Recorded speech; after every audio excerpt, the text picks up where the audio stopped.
Chapter 736. In summer, the weather was still unpredictable. It could be cold or hot at any time. It might be sunny in the morning, but it might be raining at noon. That was the case today. When they woke up in the morning and saw that the weather was good, they prepared to travel a little more. But who knew that it would rain before noon, making the already difficult road even more difficult to travel? Stop. Set up tents to shelter from the rain. Complaining about the heavens in his heart, Sangrignagin gave the order to stop. The people in the group didn't want to continue. Being drenched by the rain, they couldn't tell if it was cold or hot. Their wet clothes stuck to their bodies, damp and stuffy. Seeing that their master had ordered them to stop, they quickly set up their tents and hid in them. They took off their soaking wet clothes and used the wood from the carriage to make a fire. Fortunately, they had covered the firewood with oilcloth before it started raining. Otherwise, they would have to endure the heat now. Sangrignagin didn't rest immediately. He wore a straw raincoat and a bamboo hat. A few other people checked the tents one by one to see if anyone was feeling unwell. If so, they would have to be fed medicine immediately. They were not just slaves, but also money. The slaves were also used to their master's kindness. Everyone who saw Sangrignagin respectfully greeted him from the bottom of their hearts. When Sangrignagin walked into another tent, there were women and children. The women also took off their clothes and didn't look shy in front of Sangrignagin. Perhaps they were used to it, but the children were also playing around naked. Seeing a child sitting there obediently, Sangrignagin took out a thermometer from his arms and wiped it with his sleeve. He said to the child, "Open your arms and hold it. Are you cold?" The child nodded and obediently held the thing that he had never seen before under his arm.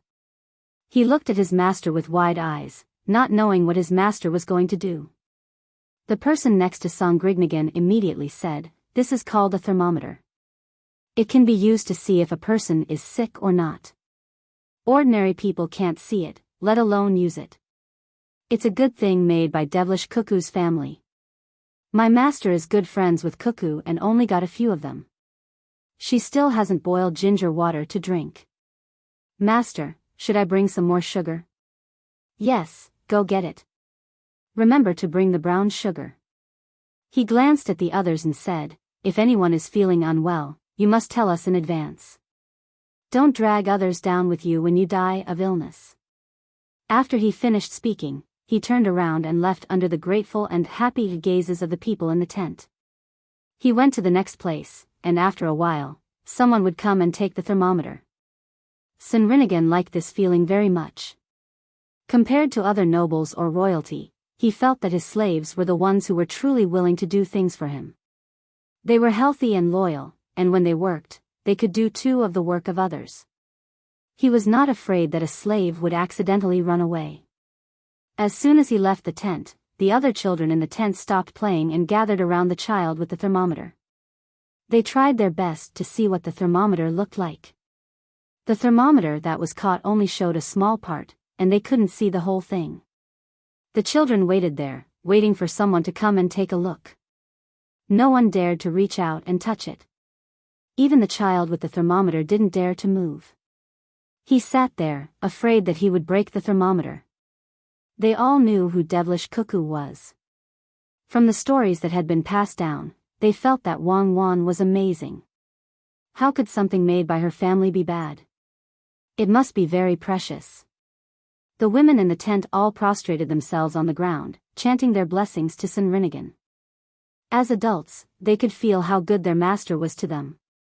Other slaves weren't allowed to go out casually, but they could. As long as they finished their work, the rest of the time was theirs. Of course, they didn't have money to buy things when they went out, but it was good to be able to look around. Some people were lucky and could even find a temporary job to help carry things when they were out. That way, they would have money.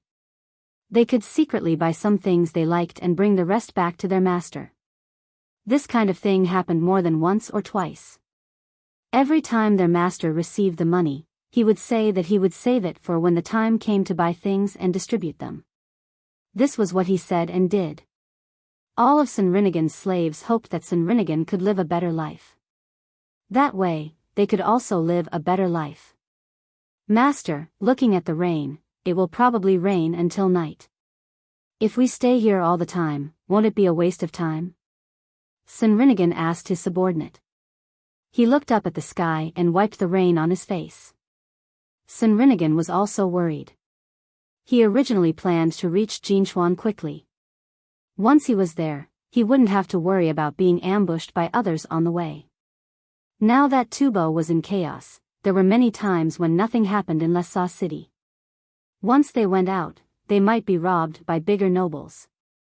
When the other party robbed them, they wouldn't say which part they belonged to. Therefore, many people who were robbed didn't know who did it. Even if more people wanted to find trouble with the other party, they couldn't find them.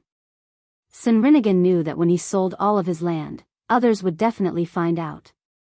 He was worried that someone would rob him because he didn't have a good life. He originally planned to go all the way to Jinchuan City, but the weather seemed to be against him. It was sunny one moment and rainy the next.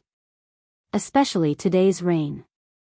Looking at how cloudy the sky was, it probably wouldn't stop until night.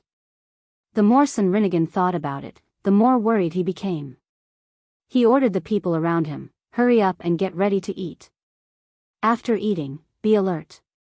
If something happens, fight it out with them. Perhaps the more afraid something was, the more likely it was to encounter it. When Sinrinigan and the slaves were halfway through eating, the sound of horses' hooves and the sound of rain could be heard. They all had experience in this area. Immediately, some of them put their ears to the ground to listen. Some of them even used bamboo tubes. Sinrinigan's subordinates did the same. After listening for a while, they said to Sinrinigan with an ugly expression, "Master, there are about 400 horses. I think they are coming for us. They don't come with good intentions. Prepare to meet the enemy."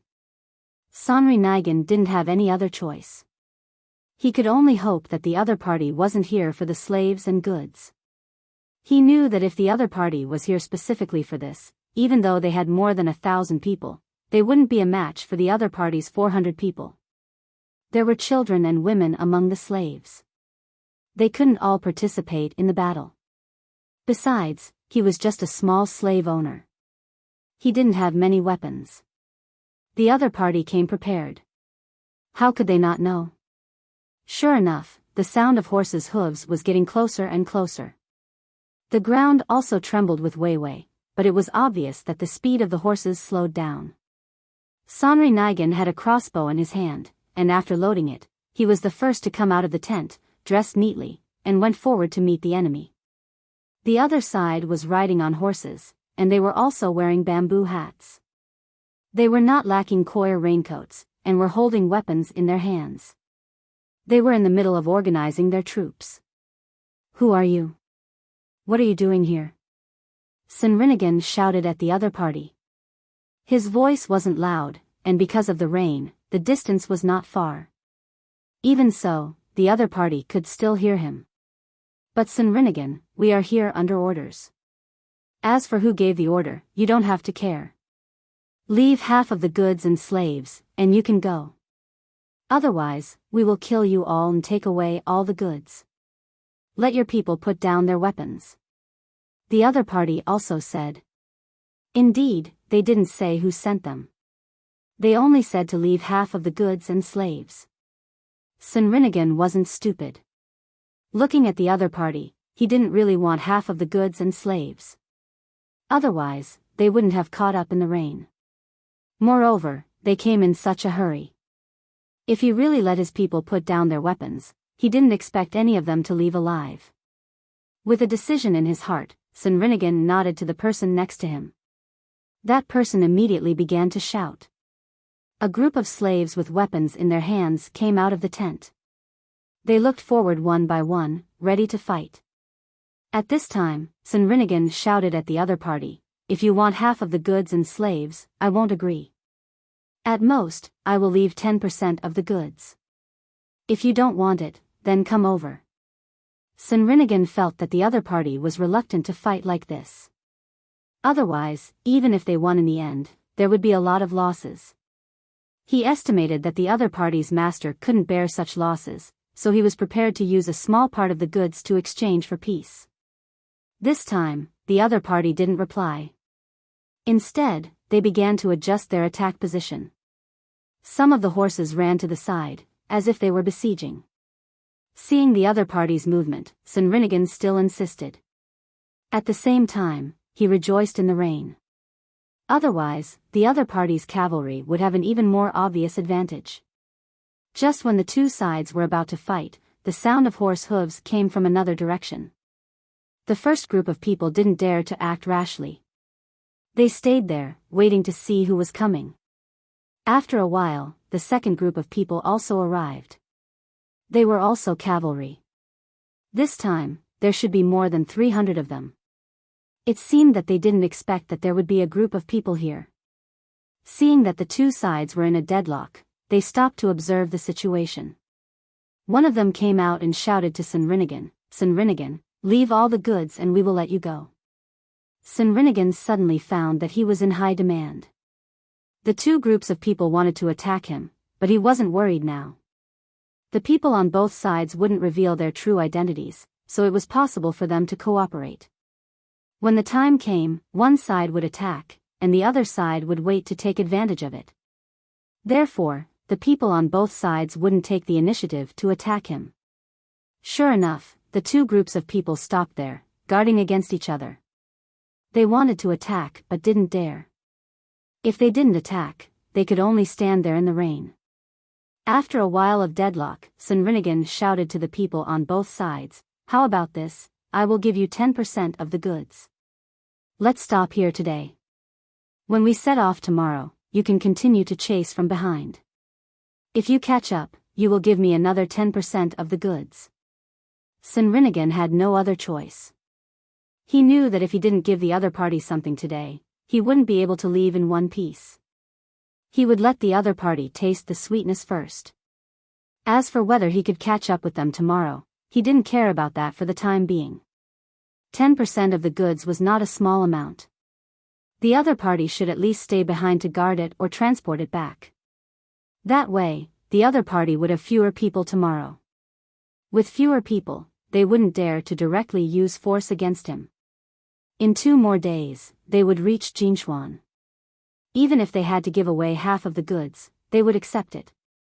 The people on both sides hesitated, not knowing whether to agree or not. It should be the people behind them who told them to take away all the goods. But since there were 2 wolves who wanted to eat a sheep, and they couldn't cooperate, this plan fell through.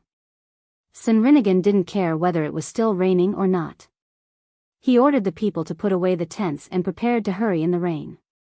He divided the goods into 2 groups and left vigilantly with the group. The cavalry on both sides wanted to continue to chase, but they were reluctant to give up the goods. They were worried that the other party would chase and take the remaining 80%. They were also thinking about what they should do. While they were hesitating, Sinrinigan took the people and disappeared in the rain. "First, take this part of the goods back." The group of people who came first finally made a decision. They divided 100 riders to guard the goods, dismounted from their horses, and harnessed the carts. This was because Sinrinigan only left the carts behind, but not the animals.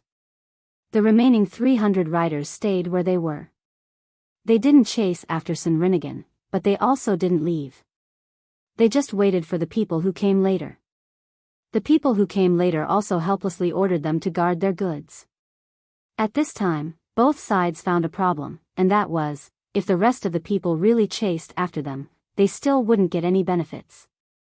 As long as Sinrinigan fought desperately, the people on the other side would first take away the 10% of the goods he just obtained, and then chase after them to clean up the mess.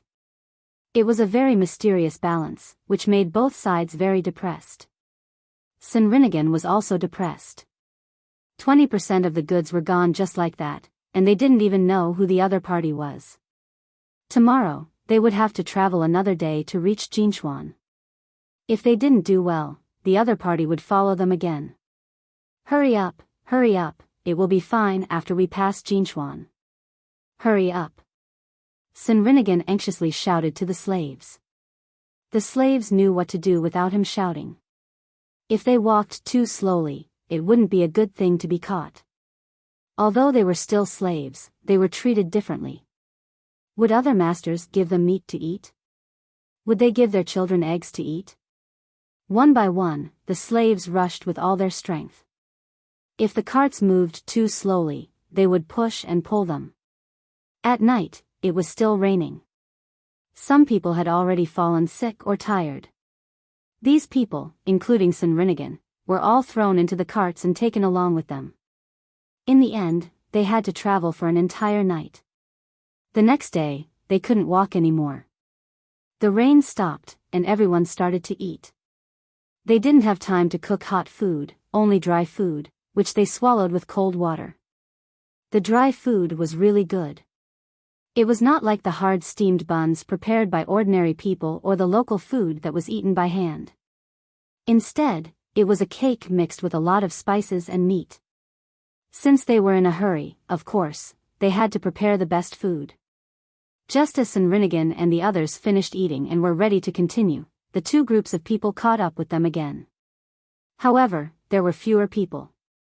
One side had 200 riders, the other side had 300 riders. When the two sides chased after Sinrinigan, they were also on guard against each other. Sinrinigan helplessly ordered the slaves, "Give me another 20% of the goods." The slaves began to move the goods. Who knew that the people who caught up first would say, "Not 10%, we want 20% today." "Yes, we want 20% too." The people on the other side also said. It seemed that the two sides had discussed it. 20%, 20% it is. Sinrinigan reluctantly agreed. This time the loss was big, and he didn't know when he could earn it back. The slaves sadly began to distribute the goods. Just as the other party was about to succeed, an eagle cry suddenly resounded from the sky. Two eagles were circling in the sky. At the sight of the two eagles, a person beside Sonrinigan immediately took out a tube from his bosom and said to Sonrinigan, "That's right.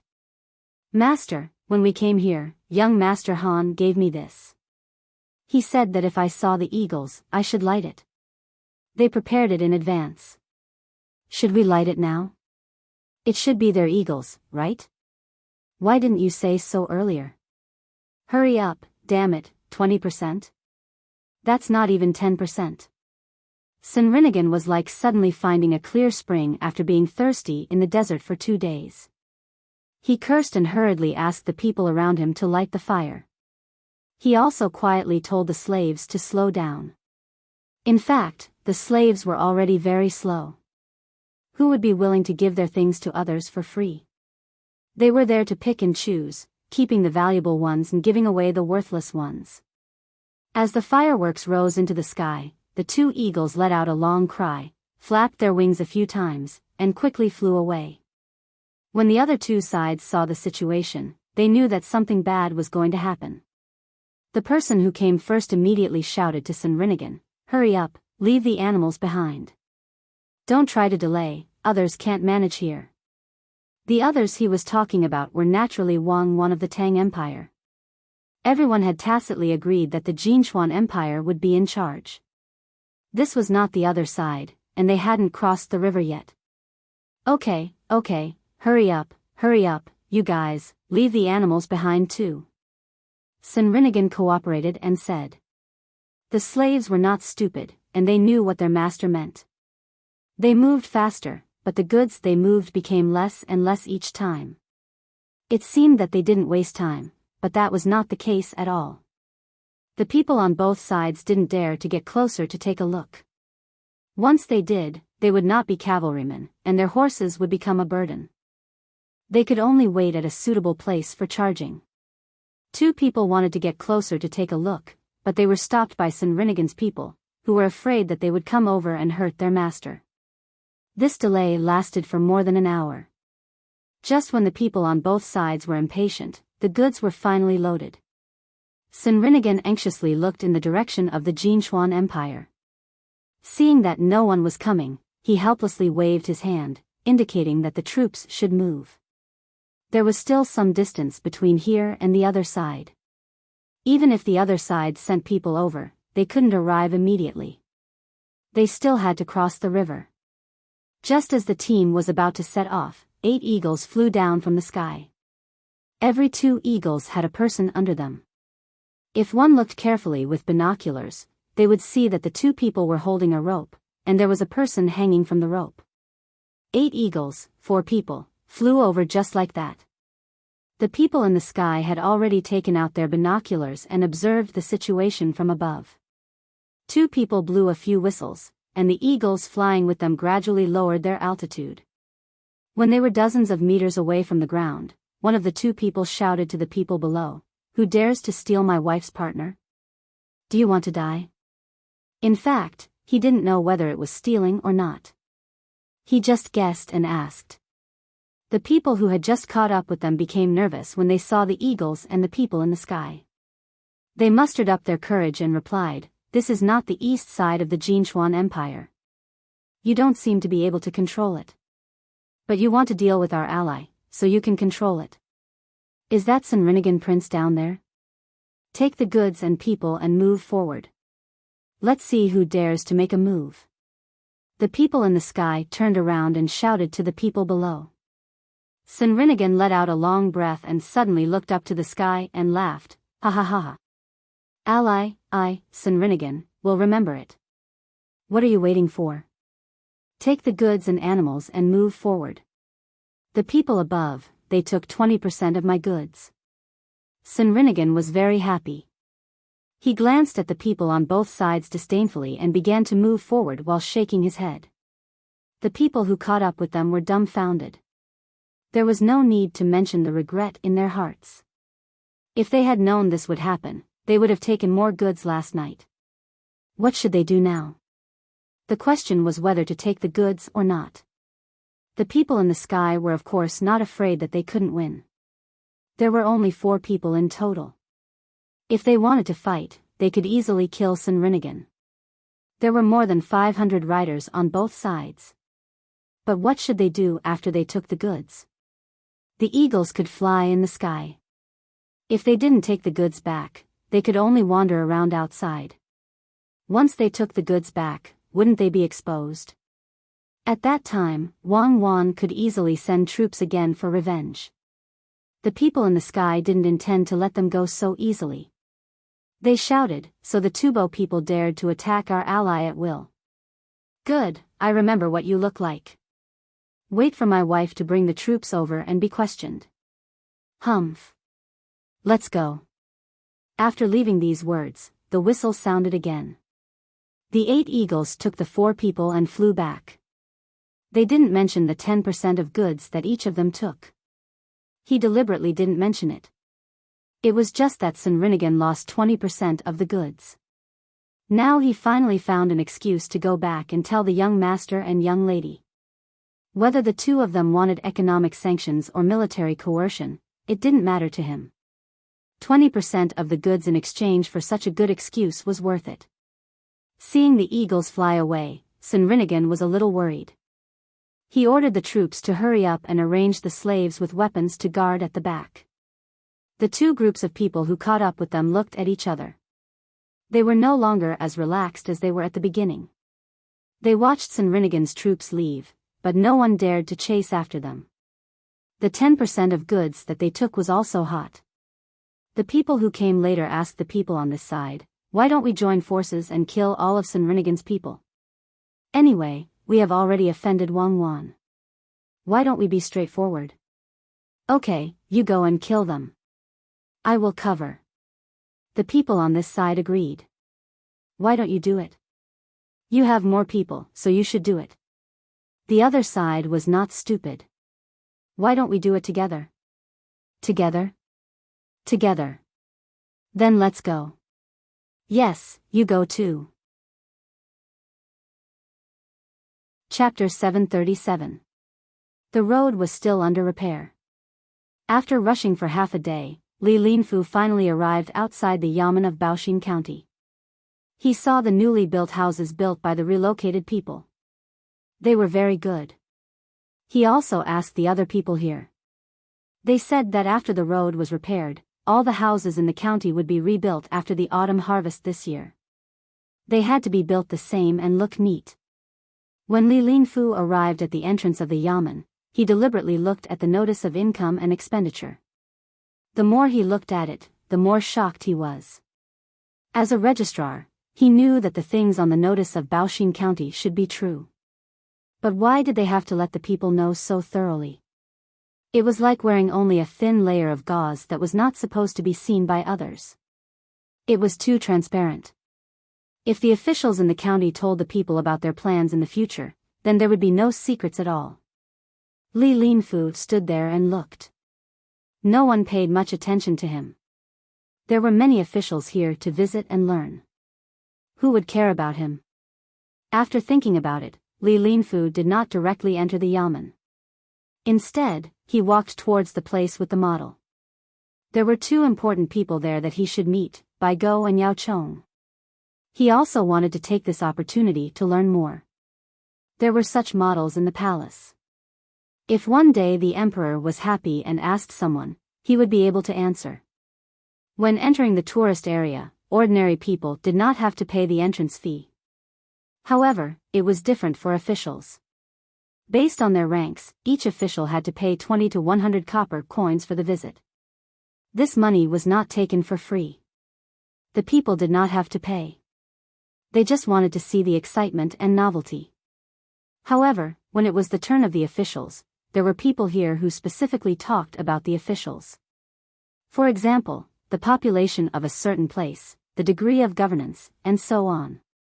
The data given was very accurate. At the same time, the officials who paid 100 copper coins showed that their positions were important. There were also other things for them to see, such as the future development of various places and how to deal with disasters. 100 copper coins was really not expensive to learn such things. Li Linfu also paid 100 copper coins and let the tour guide him in. Along the way, he carefully listened to other people's explanations and tried his best to remember, afraid that he would forget. Just as his head was about to explode from memorizing, the tour guide suddenly said to him, "Lord Li, in fact, what I just said has already been printed into a booklet. If you want, you can buy it for 10 copper coins. There are a total of 6 sets, divided into 6 parts, and each set costs 10 copper coins. When the time comes, Lord Li can go back and read it easily." As soon as Li Linfu heard that there were 6 divisions, he understood that it should be one of the 6 divisions. As for why there were no 3 divisions, it was because his level was not high enough, so there was no need for him to understand. She glared at the tour guide in dissatisfaction and complained in her heart that the tour guide didn't tell her earlier. Her eyes hurt from remembering it. She said, "Give me one of each." "Is it thick?" "What's thick?" the tour guide asked in confusion. "Is the paper thick?" "It's not thick. It's all thin paper. If it was thick, it would be too heavy. Am I asking too much or not?" Li Linfu felt that this tour guide was a little stupid. "Oh, that's what Mr. Li is asking. It's not bad. It costs a lot of money, so it won't make much money," the tour guide replied. After hearing the tour guide's explanation, Li Linfu understood that the Zhang family and the Wang family probably made a lot of money from this information. How much would it cost to buy 6 servings for 60 copper coins? At most, it would be 20 copper coins or less. The rest of the money would be profit. Yes, that's right. With Zhang Xiaobao's calculation, he definitely wouldn't let go of such a money-making opportunity easily. As Li Linfu listened and walked, he relaxed and really felt that this model was well made. When he walked to the front, he saw many people gathered there. Some people even made friendly noises from time to time. Puzzled, he asked the tour guide, "What's going on over there?" "Nothing, just follow me. Mr. Bai and the others are telling a story over there. It's all fake. There's no need to go over." The tour guide signaled Li Linfu to follow her. Li Linfu came to see these 2 key figures and was counting on them to help him put in a good word. How could he miss this opportunity? He didn't care about the tour guide and walked over. At this time, Old Man Pai was telling the exciting part of the story. Old Man Chang had also changed 6 weapons. He was so tired that his whole body was covered in sweat. Someone beside him bought him a cup of good tea to drink. If you want to know what's going to happen, listen to the next segment. Old Man Pai was also thirsty, so he quickly stopped. He picked up the cup of tea and gulped down a few mouthfuls. At this time, he wasn't as elegant as he usually was when drinking tea. Is this Mr. Bai? This humble one is Li Linfu. I heard that Mr. Bai was here, so I specially came to meet him. Li Linfu first greeted Old Man Pai. He had already started to bow. Then, he greeted Old Man Chang and Old Man Yao. Although Old Man Chang didn't have much of a status, Li Linfu didn't have much of a status. Old Man Pai heard Li Linfu's self-introduction and knew who he was. Oh. So you're the registrar of Xian Kai County. Good, you look like an upright person. Old Man Bai's words were very pleasant to hear. However, no one knew what Old Man Bai was thinking. Li Linfu didn't expect him to speak the truth. It was fine as long as he could achieve his goal.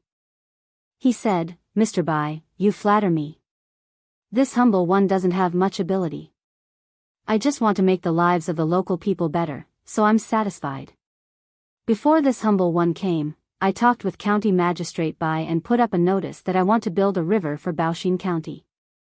However, this humble one heard that there was some misunderstanding between County Magistrate Feng, County Magistrate Zhang and County Magistrate Wang, so I had to come personally to mediate. After all, the 2 counties are adjacent to each other, so it's better to work together. After he finished speaking, Li Linfu looked at Old Man Yao. Seeing him look over, Old Man Yao followed his words and said, It's great that you can think this way. In the future, you have to put in more effort in the 2 counties. You said it was a misunderstanding? What misunderstanding? It shouldn't be.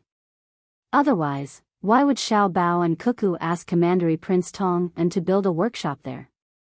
I'm overthinking. Since I'm here, I'll take a good look.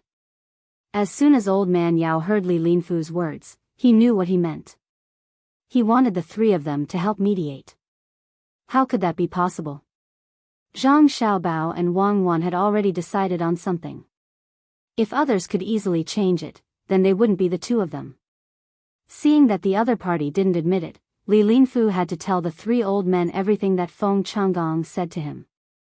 After he finished, he showed a troubled expression and said, Mr. Bai, County Magistrate Feng already knows that County Magistrate Feng is wrong. As the saying goes, nothing is better if you can change. Why don't you give him a chance? After all, Zhang Xiaobao and Wang Wan are still young. Many things can be done in a short time. Why don't you 2 help to persuade them? Also, Uncle Zhang has to worry about it. This humble one wants to thank the 3 of you on behalf of the people of Xian Kai County. There's actually such a thing? It'll probably be difficult. When have Xiao Bao and Cuckoo ever suffered such a loss? Let me think. How about this, you go and talk to Xiao Bao and Cuckoo first. Later, I'll help to say a few words. It's just a few words. I don't know if it'll work or not. Old Man Chang looked surprised. It was as if he didn't know before. Although he agreed, he didn't make a promise. Li Linfu, who knew that he couldn't be sure, had no other choice. He apologized and left. He went to the yamen to look for Zhang Xiaobao and Wang Wan. After waiting for him to leave, Old Man Bai and the other 2 found a quiet place to sit down. They asked someone to bring them good tea. As they ate their melon seeds and tea, they began to talk about Li Linfu, who had come over today. In my opinion, this person is 100 times better than Feng Changgong. He handles things properly and acts steadily. He's also a rare talent. It's a pity that he's still too young. He thinks that just because he has some ability, he can do everything well. How could Xiao Bao and Cuckoo help him? They've already agreed to Zhang Shua and decided He Yui's position as the next official. Does Li Linfu think that he can change their minds with just a few words? Young, he's really young. Old Man Pai poured a cup of tea for Old Man Chong. He didn't care about Old Man Chong. It was a waste for Old Man Chong to drink tea. A little bit of jasmine tea would be fine. He evaluated Li Linfu. Old Man Yao also felt that this matter couldn't be done. He said, the most important thing is that Xiao Bao and Cuckoo want to teach Feng Changgong a lesson. After all, they're still young. It's easy for people to look down on them. If they don't teach Feng Changgong a lesson this time, there will be other officials who will dare to go against them in the future. In the past, Zhang family and Wang family were powerful, but that was their business. Now that Xiao Bao and Cuckoo are officials, of course, they have to have their own prestige. Feng Changgong is the chicken that was killed to show the monkeys. It's a pity that he doesn't know it yet and bumped into the knife's edge. As for Li Linfu, I think he's a traitor and loyal person. If he's used well, he'll be very handy. If he's not used well, then he'll be a disaster. Sigh. At this time, Li Linfu, who didn't know that he was called a traitor and loyal person, came to the yamen. He said something to the yamen runner at the door and gave him his name token. Then, he went inside and waited. There was a room specially provided for visitors.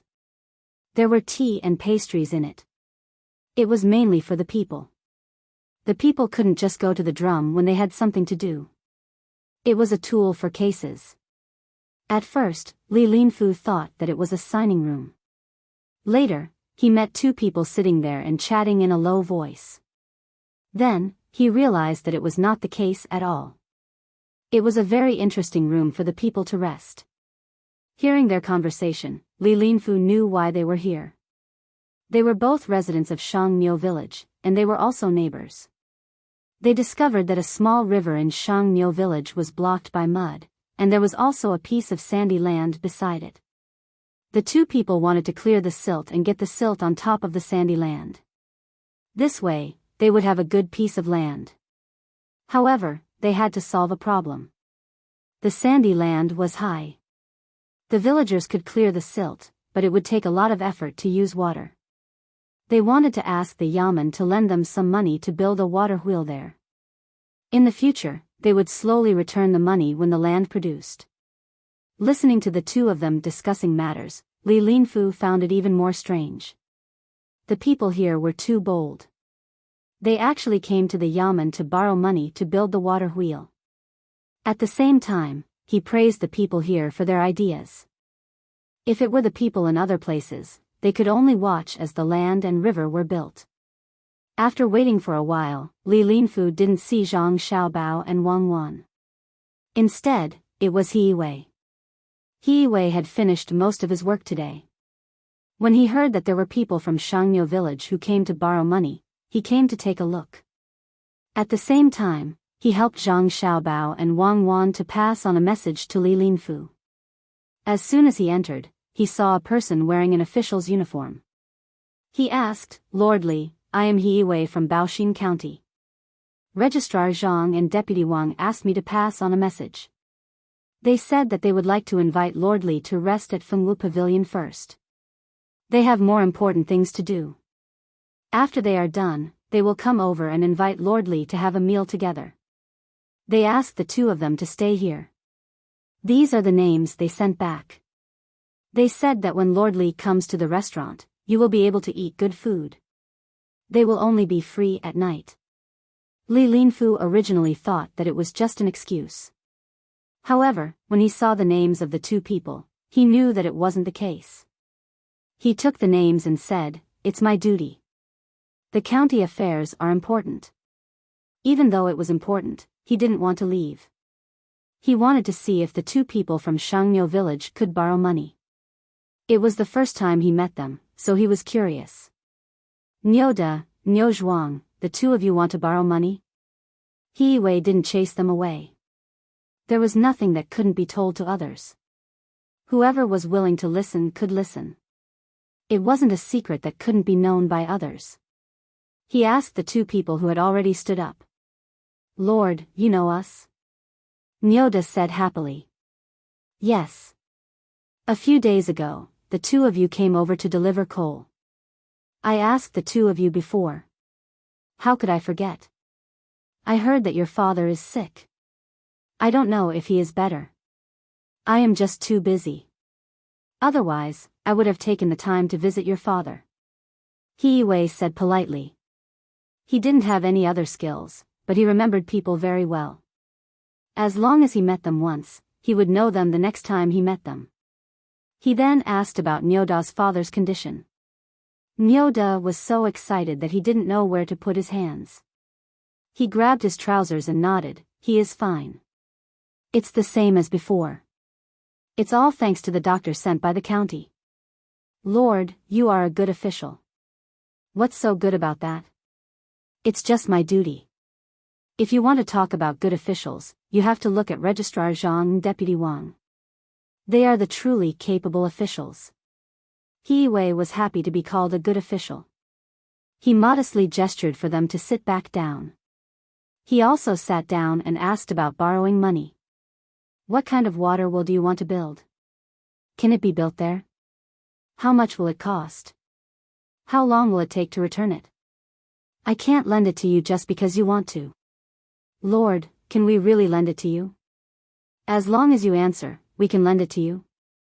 How much will it cost? Niu Zhuang thought that he couldn't borrow money this time. This was the first time he thought of this idea.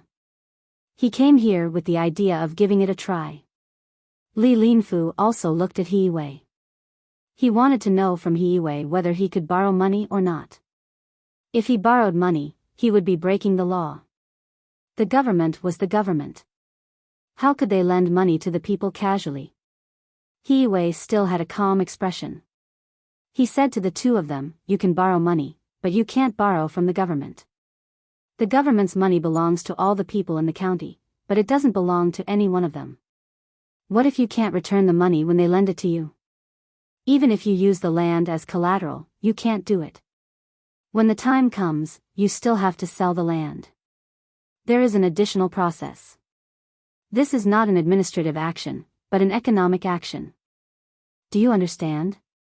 The two of them didn't know anything about administration and economics, but they understood that the government wouldn't give them money.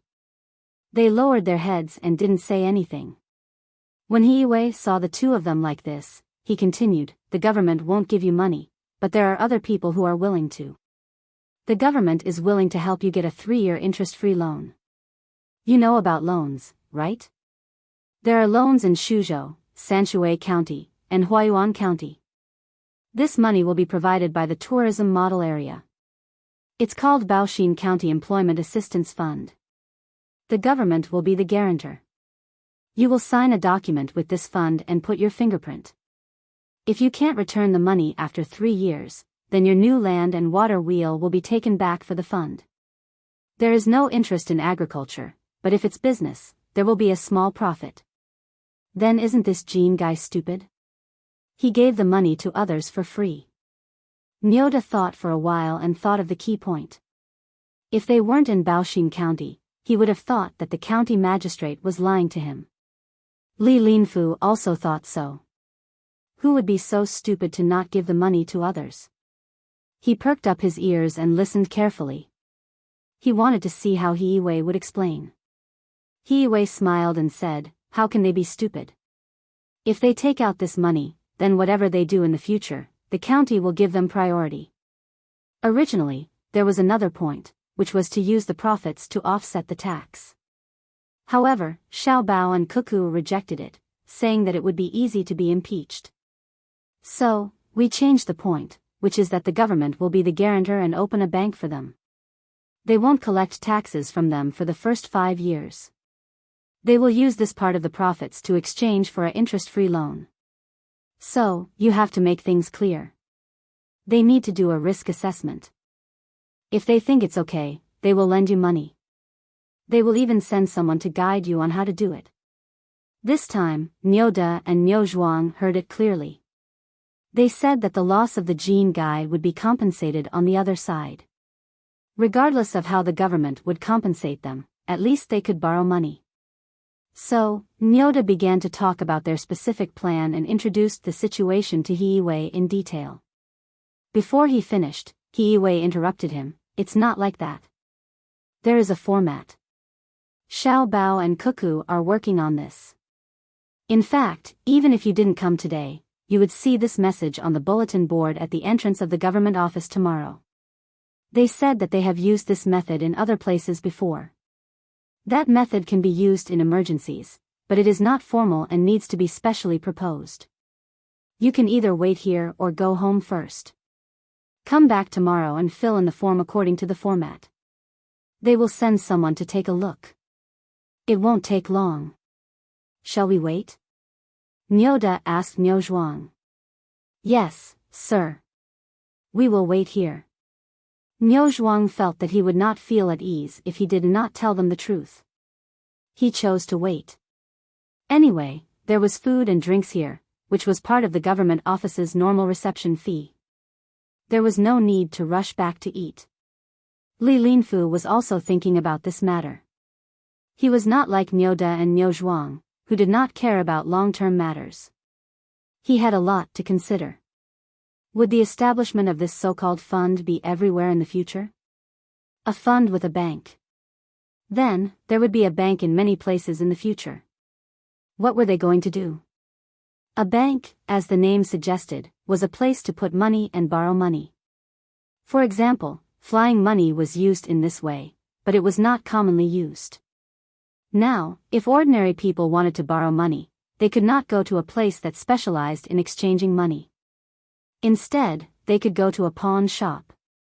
It seemed that this bank could provide a way for ordinary people to borrow money in the future. This matter was not that simple. There must be a deeper meaning. Since Zhang Xiaobao and Wang Wan brought it up, it might be a big matter. He had to tell the higher-ups as soon as possible so that they would not miss this good opportunity.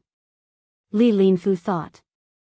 Now, he just faintly felt that this matter was not simple, but he could not pinpoint the specific details. Seeing that other people's matters were settled, he got up and left. He also asked when Zhang Xiaobao and Wang Wan would be able to settle the matter of the fund. He also came to take a look and did not have to wait in the Fengwu Pavilion. Zhang Xiaobao and Wang Wan were in their own room at the back, perfecting the loan matter. Because this industry was also a new one, they had to consider what should be considered, especially the bank. Once it was opened everywhere in the Tang Empire, it would not be as simple as helping people to exchange change or get money. It was not only money that could be exchanged for gold and silver, but also the function of lending and saving. Of course, it was easy to open a bank now. If people kept a lot of money here, not only did they not have to pay interest, but they also had to take out a part of it as a storage fee. If they could lose money, then the person who opened the bank was really an idiot. Wang Wan was thinking about it, and so was Zhang Xiaobao. Both of them had their own ideas. When the time came, they would integrate the advantages and disadvantages. After Wang Wan wrote a few lines, she asked, "You really don't want to pay interest to people who save money?" "Not now. We will talk about it after opening a few more banks. The advantage of not paying interest is that we can take less risks, but we can lower the interest in the early stage according to other places like this. It will be fine as long as it is very small. The disadvantage is that the speed of accumulating circulating funds is slow.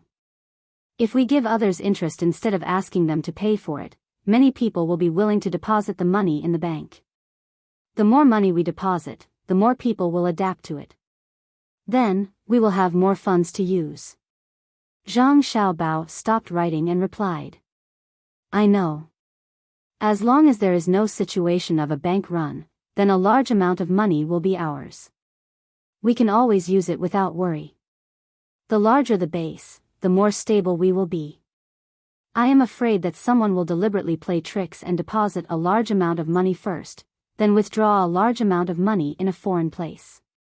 In that case, when we have insufficient funds in the early stage, there will be a shortage of funds in another place. But it won't do if we restrict the withdrawal of large amounts of money, because many people are like this. They are preparing to do a big business and are afraid that it will be dangerous to carry cash, so they spend a small part of the money in the bank. As long as it is cheaper than hiring bodyguards, then it will be profitable. Wang Wan frowned slightly. Who asked there to be no electronic business here? If there was, it would be good. Chapter 738. Even after an entire afternoon, Zhang Xiaobao and Wang Wan were still unable to figure out how to operate a bank. For example, how to monitor their subordinates and how to prevent forgeries from occurring if they were to deposit and withdraw money from another country. In fact, the current communication conditions were even better. They could still cheat when they needed to, and they couldn't just rely on loyalty at this moment. The two of them decided to put aside the matter of depositing and withdrawing money. Instead, they planned to open a bank to provide small loans. After that, they started to deal with the funds. This was simple for the time being. With the two of them around, there wouldn't be any mistakes in their evaluation. However, that could be dealt with in the future. The only way to avoid risks was to intentionally lower the value of the other party's collateral. In fact, it wasn't much different from a pawn shop.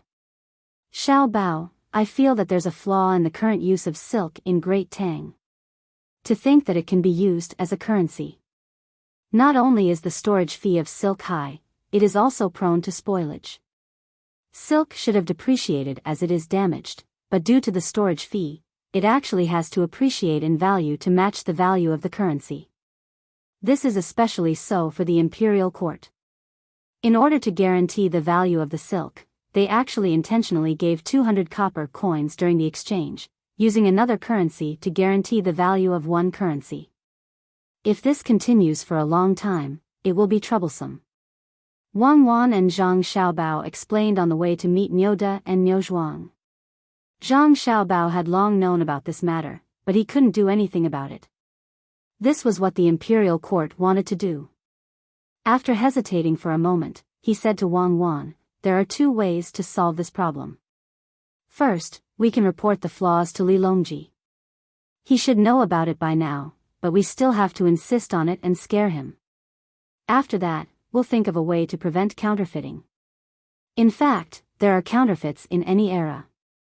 We can't always rely on the anti-counterfeiting technology of the currency and the user's understanding of the currency to solve this problem.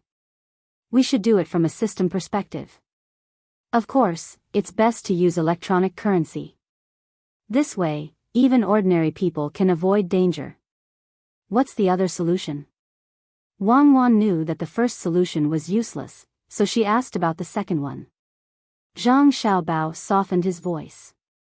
The second solution is for me to take action. Within 3 months, I will let Li Longji know the price of using silk as currency. Even something as durable as gold can still be used as currency, let alone silk. Right now, the Great Tang doesn't use much silver, and it's usually used for large amounts of currency calculations and official statistics. The normal currency used is brass and silk. If I were to attack it, silk would immediately become worthless. What do you think? What's this called? It's called the throes of reform. No, when the time comes, you won't just be impacting the currency itself, but the lives of the people. Whether it directly affects the money of the people or the merchants, in the end, it will all be passed on to the people. Tell me, how many merchants will go bankrupt if you attack them? How many people started their careers? And how many people have reduced the impact of currency shocks by squeezing their own workers? You should go and attack Tubo. The Great Tang is not allowed to attack, definitely not. Don't you have a gentler method? Wang Wan firmly rejected Zhang Xiaobao's idea. The current currency system was already unstable, and if Zhang Xiaobao were to make a move, it would be over. There was no need to doubt if Xiaobao could do it. It was too simple, and she could do it herself, just that the impact would be weaker.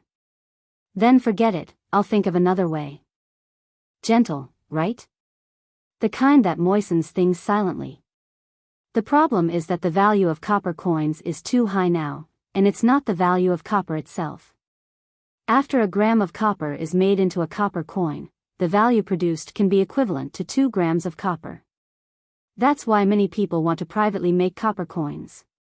Also, some people look similar to the copper coins now, but they try to add other things or reduce the weight. This won't do. It's not like the Song Dynasty, where copper was expensive and money was cheap. That's why many people melted the copper coins and turned them into copper to make things easier. Zhang Xiaobao was worried. It was all because the anti-counterfeiting technology was not up to standard. They had to first get something that others couldn't get as currency. The value of this currency was very cheap, and only this way could they reduce the impact of the currency on the market. Wang Wan also lowered her head. After a while, she said, "Why don't we try to make alloys? It would be great if we can refine oil into plastic. We can keep this technology a secret and draw patterns on the plastic. No one knows how to make money, so we can't fake it. As long as we have enough gold, silver, and copper, we can release currency. Once a new currency is released, what we need to consider is not the impact of the currency's value on the market, but the supervision. If the court is short of money, we can release a small amount of currency to make the currency depreciate slightly. In fact, there's no need to do that now. Only stupid people would do that. Looking at history, all the dynasties that did that were all finished. At most, we can borrow some money to pass the time. When the time comes, we can slowly devalue it. We can't devalue it twice at once. Well, that's a dream. Let's first open banks everywhere, limit the amount of withdrawals, develop logistics, and let the money be sent to the place faster.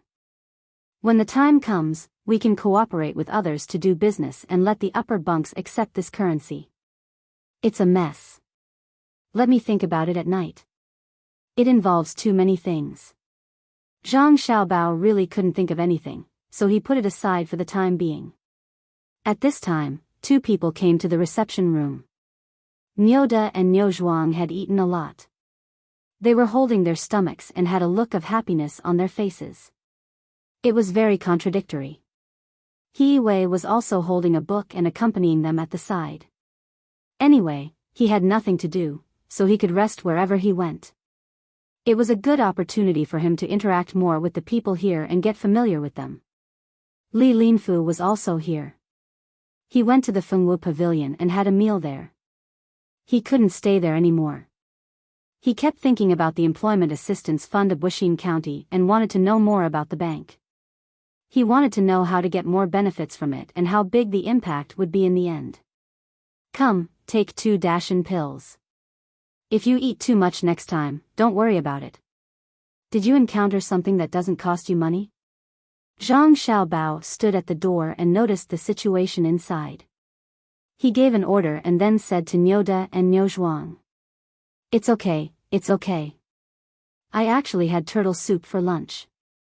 It's so nutritious, so I drank a little more. I also ate 2 more steamed buns. This turtle soup is really good. I haven't eaten it since I was young," the honest Nyoda said while rubbing his stomach. Zhang Xiaobao was stunned. He was the one who made the turtle soup and there was still a lot left. He was going to heat it up and eat it, but he didn't expect it to be moved here. He turned his head and looked at He Wei. "County Magistrate He, Lord He, do you still have the seaweed and sparerib soup I made for Xiaobei?" "Yes, yes. I know you made it for Xiaobei. No one dares to touch it. That turtle soup is really nutritious. My body is still warm now." He Wei quickly replied. If there was a misunderstanding, Xiaobei would blink his big eyes and stare at him for a day. Zhang Xiaobao thought to himself, isn't this nonsense? Who would drink turtle soup in the summer? There's no ice basin in this house, only a fan connected to the top that doesn't turn at all. It would be strange if it's not hot. Nyoda, fill in this form. If you don't know how to read, I'll explain it to you one by one. Oh, since County Magistrate He is going to explain it personally, then let County Magistrate He do it. Zhang Xiaobao retaliated against He Wei and brought over a set of forms. The contents were very detailed and needed to be filled in. Then he would send someone to investigate and see if he could provide interest-free loans to the other party. The matter of the bank was not mature yet, and there was no competition. Otherwise, he would add another condition, which was that the bank had to give money to the person who borrowed it in installments. Moreover, this person or company could only choose their own bank to deposit money in. That way, the local government wouldn't have to give other banks other benefits. He Wei drank the soup made by Zhang Xiaobao, so he could only help. He took the set of forms and began to explain them to Nyoda and Niuzhuang. Zhang Xiaobao and Wang Wan didn't care about this matter anymore. After the two of them filled in the forms, they would send someone to take a look tomorrow. Facing Li Linfu, Zhang Xiaobao said, "I'm really sorry to have made Lord Li wait. Why don't we go to the Fengwu Pavilion for a meal?" Li Linfu had already leaned over to look at the forms. When he heard Zhang Xiaobao's words, he hesitated and said, okay. But I also want to learn about this fund. I wonder if Registrar Zhang can give me a set of forms as well. I'll think about it carefully. Maybe it can be used in Xian Kai County. Li Linfu didn't introduce his official position. He believed that with Zhang Xiaobao and Wang Wan's ability, they would have already investigated his 8 generations of ancestors. As a neighboring county of Baoxin County, every move in Xian Kai County couldn't escape Zhang Xiaobao and Wang Wan's eyes. Zhang Xiaobao thought about it and felt that this kind of thing couldn't be kept secret, so he nodded and said, "Okay, I'll go get a set. If there's anything that Lord Li doesn't know, you can ask during the meal." Wang Wan, who had looked at Li Linfu, felt that this legendary powerful person was just so. She didn't see anything special about him. Moreover, everyone said that he was good-looking, but she didn't know who had such a bad view of beauty. He was just an ordinary person. He was just a bit more handsome, had a good temperament, spoke more elegantly, looked more pleasing to the eye, and acted more appropriately. Therefore, Wang Wan didn't talk to Li Linfu at all. She just stood beside Zhang Xiaobao. The three of them went out. Li Linfu ordered the people who came with him to find a place to rest. Then, he went to the Fengwu Pavilion again with Zhang Xiaobao and Wang Wan. The three of them found a round table. There weren't so many horizontal and vertical bars to distinguish their identities. They casually ordered 2 dishes and asked someone to warm a pot of wine. The three of them began to eat. Li Linfu had just finished eating not too long ago, so he couldn't eat anything else. He just drank wine and ate some cold dishes. He didn't immediately mention Feng Changgong from Xian Kai County to Zhang Xiaobao and Wang Wan. Instead, he watched the two of them eat and pondered the meaning of the table. Zhang Xiaobao and Wang Wan were starving. Thinking about things took a lot of brainpower, so they didn't stand on ceremony with Li Linfu at all. They ate without holding back, smacking their lips as they talked. One moment, they would talk about this dish, and the next moment, they would talk about that dish. The things on the table were written very clearly. As long as one was literate and had some foundation, they could easily understand it.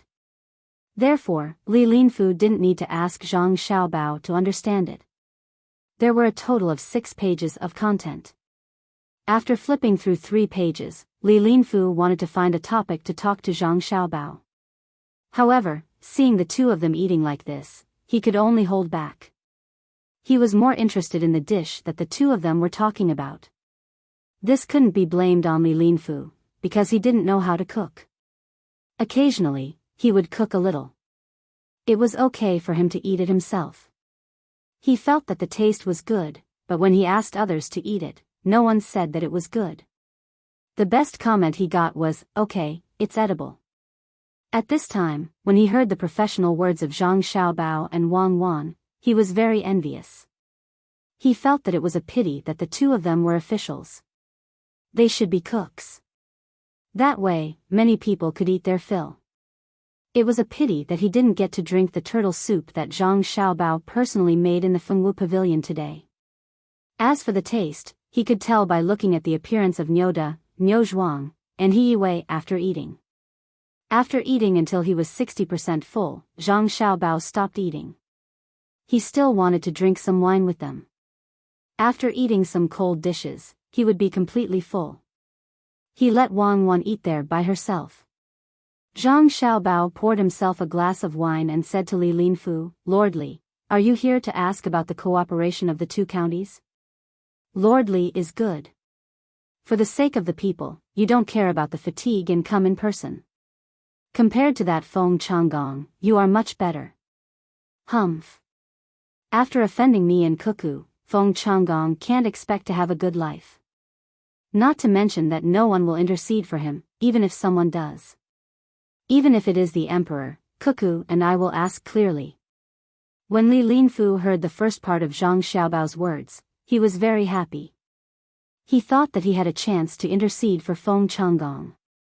When he heard the second part of Zhang Xiaobao's words, his burning heart became cold. It seemed that even the emperor couldn't intercede for Feng Changgong. Then, he was not as good as the emperor. If he continued, it seemed that he was deliberately looking for trouble. Shocked, Li Linfu couldn't help but have doubts about what he was here to do. This half-grown child was not only good at calculating money, he was also good at talking. With just one sentence, he had shut him up. Then, he looked at Wang Wan. She was still eating. She had already eaten 2 bowls of rice. How could she eat so much? In addition, Wang Wan didn't talk to him before. He guessed that it was impossible to make a breakthrough in this aspect. After thinking for a while, Li Linfu nodded and said, "That's right. If it were someone else who became an official in Baoxin County, I would have given up on this idea. But since you and Wang Wan are here to become officials, if I don't consider it carefully, I would be letting down the people of Xinsai County. I wonder if Registrar Zhang has any ideas to improve the lives of the people of Xinsai County?" Seeing that Li Linfu didn't mention Feng Changgong, Zhang Xiaobao didn't say anything else. He said to Li Linfu, "There is, but not now. We have to wait until the sesame and soybean plants are done, and the 4 workshops are fully operational. It won't hurt to talk to Lord Li first." The so-called service industry includes catering, transportation, entertainment, medical care, and so on. Even if Lord Li doesn't come, Cuckoo and I will send a letter to Lord Li and Lord Shui in a few days. "Cuckoo, where is the written plan?"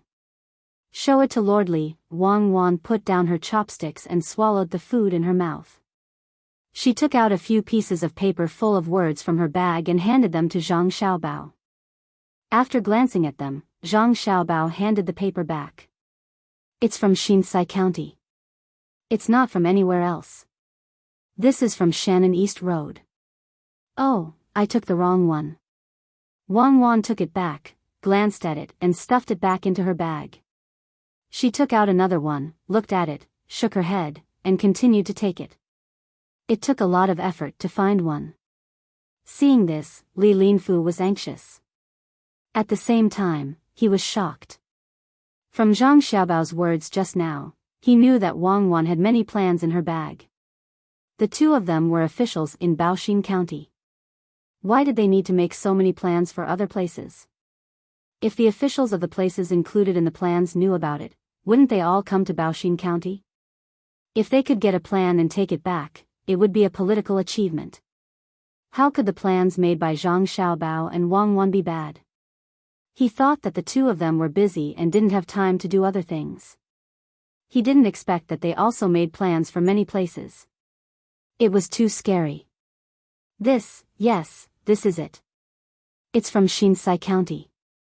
I put it in the compartment. Fortunately, I brought it with me. If I couldn't find it, I would have to go back and look through it to see if it was put together with the plan of Ilua. There are too many plans.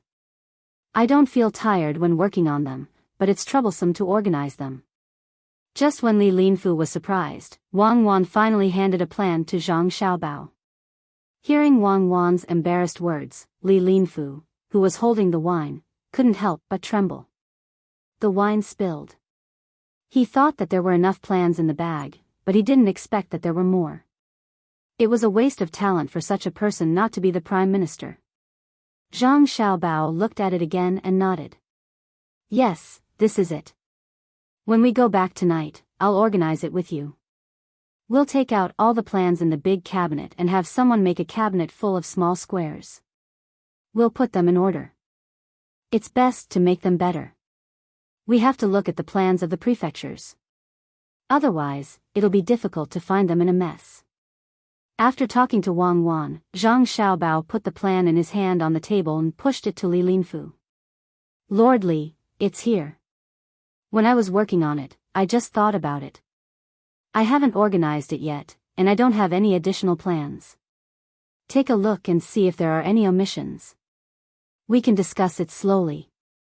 There's no rush. This plan is a little rough. It's just a rough idea. Li Linfu took the plan and began to read it page by page. It described what kind of boxed lunches would sell well at the docks of Shinsai County, how to divert water to build a swimming pool, and how to provide massage facilities. It also described the suitable size of the docks. It also described the loading and unloading of goods according to the pulley blocks of the little Luoshui docks. There was also how to build the road from the county center to the docks, how to build pavilions on the road, how to sell local specialties, and so on. There were a total of 22 pages, and the words were very small. This was the rough development plan of Shinsai County. It made Zhang Xiaobao feel that there were no additional plans and emergency measures, so he was too embarrassed to take it out. Li Linfu suddenly had an idea to end his life. It even included the words to put more green onions in the boxed lunches and to put them in when the pot was ready to be served. This was because boaters often came into contact with water, and it was very cold. If this was considered rough, then what was considered not rough? No wonder the emperor didn't allow others to impeach the Zhang Xiaobao and Wang Wan. He only allowed civil and military officials to praise Zhang Xiaobao and Wang Wan. If he had such a subordinate, he would probably do the same. What was there to be afraid of if there were some small problems? He could really be reassured when he made arrangements for things. Li Linfu carefully put away the proposal and said to Zhang Xiaobao, "This is just Registrar Zhang helping me. I wonder if there's anything I can do to help Baoxin County?" A proposal was a political achievement, so Li Linfu had to lower himself to return the favor. "Cuckoo, take out the proposal for the cooperation between the two counties," Zhang Xiaobao said to Wang Wan. Wang Wan suddenly froze and quickly rummaged through her bag. I didn't bring it.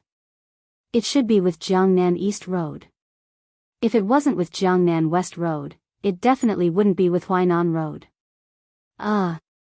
Officially, I'm sorry. I was in too much of a hurry today and didn't bring it with me. How about we discuss this cooperation tomorrow morning during breakfast? Officially, why don't you stay here tonight? Zhang Xiaobao looked at Wang Wan helplessly and said to Li Linfu. Wang Wan pouted, feeling wronged. Li Linfu's desire to find the crooked tree with a rope became stronger. He forced a smile and said, Okay. I'll stay in Fengwu Pavilion tonight. I'll go find you tomorrow morning. Then Cuckoo and I have to go back. Bebe's arm is broken, so it's probably time for dinner. I have to go back and warm bone soup for her. This little sister is so troublesome. Zhang Xiaobao gulped down the wine in his cup, took a bite of the cucumber, and whimpered. Wang Wan also drank a mouthful of soup, wiped her mouth, and stood up. Li Linfu walked Zhang Xiaobao and Wang Wan out of the restaurant. Then he stood there and looked at the red clouds in the west. He felt bored and turned back to the room he was in just now. He took out the Employment Assistance Fund form and the proposal for Shinsai County and looked at them a few times. He looked up and sighed, murmuring, How can we compete?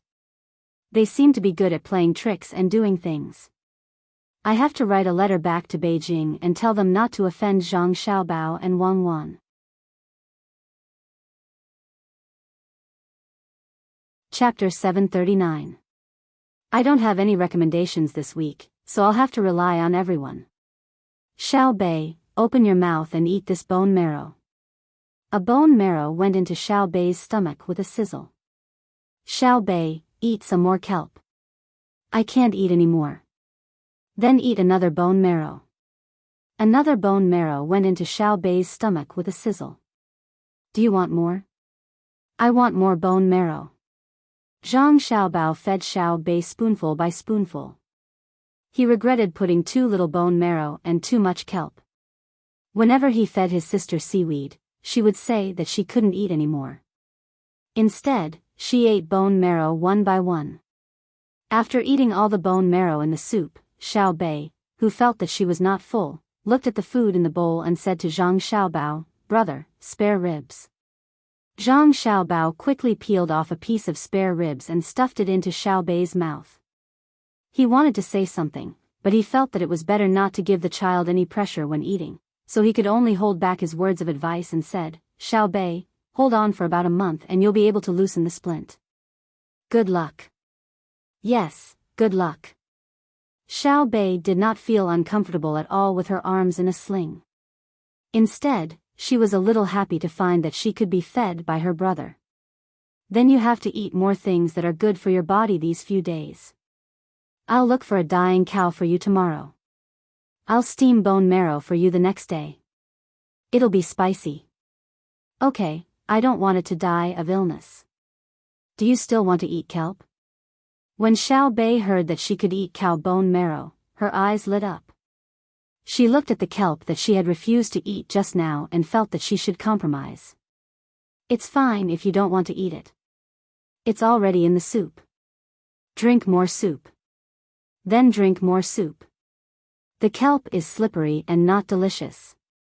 Xiao Bei opened her mouth and began to let her brother feed her soup. Wang Wan watched from the side and moved her lips. "You're also exchanging benefits with your sister." Xiao Bei didn't like to drink soup in the past. "This is called knowledge, understand? If you can't do it from the front, you can do it from the side." Zhang Xiaobao replied and continued to feed his sister. "Take it all back. We don't lack food. Everyone take it back and keep it for yourselves." When Xiao Bei drank a lot of soup and was about to continue drinking, a loud shout from outside the courtyard. "Brother, something happened." Xiao Bei held a spoon in his left hand and rummaged through the bowl to see if there was any bone marrow left behind. When he heard the commotion, he reminded Zhang Xiaobao. There was no need for Zhang Xiaobao to ask. The guard outside the courtyard came in to report. "Young master, young lady, I don't know who spread the news of young lady Xiao Bei's injury, but everyone who heard the news brought their belongings and ran here to give young lady Xiao Bei to nourish her body. We couldn't stop them." Zhang Xiaobao was stunned for a moment. He put the bowl of ribs on the small charcoal stove next to him and pulled Xiao Bei out. "Xiao Bei, go out and take a look. When we come back, we can drink again." "Sure." Xiao Bei held his brother's hand and walked out with one arm in a sling. Wang Wan also brought the other little guys along. When they arrived at the entrance of the courtyard, Xiao Bei opened his mouth wide in shock and blinked his eyes. "Wow! They're all here to see me?" Zhang Xiaobao lived behind the yamen. This courtyard was also close to the back door. The road in front was wider, allowing 4 carriages to travel together. The road behind could only allow 2 carriages to travel together. At this time, not to mention carriages, even people couldn't squeeze in on this road. The commoners were all carrying things, and one couldn't see the end of the road. Some were carrying baskets of eggs, some were carrying a piece of meat, some were carrying half a fan of pork ribs, some were holding chicken legs, some were carrying live fish and prawns in wooden basins filled with water, and some were even holding a sheep's head. Among the sounds of cicadas, there were many children carrying cicadas in their pockets. There was a wide variety of things. Anything that the commoners could think of to nourish their bodies was brought over. Seeing this scene, Xiao Bei lowered his head and looked at his arm. He then glanced at the endless crowd and whispered to his brother, "Should I not have gotten injured?" "Yes, I think so too. Be more careful in the future." Zhang Xiaobao, who hadn't mentioned this during the meal, happened to mention it to Xiao Bei. At the front of the crowd were the children with physical advantages. When they saw Xiao Bei come out with his arms still in a sling, they thought it was very serious and immediately rushed over. A child who was about 10 years old but much shorter than Zhang Xiaobao and Wang Wan ran to Xiao Bei. His eyes turned red, and his nose was sour. He wanted to cry. He blinked his eyes hard and asked Xiao Bei in a small voice, "Does it hurt?" "It doesn't hurt. It hurt when I fell. Brother, it doesn't hurt anymore when you blow on it." Xiao Bei shook his head in response. "Me and Ersha caught a lot of cicadas for you. Now you can only eat a small piece of meat under your arm. You can't eat anywhere else. Ersha, quickly take them out." The child said to Xiao Bei and then turned his head and shouted. The group of children all came forward and took out the cicadas from their pockets. Some people even took out straw baskets and asked them to put the cicadas in the baskets. They took turns to put the cicadas in the baskets.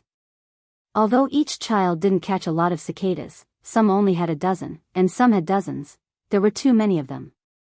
The baskets were half the height of a person, and the circumference of an arm's length were filled with cicadas just like that. Xiao Bei, who usually knew how to socialize, couldn't handle it at this time. He looked at the big cicadas that looked a little scary and asked nervously, "Why are you giving me these things?" "Eat them to nourish your body. You are injured. Last time in the model tourism area, you even treated us to candy. Ersha and I knew you were injured, so we didn't know how to do anything else. So we caught these cicadas for you to eat." The child pointed at the basket with his finger and looked at Xiao Bei expectantly, asking Xiao Bei to accept it. The other people began to come forward, wanting to give the things they brought to Zhang Xiaobao. Wang Wan squatted down and asked Xiao Bei, "Everyone brought you the good things that they usually don't want to eat. Can you accept them?" Uncles, aunts, listen to me. My family doesn't lack them. Yes, we don't lack them. We can't finish them. Yes, we can't finish them. Take them back. Thank you, uncles, aunts, grandparents. I really can't accept them. Facing such a big scene, Xiao Bei took 2 deep breaths and finally spoke nervously. The commoners were used to seeing Xiao Bei and the other little fellows walking around sensibly. Now that they saw Xiao Bei's cute and obedient appearance, and then looked at his injured arm, they all felt their hearts ache. They all said that they wanted to give their things to Xiao Bei. Zhang Xiaobao gave a look to a guard beside him and pointed at the basket of cicadas. The guard nodded and stood up, shouting to the crowd, "Everyone, be quiet. Be quiet. Listen to me. Miss Xiao Bei can't finish the things that everyone brought. The Zhang Xiaobao and Wang family appreciate everyone's kindness. Please take the things back and leave this basket of cicadas for Miss Xiao Bei to nourish her body. When Miss Xiao Bei's injury isn't serious, everyone can go back and do your work properly. Miss Xiao Bei will be happy. After the autumn harvest, everyone can earn more money and treat Miss Xiao Bei to a big meal at the Fengwu Pavilion." Xiao Bei also shouted, "Yes, a big meal. I'll accept the cicadas." The people were still hesitating and unwilling to agree. In the crowd, Luo Xiang, Er's grandfather, who had also rushed over to see Xiao Bei, played his role again. "Folks, listen to me. Xiao Bei really can't finish the things. Why don't we take them back? After the autumn harvest, let Xiao Bei have a good meal at the Fengwu Pavilion. The food of the Zhang Xiaobao and Wang family is better than ours. Go back after seeing Xiao Bei." Someone persuaded. When the people saw that the Zhang Xiaobao and Wang family were not going to accept the things no matter what, they could only regretfully give up the idea of giving the things. The people nearby looked at Xiao Bei before they turned around and squeezed through the walls of other people's shops. With a smile on his face, Xiao Bei generously let everyone see. The crowd moved back and forth like this, looking at Xiao Bei before leaving. Old Man Pai and the other 2 also watched from outside the crowd. The 3 of them were used to seeing such things happen to the Zhang Xiaobao and Wang family. If it were in Sanshui County, Xiao Bei's injured arm could be said to be a big deal. In Luzhou, the farthest people could travel hundreds of miles to visit Xiao Bei. After all, Xiao Bei was born in Luzhou. In another place where the exit was blocked, He Wei looked at the people with a gratified smile. He felt that if he was injured, the people would also do the same. It was not bad to be a good official. Li Linfu, who came out for a stroll and was brought here by the crowd, felt sour in his heart. He used to be a registrar. When he was sick, he had never seen any people come to give him things, let alone a big occasion like today. He wanted to learn from the Zhang Xiaobao and Wang family, but he did not have the chance to refuse. It was not a serious illness. It was just a child who fell down on his arm. It was as if the sky was falling down. No wonder Feng Changgong was against them. He was jealous. The crowd gradually dispersed. Xiao Bei, who had received many blessings, left the children who delivered the cicadas behind under the signal of his brother. He stood there and smiled at them. When almost all the people left, Zhang Xiaobao said to the group of children, "You guys skipped class, right?" Although they were about the same age, and some of them were even older than Zhang Xiaobao was tall and had an official position. His words made the children feel like they were facing an adult. They did not dare to answer and looked down at the ground. "If you all skipped class, the headmaster of the academy can't start classes." Ha ha ha ha. The children secretly laughed. Indeed, the headmaster of the academy would not skip classes when all the students were gone. Remember to study hard in the future. From today on, the Fengwu Pavilion will buy cicadas. 20 for 1 coin. Use your spare time to catch them and send them to the Fengwu Pavilion to sell. Buy something you like. When the other model of the tourist area is finished, a part of the money earned will be used to give rewards to those who study hard. Thank you for your relationship with Xiao Bei. We will accept the cicadas. Zhang Xiaobao took their things, so he naturally had to find a way to compensate them. He caught cicadas and sold them for money. A few days later, he would set up a small fund to encourage the children in the county to study hard. Xiao Bei also said gratefully. Then the children left happily. They would have an extra income in the future. "Brother, how do we eat it?" "It's scary." Xiao Bei looked at the cicadas in the basket and asked.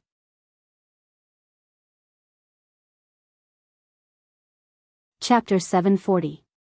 The water in the pond was like jade, steaming in the sun. Everyone was panicking. Last night, the stars were sparse and the moon was bright.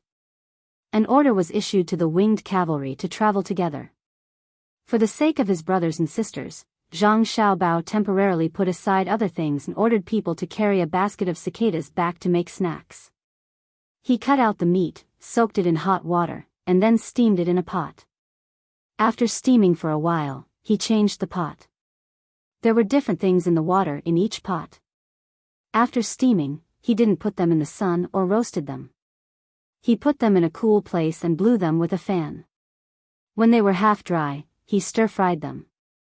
After working until midnight, he finally finished making snacks for the cicadas. He asked people to send them to Xiao Bei and the others so that they could eat them early the next morning. "You're really my sister." I counted. You put in a total of 42 kinds of seasonings, including walnuts, fruit pulp, abalone, raisins, and so on. After taking them out of the pot, you picked out everything else and only left the cicadas. "Are you tired?" Wang Wan was reading a book while Zhang Xiaobao was making snacks. When she saw Zhang Xiaobao wiping his sweat, she said, "It's okay. It's late. Let's sleep." Zhang Xiaobao was indeed exhausted. That was 5 kilograms of meat. He didn't want to use a big pot to cook it, so he only used a small spoon and a small pot. He steamed it back and forth many times because the temperature of the small pot was easy to control. Wang Wan closed the book. "You're done. It's time to talk about business. What about Li Linfu? Should we let him stay for another day?" "Yes. If we don't, it will be inconvenient for Zhang Shua to make a move.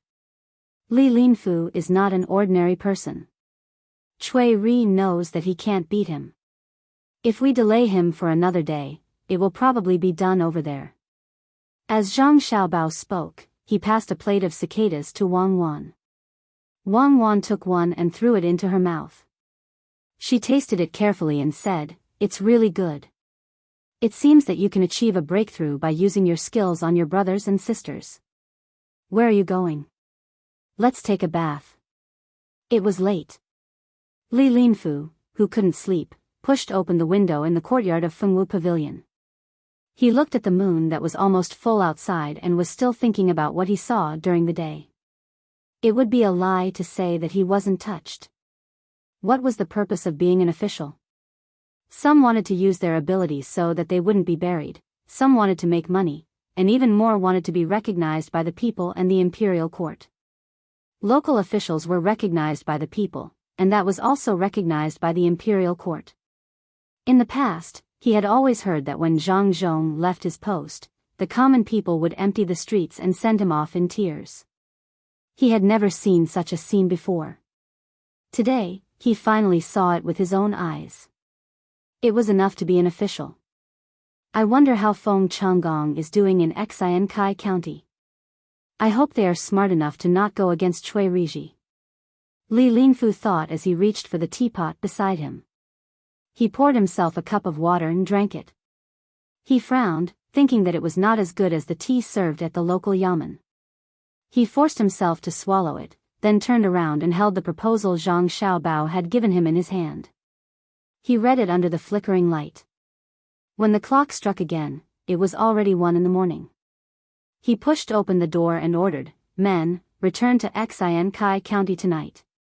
Stop anyone who tries to approach Feng Changgong's room." Someone in the opposite room responded.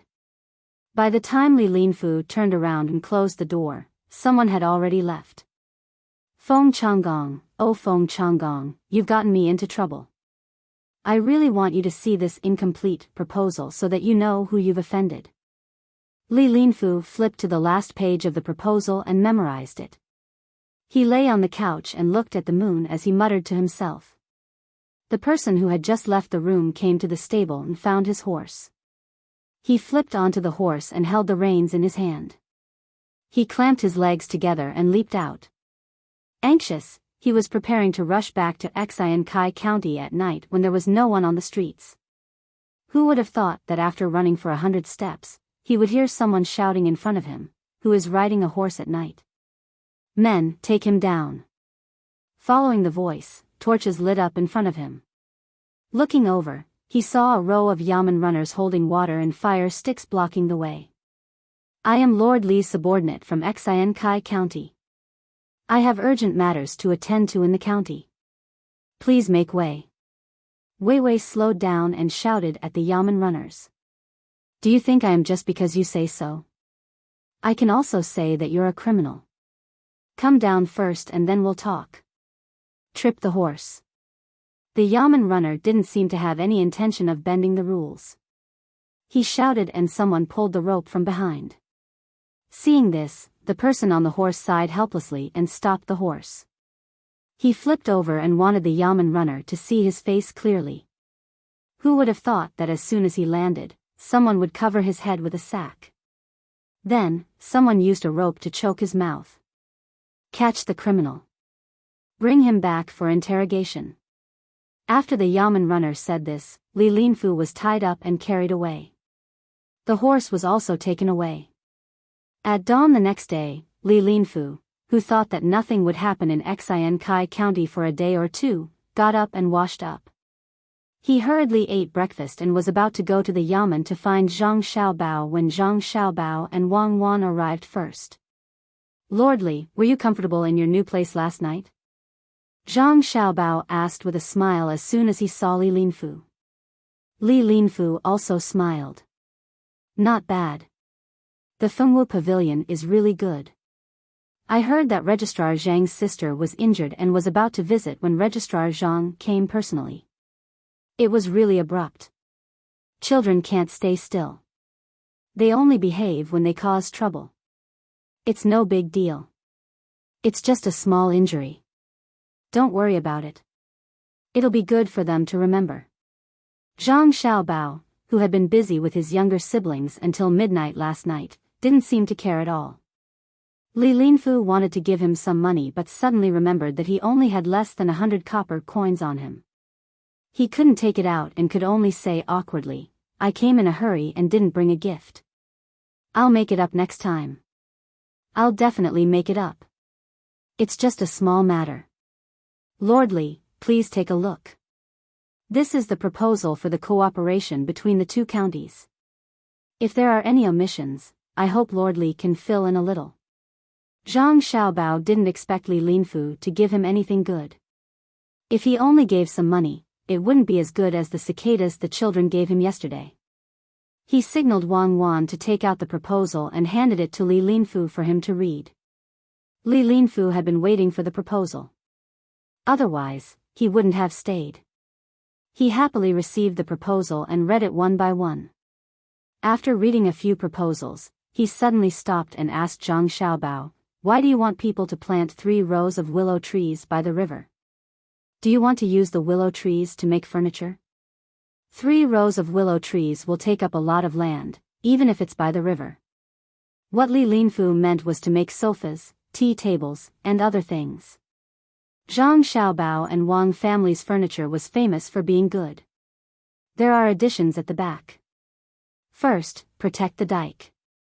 If there is a rainy season, in order to prevent the flood from destroying the dike, plant more weeping willow trees to strengthen the dike. Secondly, it will allow the cicadas to find more places to live. Cicadas are not only delicious and nutritious, but can also be used to make medicine. Last night, when I made snacks for Xiaobei and the others, I felt that the cicadas were delicious. Cuckoo, please let Lord Li have a taste. Zhang Xiaobao explained this proposal. In fact, it was at the back of the proposal, but Li Linfu hadn't seen it yet. Wang Wan took out a paper bag from her bag and opened it for Li Linfu to eat. The translucent meat of the cicada looked very pleasing to the eye. Li Linfu picked one up and put it in his mouth. He smacked his lips twice and grabbed a few more. He kept eating, thinking that he couldn't blame He Wei and the 2 people from Shangniu village for eating until they were full. This Zhang Xiaobao's cooking was indeed extraordinary. The taste was fresh but not fishy, supple but not salty, tough but not bitter, sweet but not greasy. After eating one, he wanted to eat a second one. To be able to make this kind of food for Xiaobei, he must have put in a lot of effort. Just like this, his indifferent appearance just now was exposed. Li Linfu didn't say anything. Seeing that Wang Wan was still holding the paper bag, he took it all. "I'll eat it myself." Zhang Xiaobao, I didn't expect that your method is really not simple. I see cicadas everywhere. Don't tell me you want to plant more trees for them. Zhang Xiaobao saw that Li Linfu had snatched the bag away and disdained him. He said, "Times have changed. Today, cicadas are caught by children to eat. Adults usually don't eat them, just like silkworms. But in the future, there will be a special way to make cicadas. When that time comes, everyone will catch cicadas and every household will eat them. Not stopping for 1 year, not stopping for 2 years, not stopping for 3 to 5 years, not stopping for generations. Huh. Henceforth, the descendants can only learn about it from books. Their ancestors had a food that was delicious and could be used to make medicine. It was known. Today, no one knows about it, but it can be seen in paintings. This official has learned." Li Linfu understood. Zhang Xiaobao was afraid that the method to make cicadas would be spread out. When the time came, everyone would go and catch them. If all the cicadas were caught, the descendants wouldn't be able to see it. They would only know about it from paintings and books. Even if this was over, they should plant more cicadas and provide them with a place to live. Then he looked down and asked humbly if there was anything he didn't understand. Zhang Xiaobao's 2 sets of plans were not a lie. He didn't want to use a fake plan to deal with Li Linfu. That would be sacrificing the interests of the people. He couldn't do it. Wang Wan didn't say anything. She took out a small bag of cicadas and started to chew. When the plan was finished, it was almost noon. Li Linfu invited, "Why don't Registrar Zhang and Deputy Wang eat here?" "That won't do. Xiaobei is still waiting to eat. I have to go back." Officially should go back with the two of us. After taking care of Xiao Bei, we can talk about it while eating. What do you think? Zhang Xiaobao very straightforwardly refused. Great. Li Linfu agreed. The three of them walked to the yamen together. Li Linfu had finished his cicadas. Looking at Wang Wan eating there, he wanted to ask for more but was too embarrassed to ask. He could only swallow his saliva secretly. The three of them arrived at the back of the yamen. Before they entered, the door was opened. When the servant of the Zhang family saw Zhang Xiaobao and Wang Wan, he was stunned at first. Then he said happily, "Little young master, little miss, you two came back at the right time. There is an official in the capital on a fast horse. He said that he wants you two to go to the capital immediately. Do you know when?" Zhang Xiaobao was puzzled. Why did he and Wang Wan want to go to the capital at this time? Moreover, they took the official route. Did something happen to his family? Replying to little young master, "I have asked. He said that the emperor is going to travel and wants you two to discuss it." The servant replied.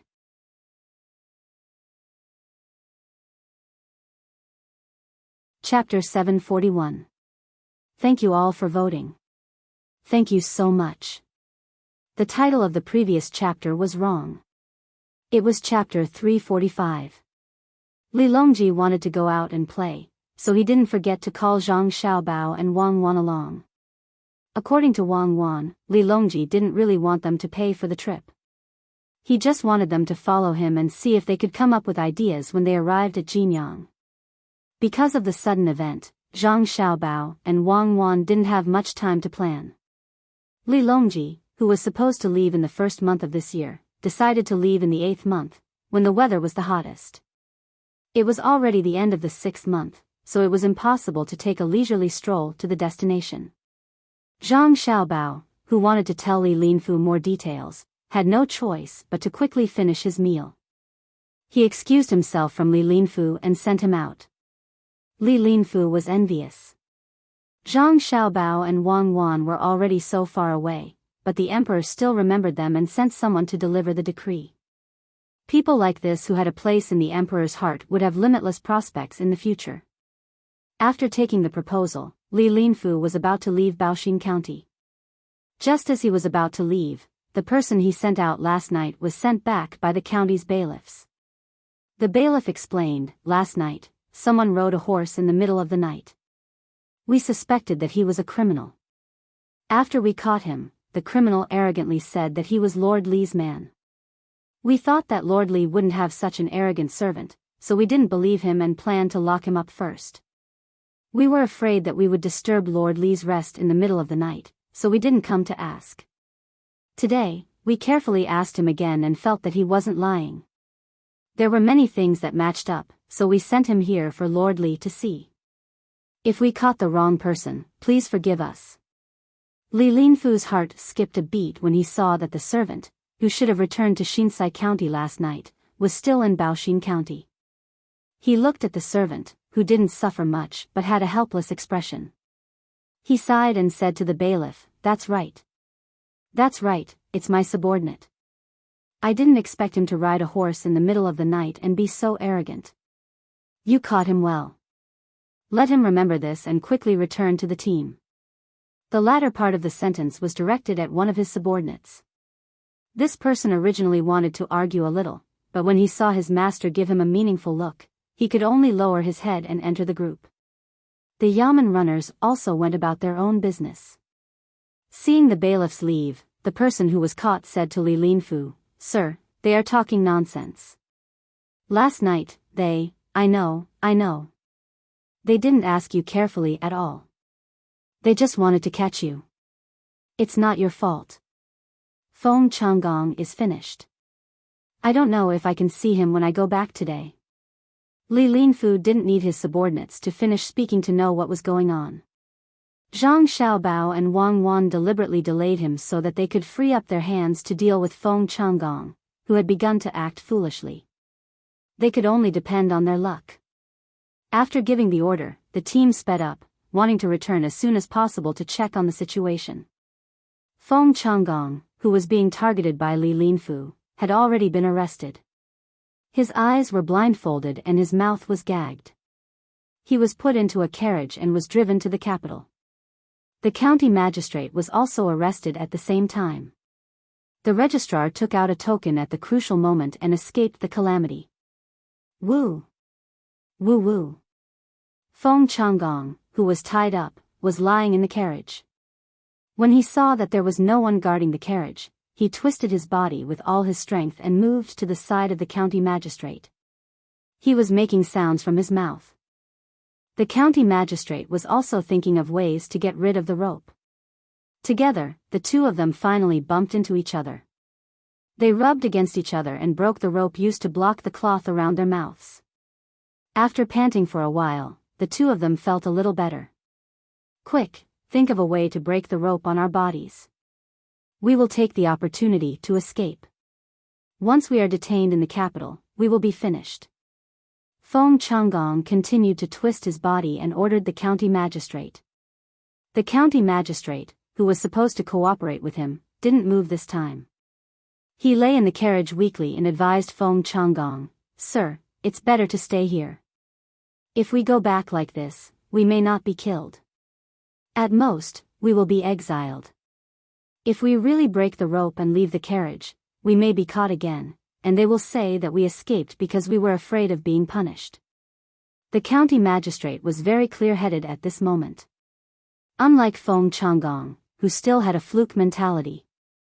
Since he was caught in the early morning, he understood that this time, he didn't need to count on others to help them. Sir Li, who was supposed to be able to protect them, went to Baoxin County and didn't come back yet. He probably couldn't help much.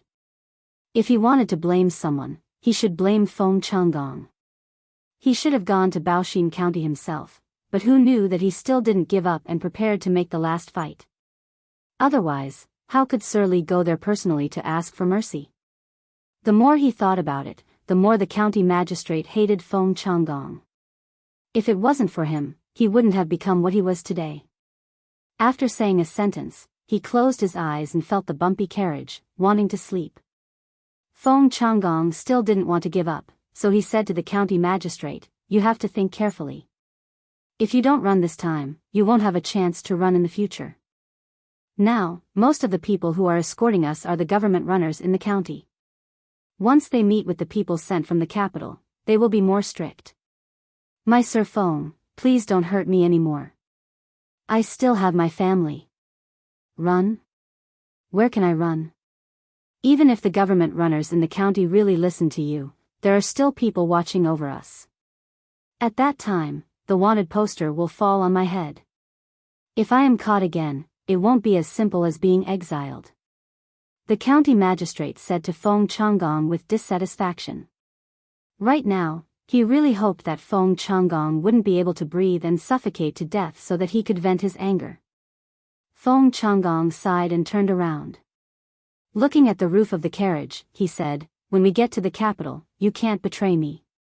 Now, let's compare our testimonies and say that we were also tricked by the dream-chasing Taoist." Of course, that's right. In order to not listen to Feng Changgong's nonsense, the county magistrate nodded and agreed. As for whether he could really say the same thing as Feng Changgong and not betray him, it was not clear. Outside the carriage, the people sent by Cui Riji had actually heard the movement in the carriage. When they heard that the county magistrate was against escaping, they felt a little regretful. When they came, they were instructed to create an opportunity for the two to escape and then seize it. At that time, even if they had reason, they wouldn't be able to explain themselves. In Xian Kai County, Cui Riji was holding a big banquet, chatting and laughing with a group of people. Yesterday evening, the imperial court's decree had been quickly delivered. Prime Minister Zhang Shua had personally given the order, asking Cui Riji to find a way to bypass Li Linfu, arrest all the people who should be arrested, and send them to the capital. But who would have thought that Li Linfu would personally go to Baoxin County? When he went to capture people at night, his subordinates wanted to stop him at first. In the end, they took advantage of the moment when their guard was down at dawn to capture people.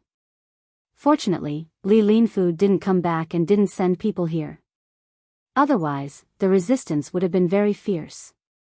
This humble official congratulates you on taking over. In the future, the county matters will depend on you. This humble official will propose a toast to you. The county magistrate surnamed Yen successfully took over after the previous county magistrate was captured. Of course, the accounts would continue to be investigated. The more problems he found, the better it would be for him.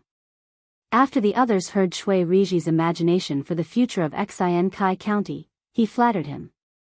Chui Riji was in a happy mood. The 3 people in the county had been dealt with. Although the original registrar couldn't be captured, he consciously handed over the power in his hands. When Li Linfu returned, he would let Li Linfu take over. He wanted to see what Li Linfu could do. When he heard the flattering words of his subordinate, he chuckled and said, "County Magistrate Yen can't be left out of the county's matters. We must work hard together in the future." The other gentlemen and merchants who were invited also expressed their congratulations to the 2 of them. At the table, they talked back and forth. They tried their best to choose good words to say. As for the difficulties that the county might face in the future, no one brought it up. Just as they were eating at the most lively time and hadn't finished yet, Li Linfu hurried back. He didn't need to find someone to ask. The person who stayed behind to guard the county came over and told him what happened last night. In the end, he complained that Chui Riji used force on them. Ah. Now that I know, the county will have a hard time in the future. Even though Li Linfu had thought of this a long time ago, he still felt very helpless when it really happened. After tidying up a little, he dragged his tired body to the place where Chui Riji was holding the banquet. Before he entered, he smelled the strong smell of wine and heard the sound of people slurping inside. Li Linfu calmed himself down and walked into the room. He cupped his hands and congratulated Chui Riji. "Congratulations, Master Chui. You have made a great contribution this time. Master Chui is indeed a good person. I just don't know if Master Chui understands that the crimes of others today may fall on us someday. When that time comes, will you? It doesn't matter whether you will or not. As long as you and I work with peace of mind, we will not let down the emperor and the people." Master Li must have had a hard time rushing back. "Someone, take away the wine and dishes on the table and serve them again." Before Li Linfu could finish his words, Chui Riji waved his hand and didn't let him continue. Then he ordered people to change the banquet. Seeing that things had come to this, Li Linfu also understood that if he continued to help Feng Changgong now, he could only put himself in danger. Looking at the people who were almost drunk, he didn't refuse Chui Riji's arrangement. He found a place to sit down and said to Chui Riji, "Did you use your own money for this meal or the money in the account?" Chui Riji, who was very happy at first, heard Li Linfu mention money. His face darkened like Weiwei. Then he looked at the squires who were also looking at him with confused eyes. He snorted and said, "Today is the day when we take over, and it is a good day to get rid of the scourge for the people in this county. Let's not talk about other things. Master Chui is right. Then let's not talk about it. Can I also take over?" Li Linfu heard Chui Riji's words and knew that he must have spent the money in the account. He was secretly happy and asked about taking over. Chui Riji still had to check the account. He thought that if he let Li Linfu take over now, the account would be handed to Li Linfu. If Li Linfu wanted to cover up for others, it would be difficult for him to take care of it. So he said, "Master Li just came back. You are very tired. Why don't you have a good rest today and take over tomorrow?"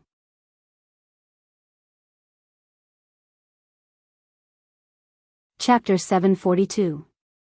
In Baoxing County, Zhang Xiaobao and Wang Wan finished telling stories to their younger brothers and sisters and arranged for them to take a nap.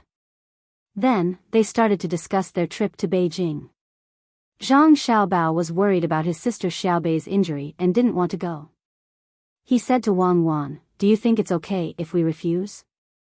"Okay, if we refuse, Li Longji won't be able to say anything." "But why should we refuse?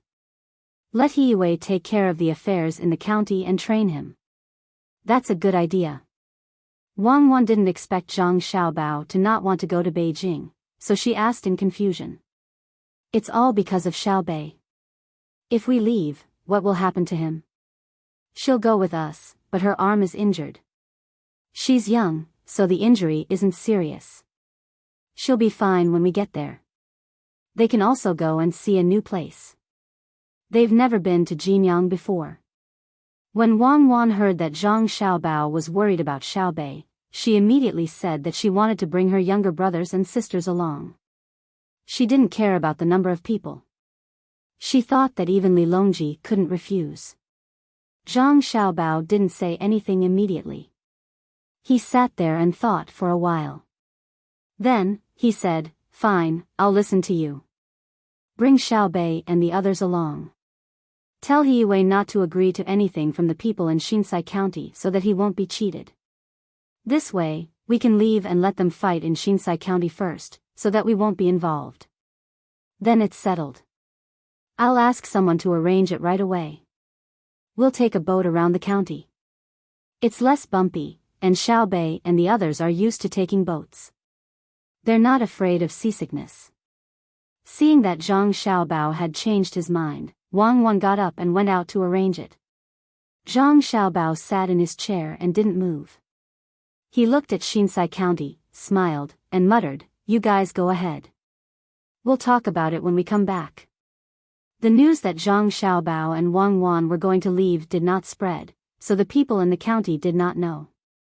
Hiwei, who knew about it, anxiously found the two of them and said to them, "If you leave, what will happen to the county? We'll do what we did before and what we'll do after we leave. If Lord He has a good idea, you don't have to worry. As long as it's not for your own benefit, it's fine even if you make a mistake. However, you have to be careful of Li Linfu and Chui Riji from Xian Kai County. If they come to discuss something with you, don't agree so easily." Zhang Xiaobao really didn't think that Baoxin County still needed to make any arrangements now. As long as they continued to do as they were now, they would be able to change from Zhongxian County to Shangxian County after the autumn harvest. After explaining to Hiwei, he was ready to let him handle all the matters in the county. "All right, I'll try my best not to think too much about it. Let's stabilize this place first."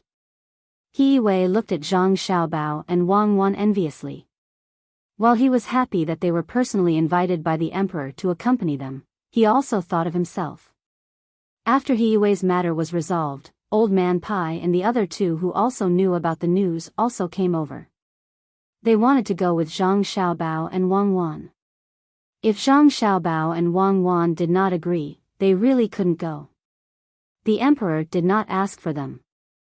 As a result, the group that wanted to leave became larger. When Xiaobei heard that they could go to another place, he happily said that he could go because his arm was fine. After waiting for 2 days, when the weather was good, when night fell, Zhang Xiaobao and the others set off. This was done to prevent the people from sending them off after they knew about it. The only person who stayed was Erniu. He still had to play games with the people from the Four Seas Academy and delay the energy of the people from the Four Seas Academy so that they could not be busy with other things. The sound of cicadas kept ringing, making people feel even more uncomfortable in the already hot weather. Li Yu, who had already drunk 3 bowls of iced sour plum soup, looked at the sunlight outside, narrowed his eyes, and ordered, "Someone, go find those people who came last time. It's time to continue the discussion today." The servant outside the door nodded and hurried to find those people. Li Yu poured himself a bowl of sour plum soup and drank a big mouthful. He let out a long breath and said to himself, "Fortunately, I went to Shinsai County and met Zhang Xiaobao. Otherwise, I would have been deceived. Humph. Each and every one of you has guts. Do you really think that I won't dare to deal with you with my identity?" Li Yu's servant quickly found the people Li Yu wanted to meet in a restaurant in Changning County. He told them that he would go back first and ask them to hurry over. There were a total of 6 people here, and they hadn't had a good time recently. Originally, they thought that they could easily sign a contract with Li Yu and then make a lot of money. Who would have thought that just as Li Yu was about to agree to it, he would run to Xian Kai County? When they came back and discussed the matter again, the share for their side became 10%. At first, they agreed that each side would pay 50,000 strings of cash, so the total would be 100,000 strings of cash. Together with the 25,000 strings of cash, they would get 40% and the other side would get 60%. Then, they could ask for shares in technology and management. That way, they could get another 10%, turning it into a 50-50 split. However, the business channel would be controlled by their people in the end, and the other side could not immediately get shares to share the dividends. They had to mine 25,000 strings of cash first. However, when Liu came back, he said that the accounts could not be calculated like that. The land fee was considered as a share of 25,000 strings of cash, but the mining was considered as a resource. If they wanted to add in, they had to first ask for how long they would mine and how much iron and clay they would mine. The money that could only be earned in the future would be directly converted into shares. When they had mined enough, if they cooperated again, the shares would be distributed again. As for the employment of the people, it was a matter for both sides, not Changning County. After all, the people provided the labor force. The model should be purely commercial, not a mixture of administrative and economic cooperation. I originally thought that the Marquis didn't know anything. Now it seems that he isn't simple. I just don't understand why he changed his mind when he was about to agree to something when he went out to find someone to invest in it. He showed us 50,000 strings of cash, but the contract isn't easy to negotiate. A person from the Millennium Chamber of Commerce said. President, could it be that someone gave him the idea after he went out? According to the news from the Four Seas Academy, he met with his brother by the river in Shinsai County that day. Rumor has it that he also met Zhang Xiaobao and Wang Wan from Buxin County. If they gave him the idea behind the scenes, it would not be easy to fool him. Another person said to the person who spoke earlier, emphasizing Zhang Xiaobao and Wang Wan. As long as one was observant, there was no one who did not know of their reputations. Of course, if one had not fought with the two of them, they would not be able to experience their legendary abilities. Hearing this, the other four people also remembered. The president said helplessly, "It's all because the news came too late. If it had come earlier, we could have asked Liu when we met last time. Today, he asked us to go over. I guess he wants to make a final decision. I don't know what he will agree to."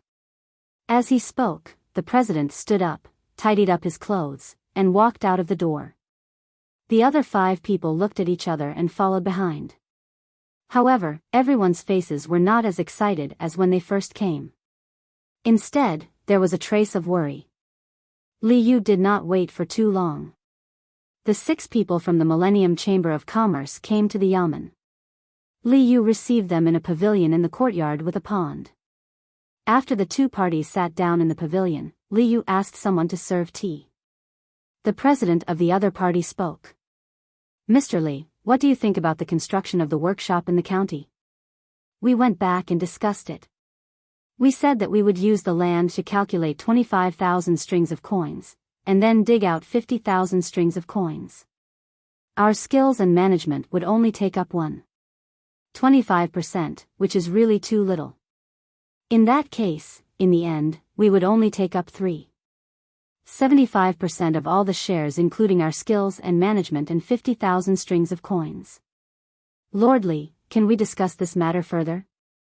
Otherwise, the money we invested will not be worth it. How about this? Let's not take a share of the 50,000 strings of cash that we will be collecting. Our technology and management, together with the 50,000 strings of cash that we invested, will take 50% of the shares.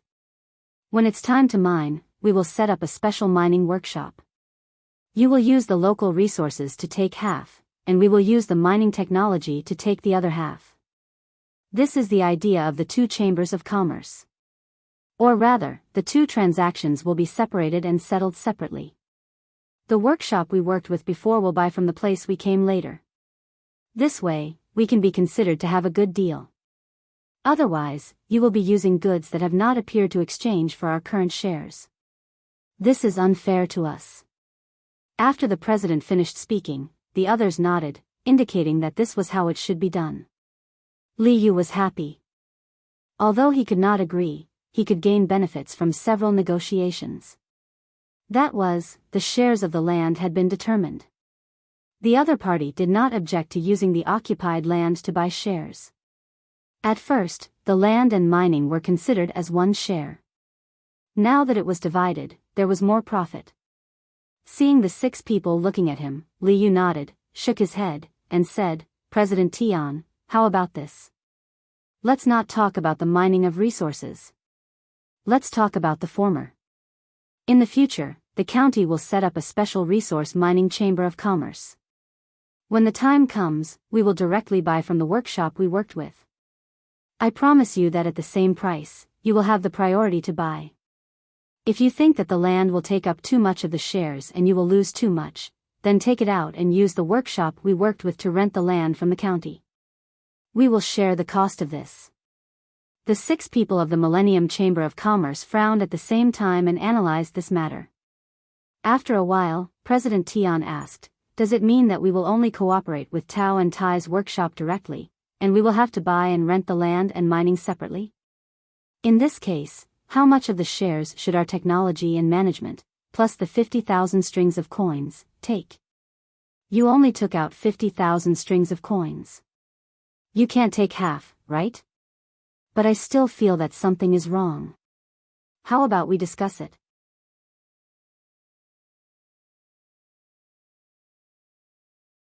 Chapter 743. The moment Li Yu left, the 6 of them began their discussion. They were prepared to be more forceful today, thinking that Li Yu would take a step back for the sake of the locals. But when they were forceful, Li Yu did take a step back, but in a different way. "President, from the looks of it, we have a lot of shares in our partnership with Li Yu. Even if we only take 10% of the shares in terms of technology and management, we can still get a total of 55% of the shares if we control the sales channels. But why do I feel like there's something wrong with doing that?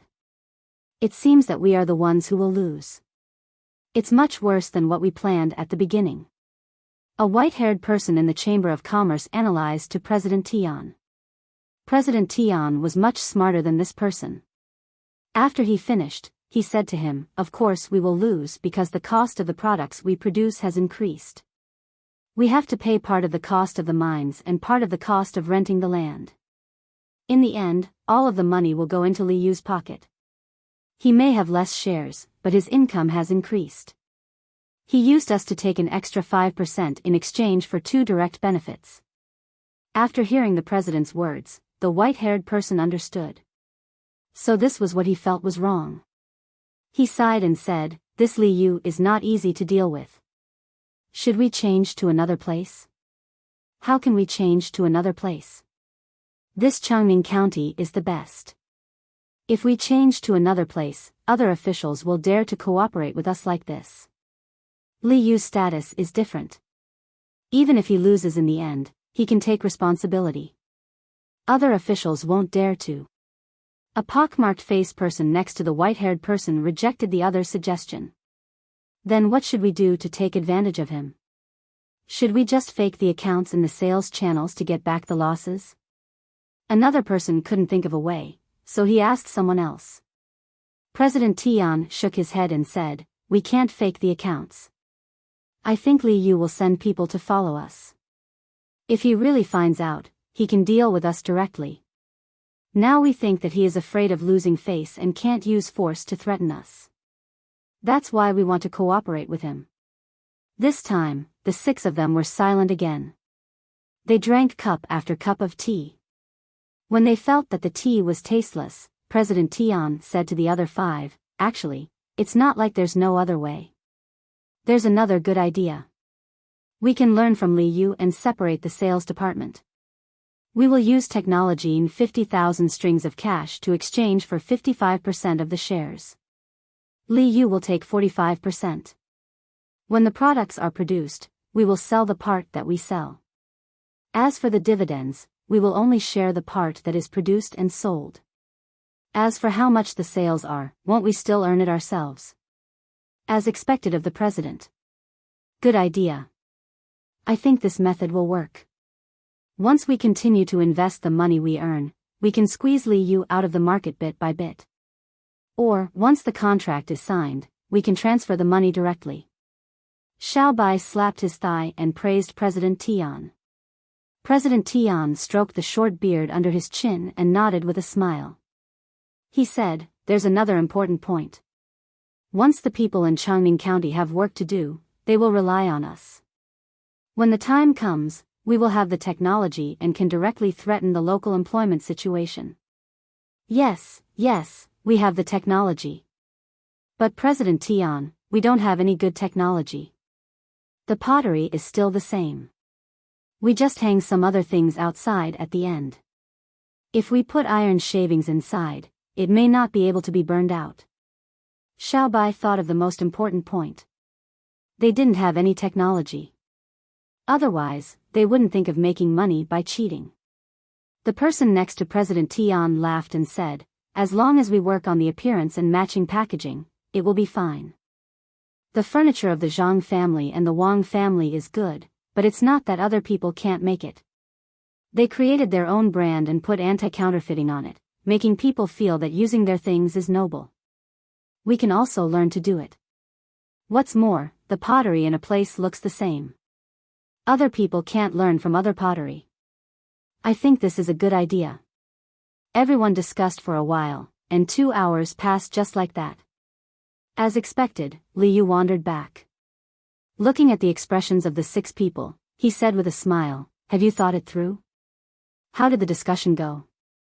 President Tian took out the method that he had just thought of.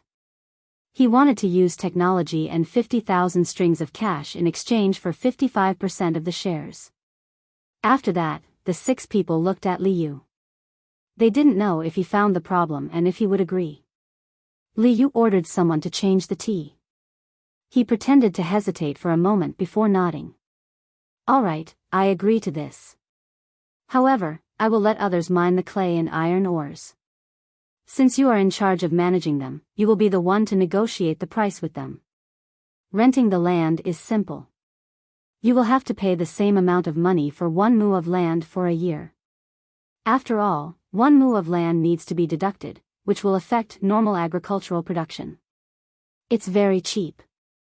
At least 1 mu of land needs to be rented for 10 years. In other words, we will jointly pay 10,000 strings of cash. There is another very important thing. Since our business requires transportation, we have to build a road in the county first.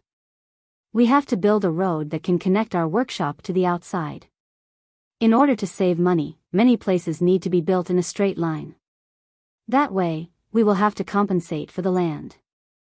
I have calculated that it will be about 5,000 strings of cash. Another thing is the river. Our county doesn't have a big river, but the neighboring county has each one. The workshop can't not use water. It will cost about 25,000 strings of cash to bring the river over. We will still pay for this, but the land won't be considered as land use fees. After all, it can be used for irrigation. Let's talk about this first. If possible, I agree to only ask for 45% of the shares. The money is ready. I just need you to sign the document and I will hand it over to you. However, you have to send someone to keep an eye on the account book. What do you think? After Liu finished speaking, he leaned back in his chair and picked up the teacup to drink leisurely. He was very happy in his heart. He thought to himself, "Little guys, you come here to scheme. You don't even know who I am. If I am really tricked by you, how can I raise my head among my brothers? This is only the first step. Wait and see. There are many ways." That was Zhang Xiaobao's idea. When the people from the Millennium Chamber of Commerce heard Liu's words, they were happy. When they heard the whole story, they finally knew what Liu was planning. He wanted them to take out 20,000 strings of cash for Changning County's local development. Liu's expression changed. Chairman Tian hurriedly waved his hand. "Lord Li, this is not good. If we do this, we will be wasting money. Although you will also take out 20,000 strings of cash, it is not a normal business to take out so much money. Oh, that's right. Then let me ask you. You told me before that you would make a profit in 1 year, recoup your capital in 2 years, and double it in 3 years. Is that true? Liu asked. Of course, it is true. The main thing is that the first year needs to be used to create a brand. If we work harder and produce the products this year and create a brand, we may be able to double it by next winter. We have underestimated the ability to make money. Chairman Tian promised again. Then it's settled. We need to pay taxes for our business. How about this? The county will exempt the production and sales of our workshop from taxes for 10 years. According to what you said, the tax exemption is quite high. However, your independent sales department also needs to pay taxes. I will find someone to mine there. Yes, it's a good idea. But your independent sales department also needs to pay taxes. Unless you were lying to me earlier, there's no way you'll be able to earn that much money. Otherwise, you can calculate how much less tax you'll have to pay according to the development you've described earlier. Not to mention 40,000 strings of cash, you can even get 10, right? Seeing that the other party admitted, Liu made things easier. He gave them a chance to calculate the profit and promised to exempt them from taxes. They would use 40,000 strings of cash in exchange for 10 years of tax. So this is what he was waiting for, the 6 people of the Chamber of Commerce thought at the same time. When they looked at Liu again, they felt that Liu was not an official sitting opposite them, but an old fox who was good at calculating. His calculation was too good. The one with the white hair couldn't help but ask, Lord Li, did you meet Zhang Xiaobao and Wang Wan in Xinsai County? How did you know? We just had a meal together. My brother is building a workshop with them. Otherwise, where would I get so much money? Liu pretended to be surprised and asked, then explained how he got the money. The 6 people understood. No wonder Liu seemed like a different person when he came back. As expected, he had received advice from Zhang Xiaobao. His opponent had changed and he couldn't act like before. Even if it was just rumors about how powerful Zhang Xiaobao was, he still had to be on guard. The 6 people looked at each other and didn't know what to say. Do you still want to discuss it a little more? Then, this official will take a look at the front. Liu put down his teacup and asked. Seeing the change in the expressions of the 6 people, Liu felt very comfortable. Now they knew who was behind this, right? Even if they don't want to do it, they can't. I raised all the money here. If they don't do it, wouldn't they be playing with me, a marquis?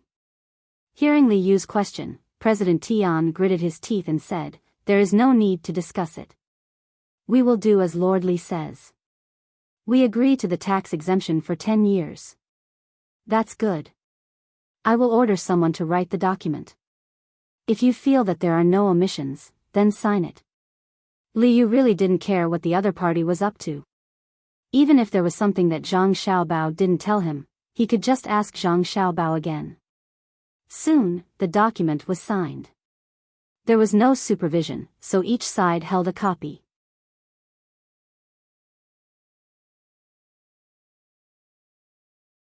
Chapter 744. After the people from the Millennium Chamber of Commerce had a meal with Liu, they were personally escorted to the yamen by Liu. As he watched the 6 of them walk toward a house that was going to be sold, Liu looked at the darkening sky and muttered, I'm finally a proper county magistrate. Sir, aren't you afraid that they're lying to you? I don't think they're good people. They signed the contract too quickly. One of Liu's advisors didn't know about this before. Liu had just found him from somewhere else. It was said that he didn't do well in the imperial examinations, but he was very good at other things, especially economics. It wasn't until Liu signed the contract with the 6 people and called him over to drink with them that he found out what the person he was supposed to be assisting had done. There were too many people earlier, so he didn't ask. Now that there was no one around, he reminded him worriedly. Little worm, do you feel uncomfortable that I didn't tell you about this in advance? Don't worry, other than this, I'll ask you about everything else in the future. Liu said to his advisor. I don't dare. Sir, you must have thought things through. Besides, it's my first time here. There are many things that I shouldn't know. The advisor had indeed thought of this before. Why didn't he discuss it with him? Was it because he wasn't good enough? If that was the case, why did he ask him? Now that he saw Li Yu speak so calmly, he was slightly moved. He hurriedly denied it vaguely, letting Li Yu know that he had thought about it and giving Li Yu a way out. Li Yu didn't care about what the advisor thought and explained, I don't think you can interfere in this matter. You just want to persuade me not to cooperate with them, right? That's right, the advisor replied calmly as well. Then how will this county develop? The people who came up with the idea behind the contract were Zhang Xiaobao and Wang Wan. If it weren't for the fact that I have a good brother who's familiar with them, they wouldn't care about this matter. That's why I must cooperate with the Millennium Chamber of Commerce. Li Yu told his advisor about the source of the idea. When the advisor heard this, he was puzzled at first. Then, his eyes widened and he asked in disbelief, Sir, are you talking about Zhang Xiaobao from the Zhang family in Sanshui County? The one who went to Jiannan Circuit? That's right. What's wrong? Are you unconvinced? Do you think you're better than him? Li Yu asked. No, my lord, with him around, you really don't need this lowly one. How could this lowly one dare to refuse? This lowly one once played a game of Monopoly with the young master of the Zhang family, and couldn't even last 2 hours. I wholeheartedly accepted my loss. If my lord is looking for him, then you can rest assured. When it comes to economics, no one dares to surpass you. I really don't know what to say. Sir, can you find an opportunity to let me see him again? I've been studying economics very hard recently, and I want to get some pointers from him. The advisor shook his head repeatedly. He was Xiao Chong, the one who Zhang Xiaobao once said could last for 6 hours. This time, he came here with Zhong Gang. Zhong Gang didn't join Li Yu's side, but was busy doing business in the capital. It was Xiao Chong who gave him the idea. After knowing who helped him behind the scenes and gave Li Yu the idea, all of Xiao Chong's arrogance disappeared. Those who hadn't faced Zhang Xiaobao before wouldn't be able to understand that formless pressure. Xiao Chong was convinced. He looked at Li Yu with reverence. Someone who could ask Zhang Xiaobao to help him couldn't be weak. This time, the one who was shocked was Li Yu. He stared at Xiao Chong for a while, then said, You actually competed with Zhang Xiaobao? Ha ha ha, did you feel very wronged when you lost? How do you know, sir? Xiao Chong was indeed very wronged back then. Of course. Zhang Xiaobao's methods are not simple. Come, follow me. I'll let you see what Zhang Xiaobao's plan is all about. If the people from the Millennium Chamber of Commerce really do business properly, and they really do make a lot of money, I'll also exempt them from taxes for 10 years. If they dare to have any bad ideas, I'll make sure they don't leave. Li Yu pulled on Xiao Chong's sleeve and walked into the room, talking as they walked. When Xiao Chong heard that he could personally see Zhang Xiaobao's plan, he was so excited that he trembled. He raised his other arm and wiped the sweat from his forehead due to excitement. He said, I believe everything you say, sir. The young master of the Zhang family is indeed like this. When you fight, you give others a chance first. If they don't accept, then they will face an overwhelming attack. President, if we sign the contract like this, won't we lose a lot of money? After buying a house in the county, the 6 people from the Millennium Chamber of Commerce first returned to the restaurant. The house needed to be renovated before it could be lived in. Now they had to stay in the local area, so they couldn't continue to live in the restaurant. As soon as they entered the restaurant, the pockmarked man asked President Tian. While President Tian was busy with other things, he was also thinking about the contract. When he heard the question, he asked back, Can we not sign it? Li Yu raised a lot of money. If we don't sign it, we'll be cheating him. For people like him, face is very important. We won't lose anything if we sign it. At most, we'll take out 40,000 strings of coins first.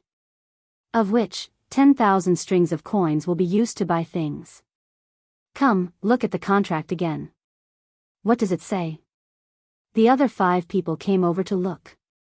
The contract said that the first party was the Millennium Chamber of Commerce, and the second party was Liu. At the same time, there was a position of county magistrate. The 5 people looked at it for a while but couldn't see anything. They turned to the president in confusion. Seeing that the 5 people couldn't see anything, President Tian smiled proudly and said, "Look here. It says that the Millennium Chamber of Commerce, which cooperates with Liu, is the first party. If we do business in Changning County, we'll be exempt from the annual tax. Do you see? 10 years, but it doesn't say that we'll be using clay and iron to make things. In other words, we can do other business in our name. In this way, starting tomorrow, we'll find other local businessmen to cooperate with and do business in our name. We can save half of the tax. We don't need to spend a single copper coin. We just need to use our name. Is it really written like this? That's great. Is Liu a fool? No wonder the president asked us to read it word by word. It turns out that he thought of this. A person in the Chamber of Commerce stared at that line and said in surprise. This time, he really admired the president. No wonder the president agreed so quickly. Amazing, just using his name to cooperate with others, he could earn half the tax of other people's transactions. President Tian smiled reservedly and waved his hand. It's just a small trick. Even if Liu finds Zhang Xiaobao, what can he do? Others are afraid of Zhang Xiaobao, but I'm not. Humph, when we find a businessman tomorrow, you can find someone to spread the news that Liu found Zhang Xiaobao. In the end, the Millennium Chamber of Commerce took advantage of the loophole. So, when it comes to economics, no one can avoid failure. Every time you suffer a loss, you learn a lesson. President, do you really want to do and say this? I'm afraid that Zhang Xiaobao will come to deal with us after he knows. His family has a lot of money. If by any chance, he borrows hundreds of thousands of strings of cash from Liu, we won't be able to make money from the clay business. The person who spoke just now asked worriedly. What are you afraid of? If he really dares to invest so much money, then we can use some tricks when we manage it. The contract doesn't say that we'll only make money, right? How can we make money just because we take out money? Do you understand? President Tian explained. I understand. President is really smart. Xiao Bai gave a thumbs up and praised. Xiao Chong, who had followed Liu into the room, first read the contract carefully. Just as he was about to look at Zhang Xiaobao's plan, his eyes landed on the clause that the Millennium Chamber of Commerce had mentioned. He was stunned. Suddenly, his expression changed. He said to Liu, "Sir, there's one clause in the contract that's not easy to deal with. It's the 10 years tax exemption. What if they use this as an excuse to work with the local businessmen to avoid paying taxes?" Liu continued Xiao Chong's words. That's right. What should we do? Xiao Chong saw that Liu could say it out loud. He shouldn't have written this clause. Liu didn't answer him. He took out Zhang Xiaobao's plan and threw it in front of Xiao Chong. Look at it yourself. Tomorrow, come with me to find a place to build a road and dig a river. This rundown county doesn't even have a big river. I originally wanted to make more money to build one, but now I don't have to. Xiao Chong carefully picked up Zhang Xiaobao's plan and flipped through it. The next day, the sky was high and the clouds were light. The sun came out early and shone on the earth and the people and things on it. Liu led his men to the restaurant where the Millennium Chamber of Commerce stayed. He ordered people to invite them in to discuss the road construction. As soon as they went up, the people from the Millennium Chamber of Commerce came down. However, there were only 3 people, not 6. The other 3 were nowhere to be found. Sir Li woke up early.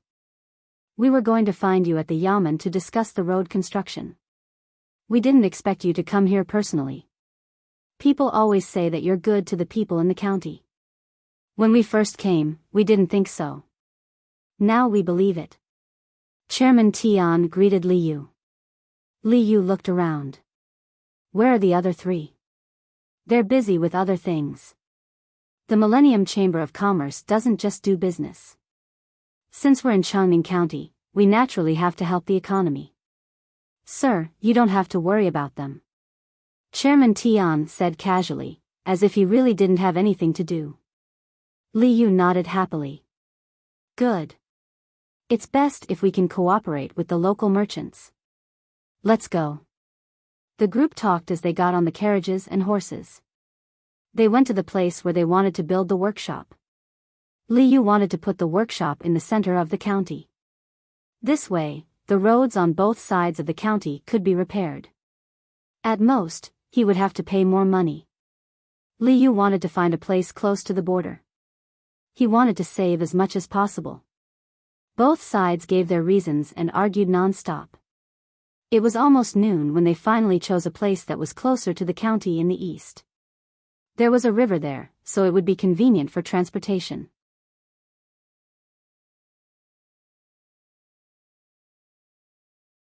Chapter 745.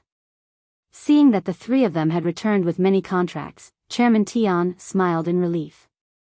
He turned to Li Yu, who was still looking at the terrain. Lord Li, actually, it's okay to build more. After all, people who do business have a conscience. If they can do more good for the people, they should do more. Really? Li Yu didn't expect Chairman Tian to be so easy to talk to. He was wondering if he should add more money. For people like him, no matter how much money he had, it was better to build a good reputation. If he didn't have money, he could ask others for money. If he really couldn't do it, he still had an adopted elder brother. Seeing Chairman Tian nod with a smile, Li Yu said happily, "Good, I like businessmen with a conscience. Making money is one thing, but you can't just think about money for the sake of making money. You should at least think about the people, like Xiao Bao and Cuckoo. Oh, let's not talk about them. They are officials. For example, between the clouds and the water, they are doing very well." Chairman Tian could earn more money now, so he naturally wouldn't refute Li Yu's words. Between the clouds and the water was still owned by the Zhang family and the Wang family. What was the difference? As he followed Li Yu forward, he gave a look to the people beside him, indicating that they should go out and take a look. He then whispered to the person closest to him. "There are no more businessmen in this county. We can go to other counties to take a look. Lure them here and reduce the tax. For example, 30%, or even 20% is good. The more prosperous the county, the more they earn, and the more money we will have. Chairman, I'll go arrange it now." The person who received the order agreed and found an excuse to leave. He hired a carriage and rushed to another county as fast as he could. Li Yu pretended not to notice their little tricks. Xiao Chong also turned a blind eye. He now admired Zhang Xiaobao even more. The proposal had already mentioned this point. It could be said that he had foreseen the enemy first. While they were looking at the terrain, the Yamen of Changning County posted a notice. Regardless of whether they could read or not, they should come closer to take a look. Those who could read would have to explain it to others. A large group of people had gathered at the spot closest to the entrance of the Yamen, which was used to post notices. A man dressed like a scholar stood at the front. The people around him gave up their spots to him as a sign of respect. No one squeezed past him and waited for him to read the words on the notice. This county has issued a new regulation. Those who are required to pay taxes and refuse to pay with any excuse will be forcibly collected by bailiffs. Depending on their attitude, they will be punished by 3 to 5 times the amount. I hope that all merchants in this county will remember this. That's it, just this one. It was also a kind of honor to be respected by so many illiterate people. Of course, it depended on the place. If it was in Sanshui County, no one would need him to read it. If it was in Sanshui County, no one would need him to read it. If there were children at home who had studied in school for 2 years, they could just bring them out. The people thought that it was a big deal, but when they saw that it was only for merchants to take the initiative to pay taxes in time, they were very disappointed. They sighed and dispersed. Chairman Tian, how about we go from here to the river? There are several small rivers in front of us that can be connected. It will be convenient to use water when the time comes. It won't be troublesome to make the rivers wider. Li Yu led the crowd to another place. He looked around and took out the map in his hand. After carefully comparing it, he said to Chairman Tian of the Qianshi Chamber of Commerce. Chairman Tian still had a reserved smile on his face. If Lord Li says it's okay, then it's okay.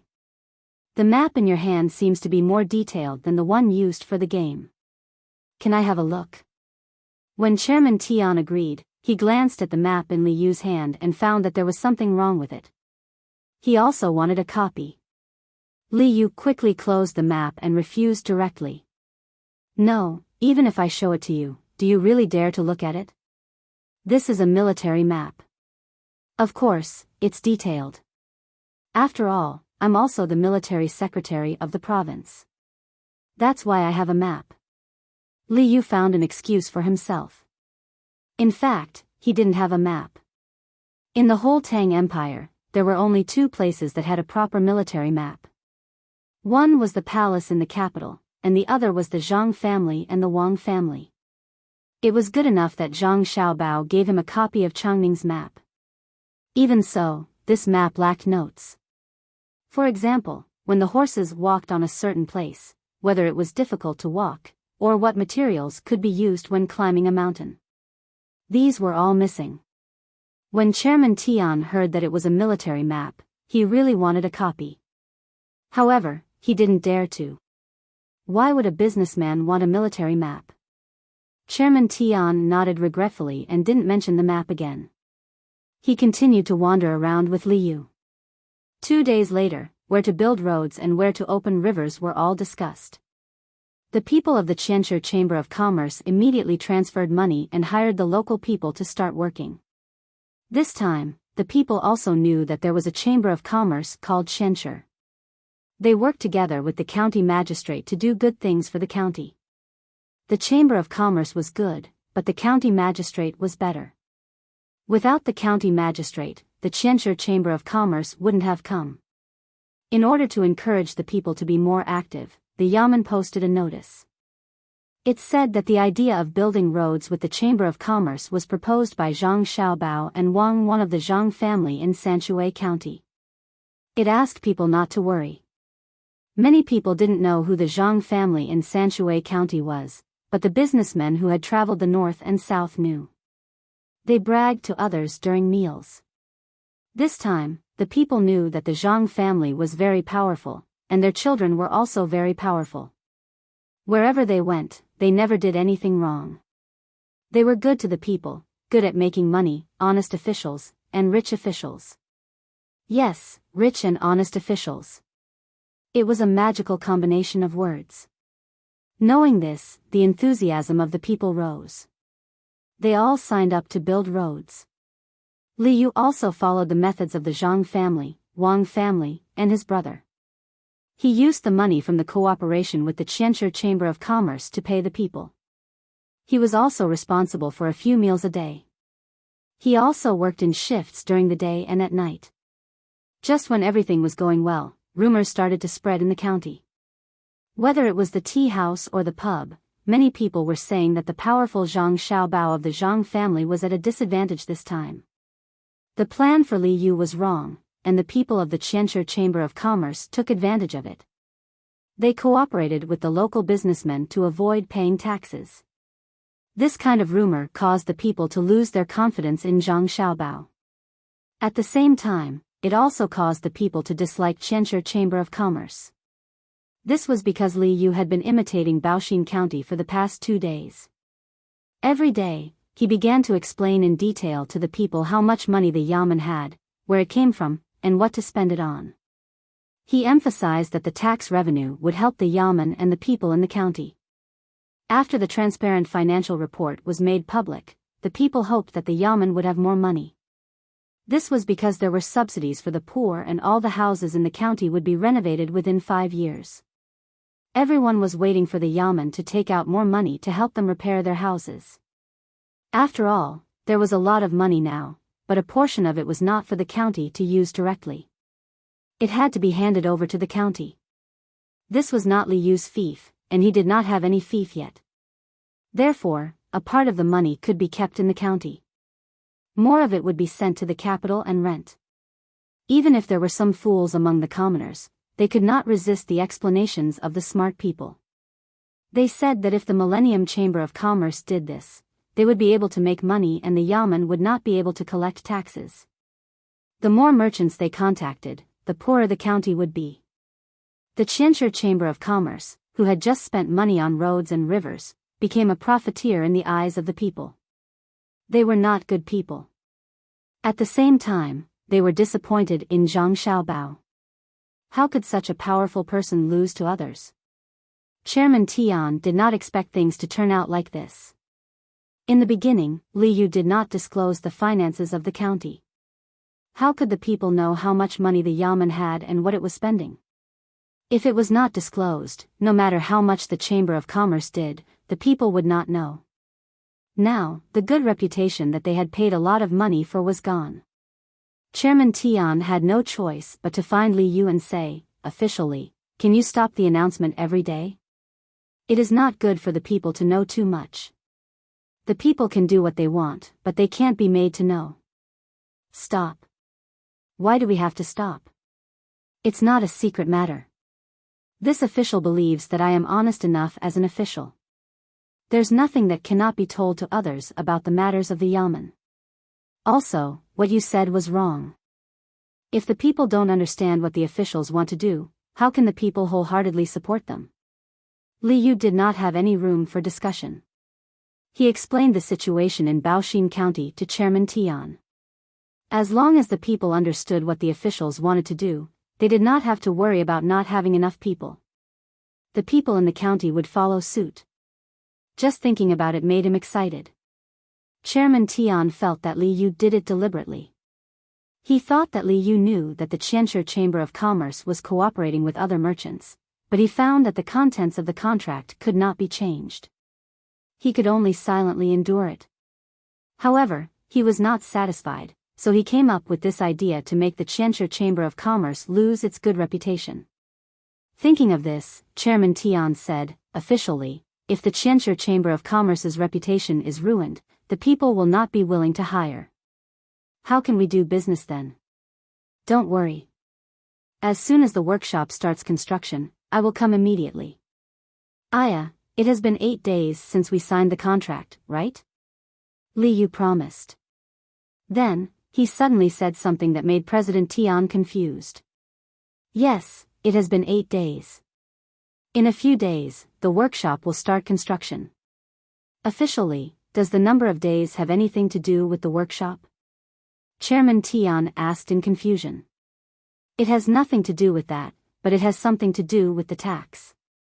According to the regulations of the county, merchants can delay paying the tax for 10 days. If they do not pay after 10 days, the punishment will be heavy. These days, no merchants have paid the tax. I am worried about them. Li Yu looked at Chairman Tian meaningfully and explained.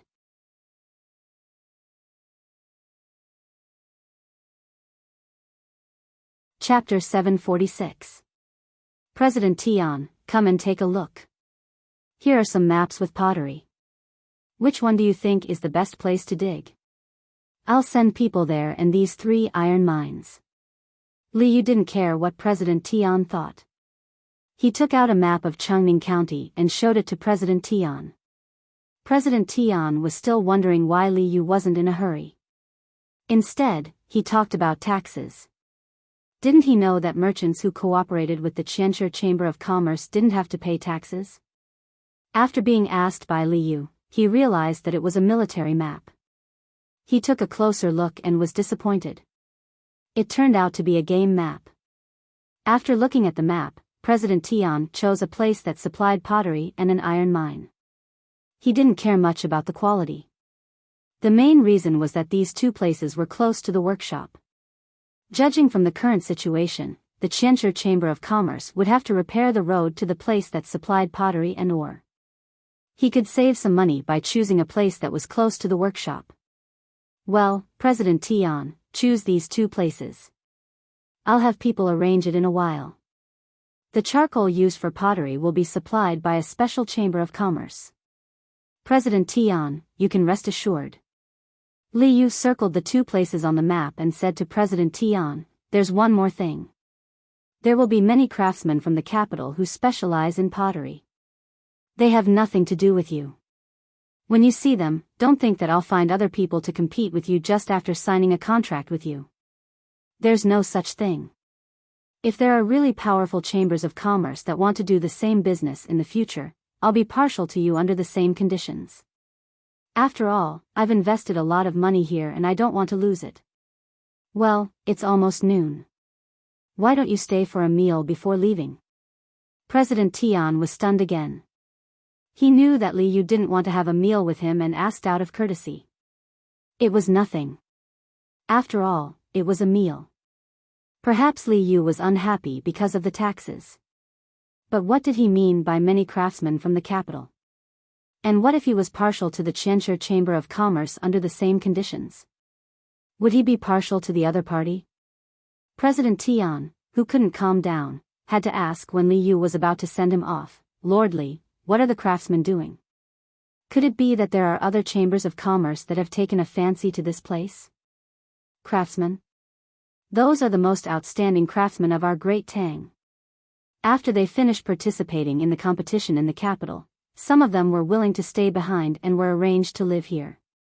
This place is close to the capital, and they don't do business here. Instead, they occupy a place here to study and improve pottery. As for the other chambers of commerce wanting to invest in the same business as the Millennium Chamber of Commerce, there was no such thing. I was just saying. If someone really came, I couldn't just drive them away. It was just like the restaurants in the county. Once there was a restaurant, there would be no one else in the county that could open a restaurant, right?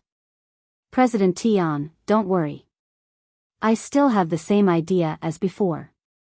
As long as the conditions are the same, you won't suffer any losses. At the same time, I also guarantee that no matter how rich the person is, even if it's the Zhang family and the Wang family, I won't cooperate with them. Li Yu explained the situation to President Tian. Chairman Tian couldn't figure it out for a while, so he could only reply, okay, then I'll go back now and finish the work of the workshop as soon as possible. Take care. Come, see the guest out. Li Yu stood up and escorted Chairman Tian to the door. He had the servants continue to escort him out while he returned, sat down on a chair, and spoke to the screen. Little worm, you can come out now. Did you see President Tian's expression just now? I saw it. He probably won't be able to sleep well tonight. Milord, are you really going to punish the merchants who worked with the Millennium Chamber of Commerce? At the very least, they'll have to pay 3 times the tax, and at the very most, it'll be 5 times the tax. If you punish them all at once, they'll lose money from the business they did a few days ago. Little Worm worriedly asked as he came out from behind the screen. Li Yu nodded seriously. Punish them. If they don't, the merchants will think of ways to evade the tax. This official wants the merchants of the county to know that if they want to make a fortune, they should do business properly. Don't always rely on crooked methods. If they're really capable, they can learn from the Zhang family and the Wang family and come up with more strange things. Seeing that Li Yu had made up his mind, Little Worm didn't try to persuade him anymore. However, he muttered in his heart, if all the merchants can be like the Zhang family and the Wang family, the Tang Empire will be bustling. Every day, we'll see many new things that we've never seen before. Just as Little Worm had said, Chairman Tian began to feel restless the moment he returned to the house. He felt that the hot weather was unbearable, and that the chirping of cicadas was too noisy. He didn't like anything he saw, and even drinking water tasted bitter. One of the people from the Chamber of Commerce who went out came back. When he saw Chairman Tian, he asked with concern, Chairman, did you talk to Li Yu? He's willing to take down the announcements every day. Take down what? That's Li Yu's way of proving that he's honest. How can he take it down? Chairman Tian fiercely shouted at the person who came back. The person was stunned. He carefully observed Chairman Tian's expression and asked cautiously, Chairman, are you in some kind of trouble? Why don't you tell us? We can think of a solution together. We're in big trouble. I don't know what Li Yu's intentions are. First, he asked me how many days have passed since the last contract was signed. He specifically said that there are still 2 days left. If the merchants don't pay the taxes, they'll be punished. I can't think of any other methods. Chairman Tian tried his best to calm down. He told the person beside him one thing. The person who came back didn't say anything, waiting for the chairman to continue. The second thing is that he wants many artisans from the capital who specialize in pottery. They're the ones who stayed from the capital's craftsman competition. They should all be quite skilled. They're not here to do business, just to study. However, who can guarantee that they're really like this? There are already quite a few artisans here. If they join us, no matter how we use special methods to make people think that it's a new technology, they'll be able to figure it out. The third thing is that Li Yu mentioned that if a new chamber of commerce comes, as long as they want less benefits than us, he'll be willing to support them. I don't know if it's because someone wants to come or if he's just threatening us. Tell me, with 3 things in a row, which one of them can make people feel at ease? If Li Yu really finds a few more chambers of commerce to do the same business as us, that kind of competition will be the most uncomfortable. After Chairman Tian finished speaking, he felt a little better. He picked up the herbal tea on the table and poured it into his mouth. He looked at the person beside him, waiting for him to speak. The person who just came back was also frightened by Chairman Tian's words. He whispered, Chairman, why don't we stop cooperating with other merchants? Is this what Li Yu meant? Are you stupid? Right now, we're cooperating with other merchants. Everything is according to the contract. Even if Li Yu isn't happy, as long as he still wants some face, he won't use other methods to deal with us. Once we stop cooperating with other merchants, how will other people see us? Are they afraid? Are they not capable enough? Or do they know that they've done something wrong and take the initiative to correct it? No matter what, it's not good for us. Even if we have to endure it, we have to endure it. Chairman Tian considered many things, but he couldn't solve them even if he said it out loud. He could only wait. 2 days later, the weather was a little gloomy. The wind was still strong, blowing from the southwest to the northeast. The people who had set up stalls outside knew that it was going to rain. They all packed up and found shelter from the rain. The shops with houses didn't need to. Shun Feng Pastry Restaurant was one of those shops. Usually, business was good. Normally, taxes were paid every half a month. It was a fixed amount, unlike some merchants who paid according to the quantity of goods. The owner of Shun Feng Pastry Restaurant was surnamed Wang. His name was Wang Sunfeng. He had named the restaurant after himself. Today was the day he was supposed to pay his taxes. Because according to the half-a-month period, it was just right. He had delayed it for 10 days. But he wasn't worried at all. Even though the waiter had already warned him not to offend the yamen, Wang Sunfeng still felt that he should wait and see. Hurry up. It's going to rain soon. If the stalls outside can't sell, there will be more people coming in to eat. If anyone dares to slack off, I'll deduct their wages. Looking at the sky outside, Wang Sunfeng was very happy. There were fewer competitors now. If it could rain until night time, his income today would be equivalent to 2 days of good weather. Just as he was feeling happy, 2 bailiffs from the yamen came. They knew each other. One of the bailiffs sat at a table and said to Wang Sunfeng, Brother Wang, isn't it time to pay the tax? It's been 10 days. "Oh, Brother Fu, you're wrong.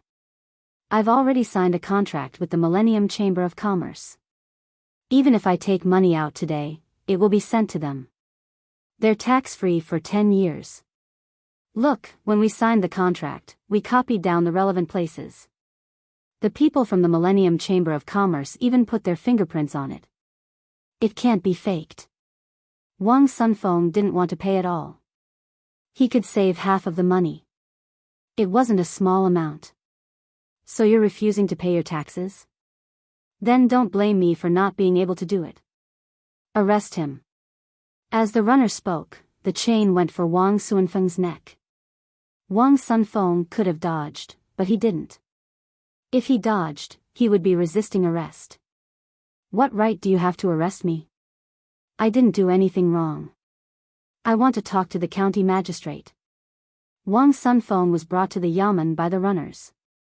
At this time, there were many people in the yamen who had been arrested. They didn't dare to move because they knew Li Yu's identity. They just wanted an explanation. When most of the people had arrived, Li Yu came to the front with a contract in his hand. He said to the crowd, "Is there anyone who doesn't agree? Fine, I'll tell you. Look carefully. When Party A cooperates with Party B, they are tax-free. When they signed the contract with you, they didn't cooperate with me in this regard. You'll pay what you have to pay. No one can escape. Pay your taxes and pay your fines. Then you can go home. Sir, you can say whatever you want. Why do you have the final say?" A merchant rolled his eyes and said.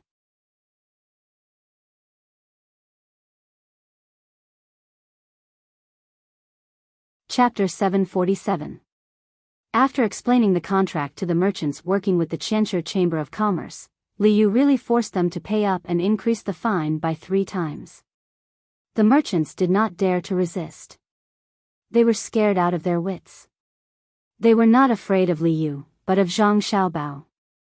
The rumors were true, and Zhang Xiaobao lived up to his reputation. A few days ago, they had been saying that the undefeated Zhang Xiaobao had lost. Now, they knew what it meant to have no empty seats. "Lord Li, no, Marquis, you are familiar with the young master of the Zhang family. I accept the punishment. Not just 3 times, even 5 times is fine. I spoke ill of him a few days ago, so please speak up for me. Don't let him send people to open a pancake shop." Wang Sunfeng, who owned a Shunfeng pastry restaurant at home, walked up to Li Yu from behind the crowd of businessmen. His face was full of regret as he pleaded with Li Yu. He was even willing to pay more, just to prevent Zhang Xiaobao from taking revenge. Li Yu was amused. Wang Sunfeng was not afraid of a marquis, but he was afraid of Zhang Xiaobao coming to take care of the shop. He waved his hand impatiently. "I said 3 times, then 3 times. If you do it again, 5 times, and you will be locked up." Then the young master of the Zhang family. Wang Sunfeng asked without a trace of joy. "He doesn't have the time to care about you. He is someone who does great things. You are not even a chicken that is going to kill a chicken to scare the monkey." Yes, I am just an ant. He doesn't have time to kill me." That's good. Wang Sunfeng was relieved. Many of the other merchants thought the same. They were afraid that Zhang Xiaobao would come personally. If he wanted to deal with them, he would not have to resort to underhanded means. He could just throw money at them. Chairman Tian of the Qianshi Chamber of Commerce and the others were not sure when the county would catch the merchants. A notice was posted outside the yamen. It contained a portion of the contract, as well as the amount of taxes and fines that the merchants had to pay. All of it would be recorded, especially the fines, which were not taxes that had to be paid. They could be kept and used for the development of Chengning County. The continuous decrease in revenue for the past few days had already made the people worried. Now that they suddenly saw the contents of the contract and the revenue, the people who were worried about their hometown quickly smiled and spread the news. When President Tian and the others heard the news, they took out the contract and read it carefully. It was written very clearly in the contract. Only those who cooperated with Li Yu could enjoy the tax exemption. Especially the last sentence, which made the 6 of them learn a new trick, but the price was not small, because they had to compensate the merchants who cooperated with them. One move behind. Zhang Xiaobao, I will remember this. President Tian sighed and looked at the hazy sky outside. The other 5 people were also worried. They had witnessed the legendary prowess of Zhang Xiaobao, but they had yet to discover the backup plan of Zhang Xiaobao and Wang Wan. Were they setting up a trap, or were they not planning to take revenge? Just like the sky, it was gloomy and gloomy. It was hard to bear. Li Yu, who had received a large sum of money from the yamen, was very happy to treat the punished merchants to a meal. The food was not bad. The whole mutton soup was still being cleaned up. The mutton was brought up first, and there was a large pot next to it. There were mutton bones and mutton fat inside, and it was boiling. Chopped green onions, coriander, salted garlic, and pepper were all prepared. When the soup was ready, they could drink it. Li Yu picked up a piece of mutton face and said to the merchants in the yard, "Everyone has made a lot of contributions to this county. I will thank you on behalf of the county people. Eat." The merchants were not in the mood to eat, but they did not dare to not eat. They picked up their chopsticks and casually put some meat into their mouths and ate with Li Yu. After eating for a while, the mutton soup was ready. Li Yu asked someone to serve him a bowl full of soup. He took 2 sips and felt comfortable all over. Then, he said to the merchants, "In this prosperous dynasty, the goods are prosperous and the people are peaceful. We should join forces. However, although there are only a few fools, the time is not right for everyone. Perhaps the path is unclear. Therefore, we want to gather, move together, fight together, so. Lord Li, can you say something else?" More than half of the merchants did not understand what Li Yu was talking about. Someone asked in a low voice. "Oh, actually, what I'm saying is that everyone is living a good life now. The people of Tang are in a good time. In our county, everyone should be motivated to work together. However, although there are few fools, there are many who are not. They can't find a better way. So, I think we should join forces and advance and retreat together." Just like Lu Zhou, all the people there worked together with the merchants. The merchants had formed their own merchant associations. When they had good things to sell, they would not go to others alone to negotiate the price. Otherwise, they would be sold and attacked one by one. It was the same when it came to buying things. The common folk in the county can't compare to Lu Zhou, but shouldn't you merchants work together with me? When you trade, you can talk to other merchants together. That way, you'll suffer less losses and gain more benefits. Li Yu did not want to show off how talented he was. When he saw that many people did not understand, he immediately changed his way of speaking. He looked at the merchants, asking them if they wanted to join him. The merchants now knew that Li Yu, the marquis, was going to learn from the Zhang family and the Wang family. They hesitated. The Zhang family and the Wang family could succeed because they had powerful people. Could they do the same? Li Yu seemed to have guessed the thoughts of the merchants. He continued, "Let's try it out first. If we find it difficult, I'll ask Zhang Xiaobao. What do you think?" "We'll listen to your orders, my lord." Wang Sunfeng expressed his stance. Li Yu's last sentence had worked. The other merchants also agreed. As long as Li Yu could talk to Zhang Xiaobao, there would be no problem. "Let's paddle the 2 oars and push the waves away," on the Yellow River, or more accurately, on the Wei River. Zhang Xiaobao and Wang Wan's fleet slowly moved forward. Little Bei, Little Yuan, Big Man, Little Man, and a group of little fellows sat on the south side of the ship. Their voices drifted in and out as they sang. The human-powered propeller continued to spin in the countercurrent. There was no need for a tracker. Moreover, there were 2 large wheels beside the propeller. At full speed, it was very fast. Because the ship had many levels and was too high, the little fellows couldn't see the ship below them. They could only look at the south side. The south side was relatively more prosperous. There were fishing boats and passenger boats waiting to be ferried. In the shallow waters of the river, there were naked children swimming. Little Bei and the others sang until they stopped. They stared blankly at the shore. The ship rocked gently in the water, but it didn't make them seasick. The guards didn't disturb them either. They only set up a net below the ship to prevent anyone from falling in. Although Little Bay and the others could swim, it depended on what kind of water they were in. While they were looking at the people on the shore were also looking at them. Because the ship was moving along the north side of the river, it was far away and there were no binoculars. They could only see a group of children sitting on the side of the ship. Only the merchants who often came and did business knew who the people on this ship were. The two rice seedlings holding hands clearly told the people who were familiar with them that this was the young master and young lady of the Zhang and Wang families who were on the move.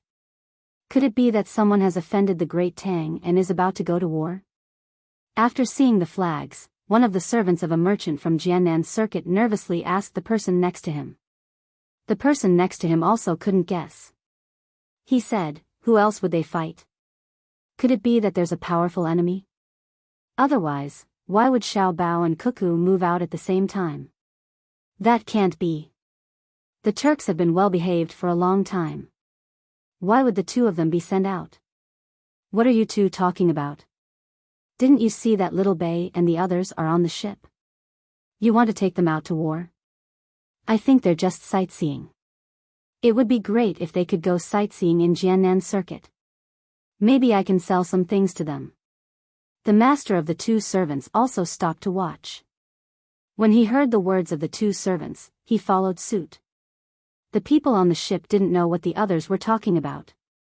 They were still busy with their own business.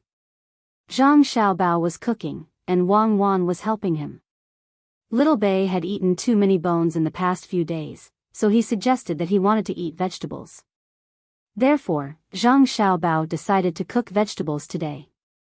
He also cooked an eggplant and cucumber scrambled eggs. Wang Wan was in charge of the main dish. She used dandelion seeds to make pies and put some dried shrimps and oil in them. The pies were wrapped in thin layers. She only put a little oil in the first pan, and the rest were all dried. The pies were only 5 centimeters in diameter, making them very convenient to eat. After placing the pies on the pans, Wang Wan looked at the fire and asked Zhang Xiaobao, "Are we really responsible for all the expenses?" Zhang Xiaobao, who was peeling the cucumber, slowed down his movements and said, "Of course. If I don't take advantage of this opportunity to make money, I won't be able to sleep at night." After peeling the cucumber, Zhang Xiaobao only chose the most tender part in the middle and cut it for later use. He also took the eggplant. He didn't want the skin or the innermost part. He only chose the middle part without oil and blanched it with water. After Wang Wan saw it, she said, "You spoiled it. If you eat bean sprouts, do you have to cut off the head and the tail? Have you thought of a story? We didn't throw it away. The rest is just enough to make a mess of stew. The cucumber will be mixed with cold dishes. I've thought of a story. Once upon a time, there was a family," Zhang Xiaobao said as he cooked. Stories were prepared for meals. Children were partial to food and had eaten too much meat recently. Xiao Yuan didn't like to eat vegetables.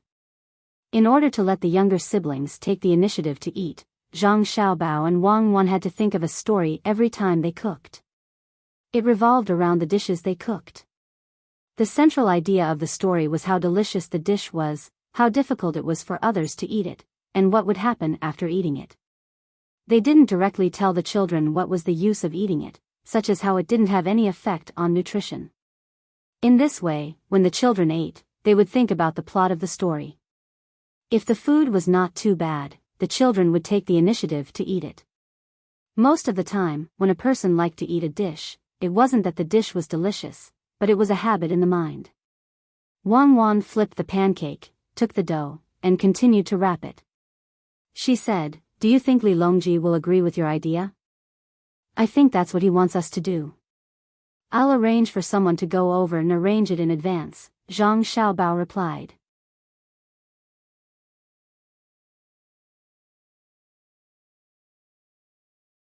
Chapter 748. The waves slapped against the side of the ship, and the clouds in the day moved with the wind. Under the setting sun, the willows were dyed red. On this evening, Zhang Xiaobao and Wang Wan's fleet finally entered the canal. Based on their current speed, they would reach the capital in another 2 days. The splint on Xiao Bei's arm had been removed the day before yesterday. Xiao Bei, who had not washed his arm for a month, would soak it in water when he was free. It was only today that he realized something was wrong. Most of his body was darker than his arm, and his arm was too white. It looked awkward no matter how one looked at it. After asking around, his brother and sister ran to the ship in front to make arrangements. Xiao Bei could only use a thin shirt to cover his arm and ask others for help. Xiao Yuan was showing off his cleverness to others, reciting, "Separate from the turbid, separate from the turbid." Xiao Bei came looking for him. "Brother Xiao Yuan, I have something to ask you." Xiao Bei usually called him Xiao Yuan, but today he added the word brother. Xiao Yuan was shocked and looked at Xiao Bei warily. He then looked around. Luckily, there were people around. He asked, "What's the matter?" "I won't use the tripwire anymore." "Look at how scared you are," Xiao Bei said when he saw Xiao Yuan's timid look. "Of course not. We're on water. I'm afraid you'll set fire to it." Xiao Yuan did not relax. "Let me test you. Do you know why people can become darker?" Xiao Bei's eyes turned, and he put his hands behind his back, looking knowledgeable. Xiao Yuan nodded and said, "I know. Places where the sun doesn't reach are white. Look, people who often stay indoors are usually white. People who work outside are usually black. Let me give you a pair of binoculars.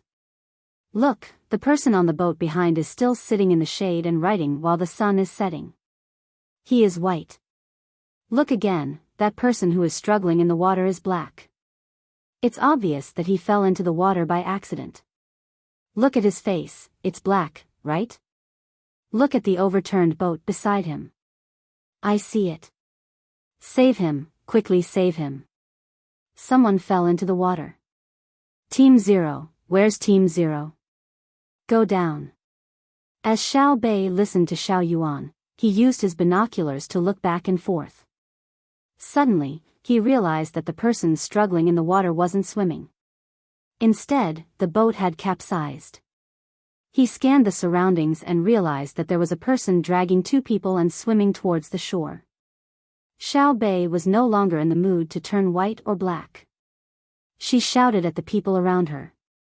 When she shouted, someone on the boat in front of her had already jumped into the water.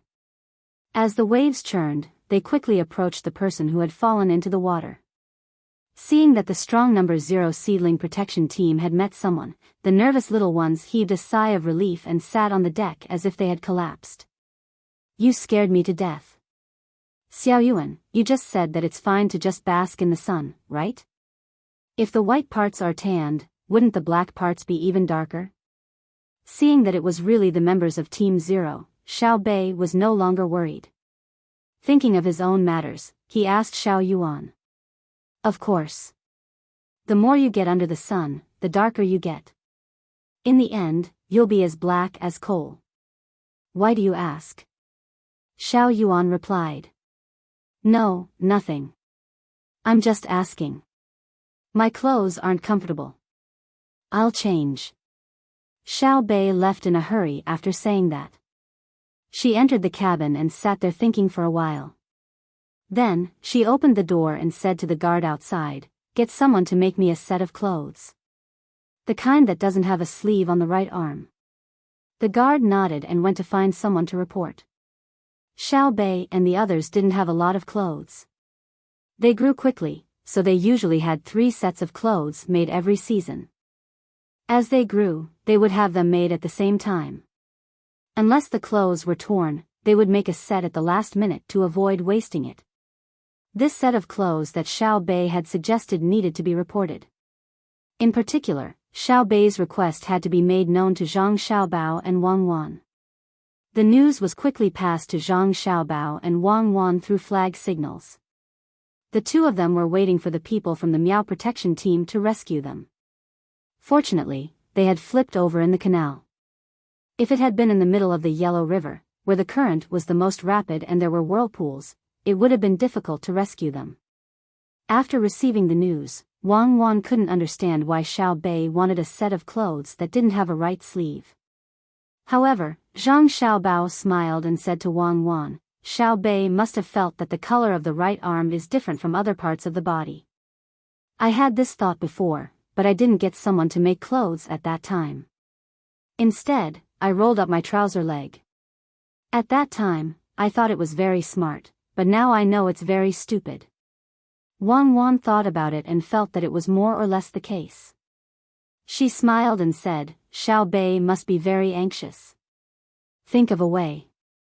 Then we won't have to make clothes. Okay. After lunch tomorrow, get someone to get some mud and stick it on them. Let them bask in the sun for a day. The color will change to about the same. Zhang Xiaobao came up with an idea. Usually, Xiao Bei and the others would also bask in the sun. Compared to the children who often stayed indoors, they were slightly darker, but healthier. In fact, the little guys had patches of black and white on their bodies. It was just that Xiao Bei's arms, which were originally black, were too white. At this time, the people who had fallen into the water had been brought back. They were a boatman and 3 passengers. They took advantage of the fact that the water transport wasn't too busy to ferry over. They didn't expect that when they were about to reach the shore, they would accidentally overturn. The boatman could only barely save 2 people, and the remaining one almost died. Zhang Xiaobao and Wang Wan didn't go to meet the rescued people. The 2 of them looked at the water below and thought about something. After a while, Zhang Xiaobao said, if we provide the local people who ferry back and forth with a bigger boat, can we avoid the danger of the boat capsizing? They can't afford a big boat even if they work for a lifetime. Wang Wan rejected Zhang Xiaobao's suggestion. Then why don't we lend it to them first and pay them back bit by bit? Zhang Xiaobao said again. Then we'll lose money. Until the big boat breaks down, we won't be able to earn back the capital. Wang Wan looked at Zhang Xiaobao in surprise. She meant to say, why are you so stupid today? Zhang Xiaobao nodded. That's right. That's why we have to continue with the ferry. But we can't sit on the boat for nothing. It costs at least 1 copper coin per trip. If it costs 1 copper coin per trip, don't you think there will be more people willing to take this route? Then we can only maintain the same income if the number of passengers can double what it is today. What are you thinking of doing? I was just thinking if we should fork out some money to build a bridge here. We don't expect to make money, but we can leave a good reputation. Wang Wan was confused by Zhang Xiaobao's words. She felt that Zhang Xiaobao's thinking had suddenly become sluggish. Zhang Xiaobao continued, what I mean is that we can build the bridge, but we can't let people cross for free. If it's a single trip, we'll charge 1 copper coin per trip. If it's a frequent trip, we can apply for a monthly or annual pass. Not only can people cross, but goods can as well. But if the goods weigh more than 300 caddies, we'll have to pay 1 copper coin more. You want to charge a bridge protection fee? That's a challenge. Have you ever heard of anyone paying to cross the bridge? Wang Wan reminded. Don't use our name. Just find someone. The bridge is easy to build. There's no need to use piers. Just connect the 2 sides. Use iron chains and board. Both sides don't have to be iron oxen or copper oxen. Pour some cement and put in some pebbles. It's heavy and sturdy. First, arrange a few people to guard both sides of the bridge. If there's a situation where people don't pay and run away, it's enough to guard one side. If there are children who need to run between the 2 sides to go to school in the future, this can be free, but the children can't carry too many things. This price is cheaper than the ferry, right? Moreover, it's safer. When the time comes, people can choose to walk or take the ferry. Little by little, the people will accept the fact that crossing the bridge costs money. When the time comes, the road will be the same. Actually, we can't make much money by building roads now. If we were to build roads in prosperous areas, We would be able to earn money by opening shops by the roadside. If there weren't many people, we would just be spending money. Once the commoners were used to spending money to cross the bridge, we would build more roads. We would build new roads beside the old roads. Every time we walked, we would have to spend money. Those who didn't want to spend money could walk on the old roads. Naturally, the speed would not be as fast as the new roads. Furthermore, those who walked on the new roads would be able to rest for free in the small houses built by the roadside.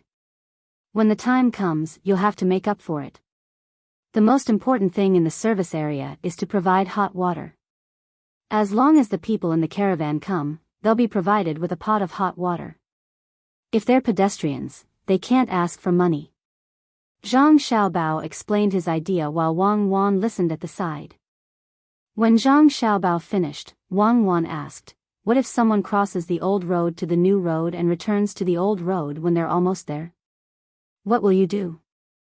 "Let the people in the service area watch. Usually, there will be a service area set up every half a day. The hot water and rest are free, but you must have a pass to come here. However, other things are not free, such as medicine, dry food, tools needed to repair vehicles, etc., are not free. Occasionally, we'll send people to patrol on horseback. If they catch them, they'll have to pay double the money. If they don't pay, we'll take away their goods and not give them money." Zhang Xiaobao felt that he had too much money in the future and couldn't spend it all at once. He planned to use it on road repair and collect tolls. It was likely that because there were few people coming and going, there wouldn't be much money left after deducting the maintenance fees. However, it was better than having no money at all. Otherwise, he would have to build more roads in the future. It would be better if he could get some money back. Wang Wan lowered her head and thought for a moment, then asked, "Do you think it'll work?" "How do I know? Let's try it first. If it doesn't work, we'll talk about it later." "What if it works?" "Let's build the bridge first. We'll start with the bridge and arrange for people to do it immediately." Zhang Xiaobao made up his mind and asked his people to come in and arrange it. Wang Wan said, "Why don't you try the bridge on the Changjiang River first?" "That won't work. That's not our home. Besides, there are too many people coming and going there. What if someone is dissatisfied and makes trouble?" It's a deep-rooted idea to not spend money on the bridge. Even businessmen think so. They don't care how much it costs to build bridges and roads. Let's start with a place with fewer people first.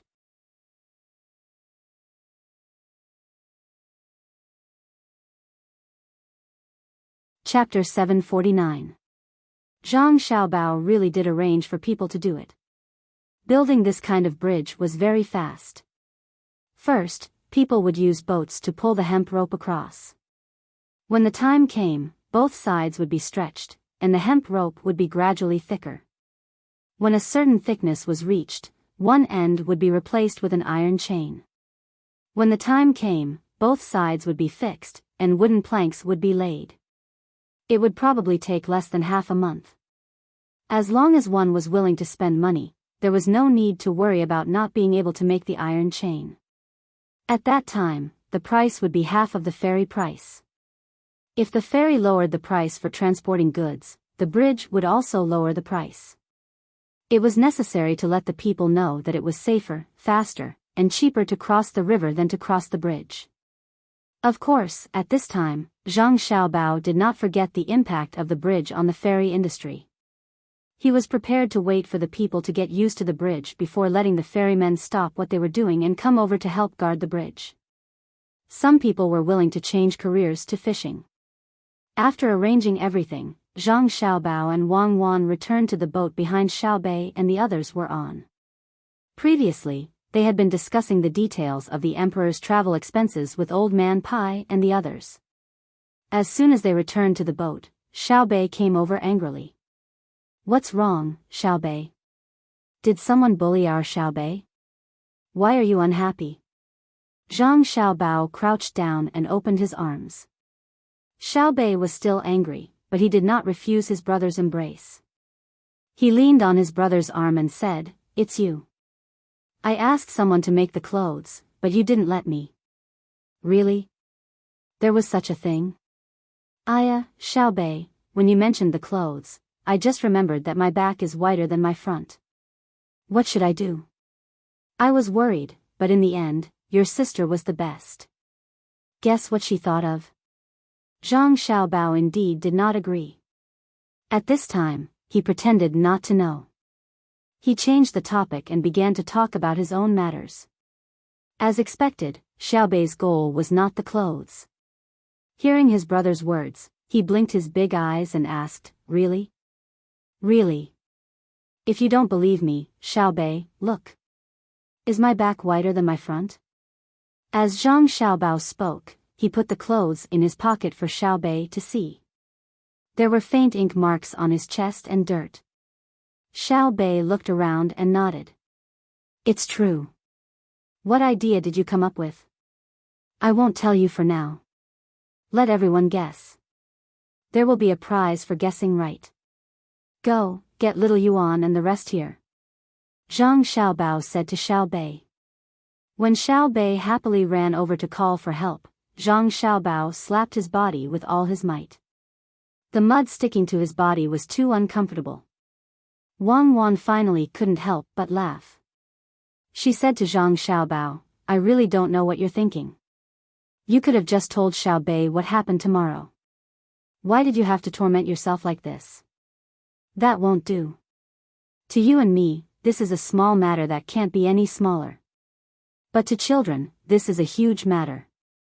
Many children, when they grow up, their earliest memories stop at the age of 5 or 6. Do you know why?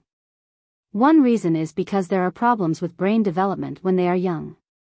The other reason is that before the age of 5 or 6, they always live the same life. What they do every day doesn't change much. Adults who don't understand this logic want their children to be more stable and obedient in order to save trouble. Any obedient child is a good child. Many people think this way, but it's actually very selfish. Children are independent from the moment they appear in this world. They belong to themselves. Raising them isn't the same as restricting them. I can't control others, but I can control Xiaobei and the rest. I'll let them have a lively and colorful childhood. Children are the continuation of adults' hopes, but they are definitely not the inheritance of adults' personalities. Adults who want their children to realize their unrealized ideas are unqualified adults. Zhang Xiaobao said seriously to Wang Wan. This was what he thought, and it was exactly what he did. Wang Wan and Wei Wei smiled. Then let's hold a discussion for them. How can we make a white place turn black, or make a black place turn white? You're right. Children also have their own dreams. We just need to provide them with the environment to create their dreams as much as possible. They're not another Zhang Xiaobao and Wang Wan. The innocent Xiaobei didn't know how much effort his brother and sister had put in for them. He was happy to find Xiao Yuan, Xiao Zhu, and Xiao Hai. He didn't forget to pull Danan, Xiao Nan, and the other 3 people. The group of little guys ran over to Zhang Xiaobao and Wang Wan. The discussion of black becoming white, and white becoming black began just like that. 2 days later, when the color of Xiaobei's right arm was about the same as the color of his left arm, the group finally entered the capital. Old Man Pai and the other 2 people went to the Joy House to rest, while Zhang Xiaobao led the group of little guys into the imperial palace. The guards sent them to the door and stopped. The group of little guys put on cute and beautiful clothes and followed closely behind Zhang Xiaobao and Wang Wan. They walked all the way to Xingxing Palace curiously. Li Longji, who had been waiting for a long time, asked people to prepare a lot of snacks and juice. He changed into casual clothes and glanced at the entrance of the palace from time to time. Xiaobei and the others. The boy wore a black tuxedo with a white flowery shirt and a bow tie. The girl wore a princess dress with a beautiful bow tie in front of her chest. There was no need for people to announce their arrival. They directly entered the palace. As soon as they saw each other, they began to greet according to the etiquette taught by Zhang Xiaobao and Wang Wan. Naturally, there was no cupping of one's fist or kneeling. The boy put one hand on his chest and bowed. The girl just squatted and bowed. They said together, "We greet Imperial Uncle." Li Longji had never seen such a fun thing before. Looking at the serious looks on the faces of these little fellows, he couldn't hold it in any longer. He stood up and walked forward while saying, "Rise, rise. Come, let Uncle take a good look." Zhang Xiaobao and Wang Wan hadn't bowed yet. When they saw Li Longji coming over, they treated it as if they had already bowed. Wang Wan stood beside her younger brother and sister to accompany them. Zhang Xiaobao ran to Gao Lisher's side and took out a bag of small abalones that he had made. He said, "Adoptive father, we came in a hurry and didn't prepare any other gifts. Eat some abalones." Gao Lisher didn't care about what Zhang Xiaobao wanted to give him. He didn't lack money. As long as he saw his adopted son, he would be happy. He took the small abalones and asked Zhang Xiaobao, "My son, Xiao Bei, and the others' clothes. I made them for fun. Don't they look good on you?" Zhang Xiaobao replied.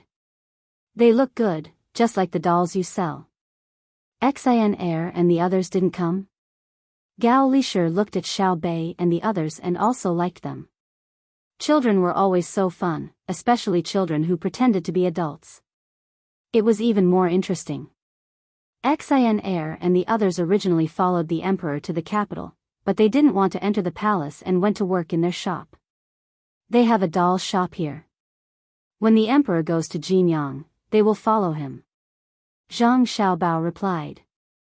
At this time, Li Longji didn't care about Zhang Xiaobao and Gao Lisher. He hugged and kissed them one by one. He found that they were even more fun than his own children. When his children saw him, they were usually very scared. Some even felt that he was a stranger. This group of little guys was different. Each and every one of them was obedient and not afraid of strangers. They always had a smile on their faces. It was very pleasing to see. After kissing each of them once, Li Longji stood up and took Xiao Bei's hand.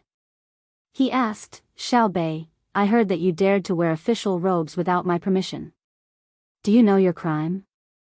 If Li Longji asked other children, they might not know what to say. However, he chose Xiao Bei.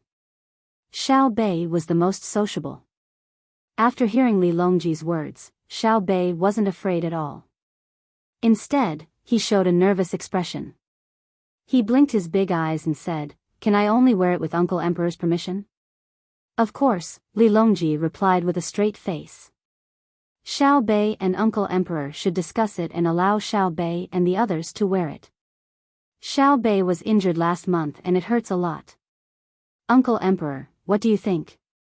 As Xiao Bei spoke, he felt so wrong that he was about to cry. His eyes were red. Li Longji just wanted to joke. When he saw that Xiao Bei was about to cry, he immediately nodded and agreed. "Okay, Xiao Bei, if you want to wear it, then wear it. I have agreed. I will let you wear it. Thank you for your kindness, Your Majesty." This time, there was no need for anyone to tell them. The children, who always listened to stories from their older brothers and sisters, used the words that often appeared in other dynasties and bowed to Li Longji. Li Longji was stunned at first. After pondering for a while, he felt that these 4 words were quite good. They sounded very comfortable and should be thanking him for his kindness. He hurriedly said, "You may dispense with the formalities. Xiao Bei, tell Uncle Emperor, how did you get injured? Does it still hurt?" "It doesn't hurt anymore. It doesn't hurt anymore after Big Brother blows on it. It's more or less healed. It's just that I can't bruise it anymore and can't use too much force. I have to continue recuperating for another month." "Uncle Emperor, are we still going to prepare the goldfish pouch and official robes ourselves?" Xiao Bei obediently shook his head and waved his arms to show that he was almost healed. He then asked one last question. Li Longji was stunned. "What goldfish pouch?" "Becoming an official. Uncle Emperor personally agreed to confer us an official. We have already thanked you." Xiao Bei said with a look that said, "Are you going to go back on your word? Confer an official?" Confer what official? Li Longji was even more confused. Disbanded officials. Lower third rank and fourth rank disbanded officials, just like Big Brother and Big Sister. Last time, Xiao Bei was wearing a third rank official robe because Big Sister was wearing it. Big Brother was wearing a fourth rank official robe, so Big Brother Xiao Yuan and the others were also wearing fourth rank official robes. Uncle Emperor, you just said that you will allow us to wear this robe, so naturally, we have to have an official. Uncle Emperor, you can rest assured. Xiao Bei doesn't care if you want an official robe and goldfish pouch. Xiao Bei can prepare them myself. Really, Big Brother Xiao Yuan and the others are the same. Isn't that right, Xiao Yuan? Xiao Bei tried his best to fight for his own benefits. He finally caught Li Longji saying the wrong thing. A monarch's words were not to be taken lightly. The opportunity was right in front of him. Xiao Yuan and the others weren't stupid and immediately thanked him again. However, Li Longji was dumbfounded. He was just teasing his children. How could he give away a bunch of third rank and fourth rank officials? If he really gave them away, that would be terrible.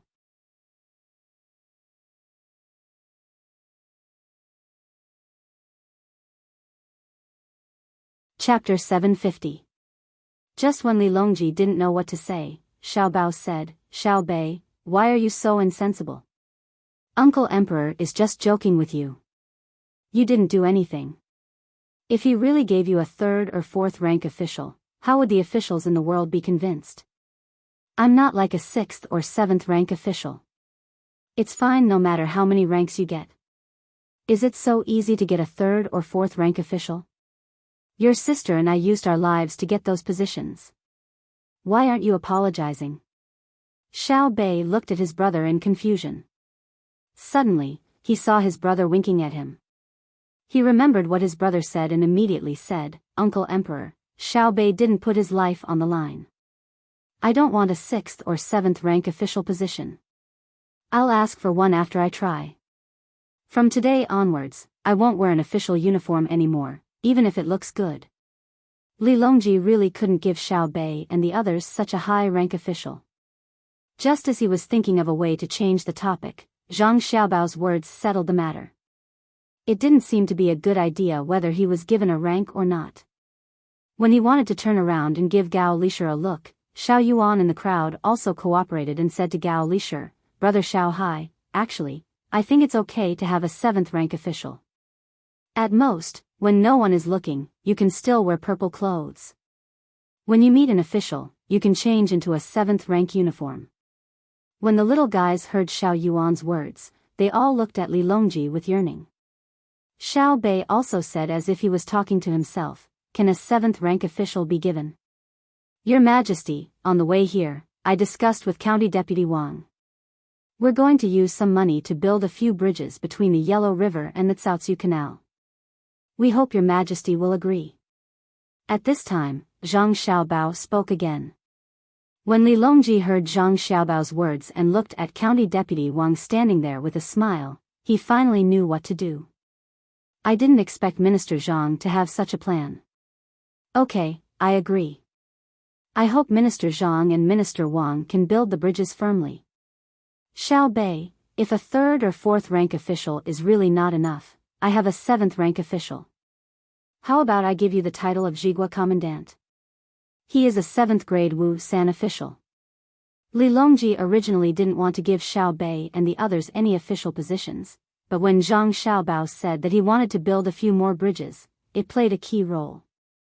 After weighing the money needed to build the bridges and then considering the salary of a 7th rank official, he had no choice but to agree to it. "Thank you, Uncle Emperor." Xiao Bei knows that Uncle Emperor doesn't have much money. Xiao Bei doesn't care about what Uncle Emperor wants. "I'll go back and do it myself. Uncle Emperor, we're both 7th ranked. How can Xiao Bei care about others?" This time, Xiao Bei didn't follow her brother's instructions. She said whatever came to her mind. Of course. Not to mention a rank 7 official, even a rank 1 official. As long as he makes a mistake, Xiao Bei, you just have to take care of him. Uncle will help you, so there's no need to be afraid. Li Longji said in his heart, if you encounter an official who bullies you, you don't need to be an official. Your brother and sister will take care of them. Who dares to bully you? I almost lost a rank 3 or rank 4 official as soon as I met him. Xiao Bei nodded happily. Suddenly, she put on a straight face and said, I impeached the county magistrate of Yongla County. I don't know what his name is, but he asked the refugees to come over and help with farming.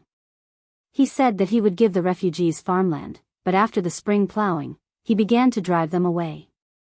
When I passed by Yongla County on the boat, I gave some of the refugees food. I impeach him. When Xiao Bei said this, Zhang Xiaobao and Wang Wan were stunned. The two of them really didn't know about this matter. During those few days, the two of them had been discussing the details of the emperor's travels with Old Man Pai and the others. They only heard the servants report that Xiao Bei gave people food when they were resting at the docks. This was very normal. There were many poor people, and Xiao Bei liked to give people things. He didn't give a lot, but it was very useful. They didn't expect that when the boat stopped at Yongla County when they were about to enter the canal, there would be such a thing. If they had known about this situation, they would have dealt with it themselves. Xiao Hai and the others also nodded to prove it. Xiao Bei, oh, Lieutenant Jigua, is what you said true? Li Longji asked Xiao Bei, but his eyes were looking at Wang Wan. Wang Wan quickly thought about it and felt that Xiao Bei and the others couldn't be lying, so she nodded and said, I think it's about right. Send someone to check. Li Longji narrowed his eyes. If it was someone else impeaching, he could consider why the county magistrate did this and who was behind it. But today, it was Xiao Bei, a 3-year-old child, who was impeaching. For a group of children to remember something so clearly, no matter if the county magistrate didn't do a good job or didn't hide it well, he couldn't be let off lightly. Lisher, who do you think should investigate this? Li Longji wasn't going to let this county magistrate go. Yongla County was too close to the capital. Today, the cute little fellows had joined hands to impeach the county magistrate as soon as he became an official. How big of a matter was it to make these sensible and well-behaved little fellows hate it so much? Hearing this, Gao Lisher thought for a moment and replied, I think it's better for the crown prince to personally handle this matter.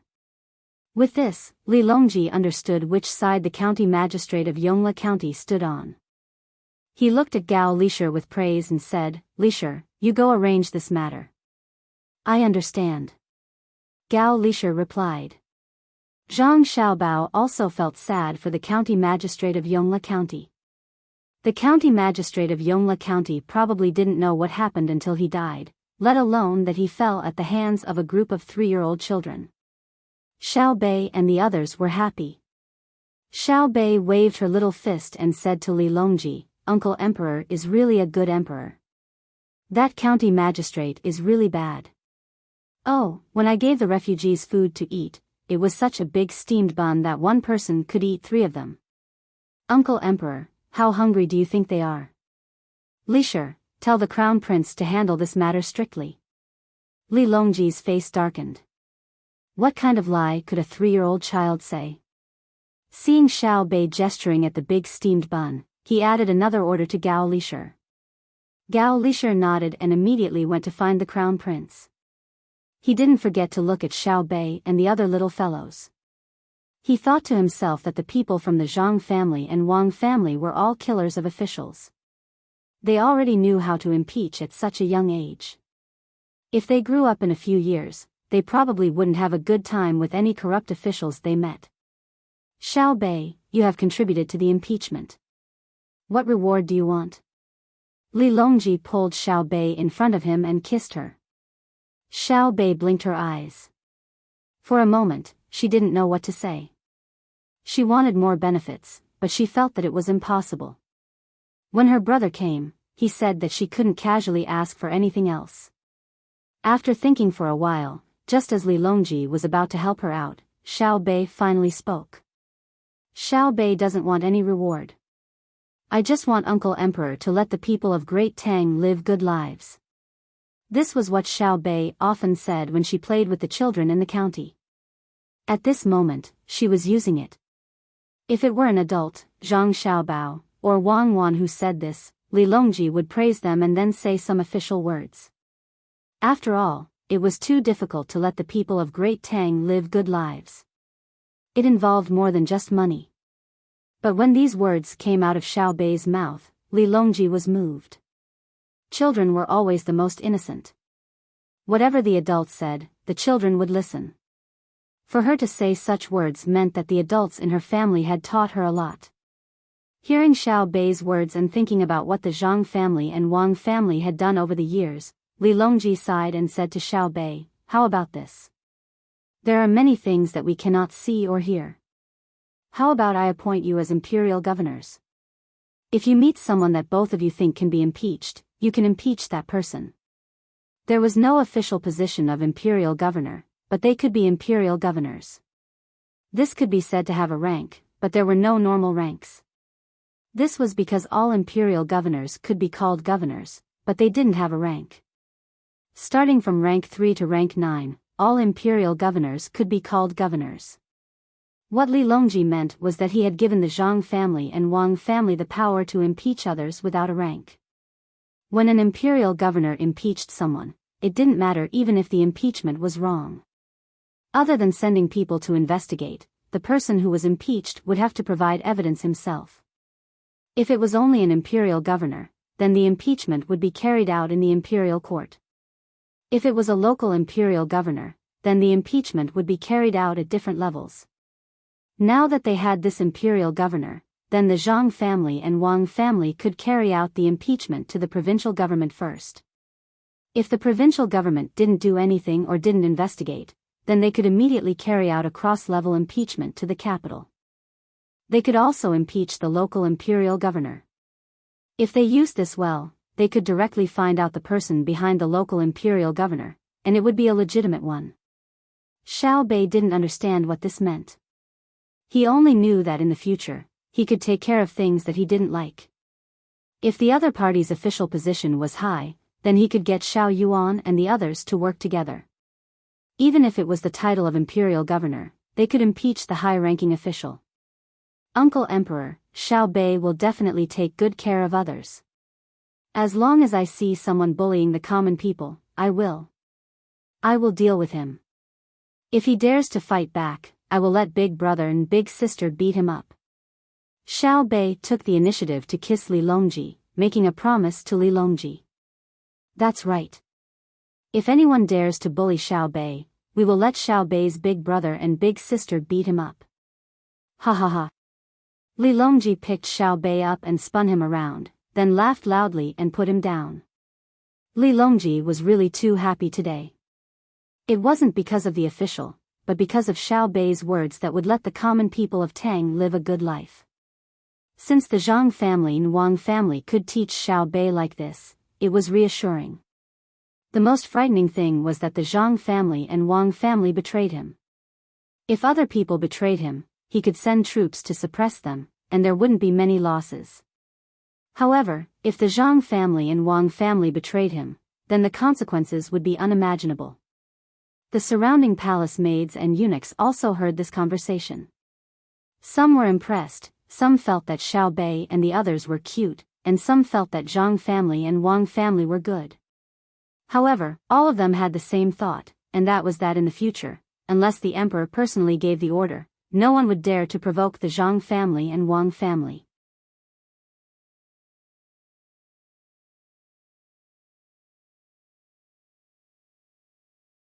Chapter 751.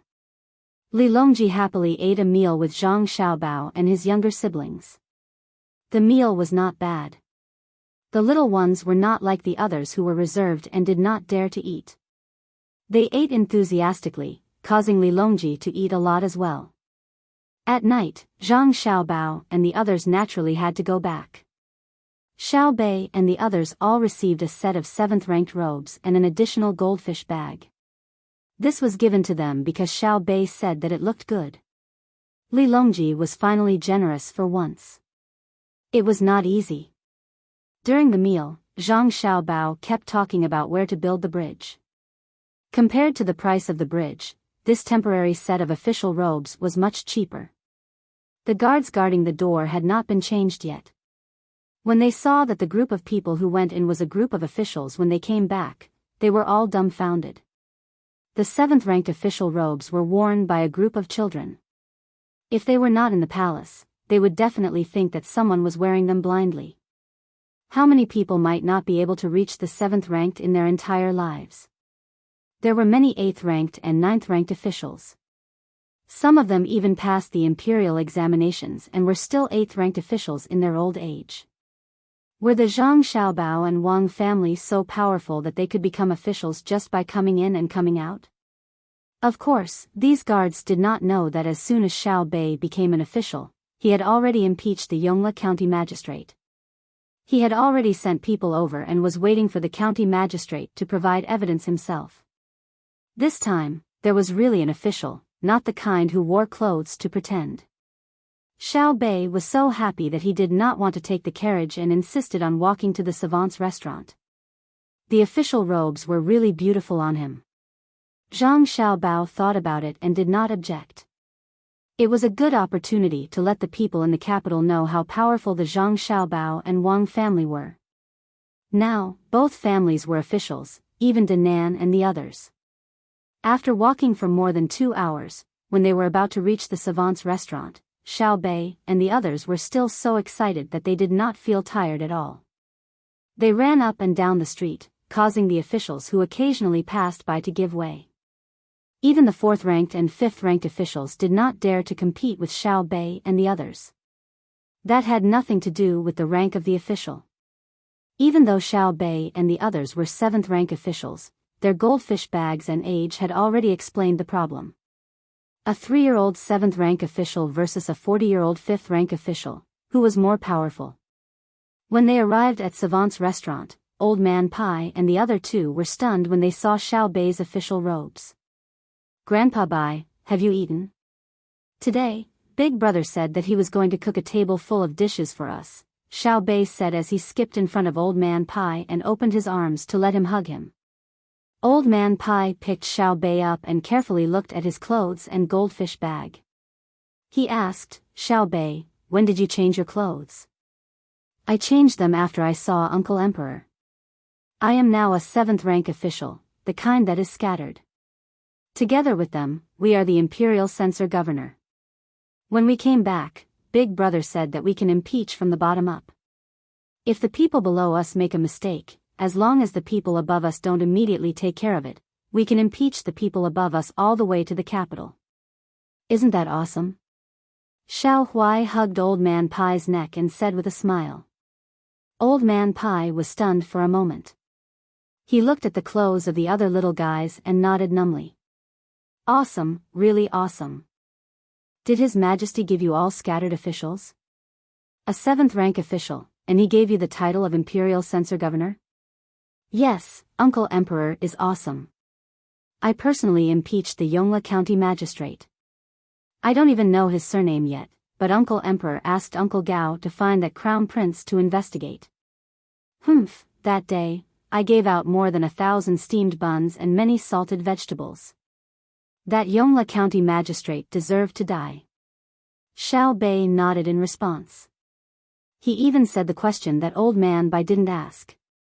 Hearing Xiao Bei's words, Old Man Pai sighed and began to mourn for the Yongla County Magistrate. He could have offended anyone, but why did he have to be targeted by the Zhang family and the Wang family? At this time, the waiter of Savant's restaurant also heard Xiao Bei's words and saw the official robes that Xiao Bei and the others were wearing. He changed his original calm and smiling appearance and shouted loudly, "Ah," and ran into the restaurant. "Miss Xiao Bei and the others are officials now. Shopkeeper, Miss Xiao Bei and the others have come back from the palace wearing the 7th-rank official robes. Quickly get someone to prepare delicious food. Miss Xiao Bei likes to eat garlic and cucumbers." There were still many customers eating in the restaurant. When they heard the waiter shouting like this, they were first surprised because the waiter of Savant's restaurant had always been very steady. Then, they were angry. Did a 7th-rank official have to be like this? In a place like the capital, was a 7th-rank official considered an official? However, when Xiao Bei and the others came in wearing official robes, the customers who were dissatisfied with the waiter who shouted and shouted just now all shut their mouths. The people eating could tell at a glance that they were 3 or 4 years old children. Then, they thought about what the waiter said just now. They came from the palace. Motherfucker. A 3 or 4-year-old child is a 7th-rank official? Motherfucker, how can we live? Motherfucker, I'm not jealous, it's really motherfucker. Immediately, a person eating noodles on the first floor softly shouted. The other customers were also stunned. A 7th-rank official was not rare in the capital, but a 3 or 4-year-old child becoming a 7th-rank official was no longer a problem in the capital. They knew that there was a high-ranking official, but they couldn't immediately become one at such a young age. Even if they were high-ranking officials, they couldn't be high-ranking officials at the same time. How many high-ranking officials could be high-ranking officials? Moreover, there were also the goldfish bags that the children were playing with in their hands. Since they came from the palace, it naturally couldn't be fake. After receiving the news, the shopkeeper of Savant's restaurant also hurried over. When he saw the 7th-rank official robes and goldfish bags on Xiao Bei and the others, he suddenly cried. With a plop, he knelt in front of Xiao Bei and sobbed, "The heavens have eyes. My Zhang family and Wang family don't have to worry anymore." Xiao Bei, what do you want to eat? Uncle Zhang, don't be like this. Quickly get up.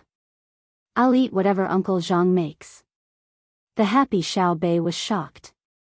He stretched out his arm and tried to help the kneeling shopkeeper up. The shopkeeper, who didn't want to get up, suddenly remembered that Xiao Bei's arm had just been injured some time ago. He was afraid that it would be damaged again, so he immediately stood up and wiped his tears. He asked Xiao Bei, your official is? The people around them who were eating also craned their necks to listen. Uncle Emperor gave it to me. Originally, I wanted a 3rd-rank or 4th-rank official, but Big Brother said that the official position was too high. First, I asked for a lower rank, and now I have a 7th-rank official. A disbanded official who doesn't keep his word. If it was Big Brother and Big Sister who impeached him, there wouldn't even be a need to investigate. When Xiao Bei was supporting the shopkeeper, she was hugged by the shopkeeper who stood up. She pouted and explained to the shopkeeper regretfully. The shopkeeper used his other hand to pinch himself hard. After he woke up, he nodded and said to Xiao Bei, "That's right. Xiao Bei, you can't be arrogant. It's really unreasonable for someone to investigate a mere county magistrate. Who is going to investigate? Do we need Savant's restaurant to help us inform them?"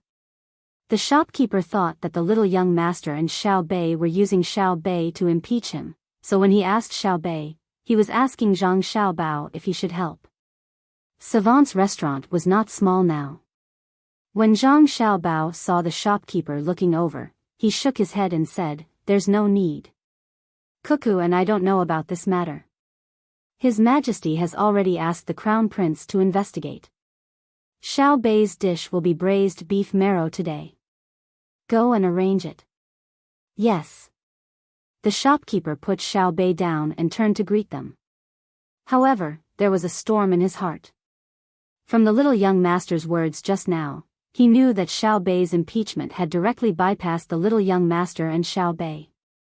In the end, the emperor was angry and asked the crown prince to control his own people. Not all the people eating there did not understand anything. Some people even recognized Zhang Xiaobao. When they saw him and heard what he said, they immediately understood what was going on. He had brought his younger siblings to the imperial palace, and when they came back, they were all officials. The people eating on the first floor finally learned something. It was the first time they had heard of a 3 to 4-year-old 7th-ranked official. Of course, they did not know that Xiao Bei was actually not 3 years old. It was just that he was usually trained well and had enough nutrition, so he was a little older. Xiao Bei happily smiled sweetly at the people eating around him and prepared to go upstairs. Savant's restaurant was originally 3 floors, but now it was 4. The space on the 4th floor was a little smaller, only half the size of the 3 floors below. After all, it had not been rebuilt yet. It was all wood, so the space on the 4th floor could not be too big. When Xiao Bei returned home, he wanted to go to the 4th floor to eat, but just as he reached the stairs, he was brushed by someone who ran down. Xiao Bei dodged quickly. The person who bumped into Xiao Bei seemed to have drunk a little too much and did not notice at all. Who asked Xiao Bei to be short? This person still wanted to walk outside, but just as he took a step, an arrow was nailed to his left and right legs. Then, Xiao Yuan shouted, "Kill," and a group of children rushed forward to kick and hit this person. Although Xiao Yuan and the others did not have much strength, the places they kicked were very particular. They kicked below the ribs, between the legs, above the ears, and the temples. They had learned all this from their siblings. Fortunately, no one stabbed the back of the neck with that sharp object. That would be fatal. The person lying on the ground could not feel the kicks of others. He was lying on his stomach, and the arrow from earlier was still stuck in his leg. When he fell, a lot of it went in again. The back half of the arrow outside was broken, and the arrow shaft with a blood groove was constantly bleeding. "Xiao Yuan, come back." Zhang Xiaobao stared at the person lying on the ground and shouted. Xiao Yuan waited for the person who wanted to avenge Xiao Bei to come back. Zhang Xiaobao reached out and took the pliers from Wang Wan. He flipped the person over and pinched the arrow out of his leg. He thought for a moment and said, "We were too anxious just now and injured you. We will immediately send you to get medical treatment. If you miss work, we will also compensate. You are all dead. Do you know who I am? Ah. Do you know who I am? You are all finished. It doesn't matter how much money you spend. First, it was a child who dared to block my way. Next, it was you who used force. You can just wait for death." The person lying there gritted his teeth and said. Zhang Xiaobao, who had just apologized and was preparing to compensate and take responsibility, was suddenly stunned when he heard this person's words. He asked, "So you said that you saw someone deliberately bump into you in front of you? May I ask who you are? Prince? Marquis? I did it on purpose. There is no need for a prince or marquis. I alone am enough to deal with you. I am Yuan Rong's advisor. Right now, the master is eating upstairs. You are all dead." The person lying on the ground continued to speak arrogantly. Zhang Xiaobao closed his eyes and said helplessly, "Why are there so many problems? Advisor, right?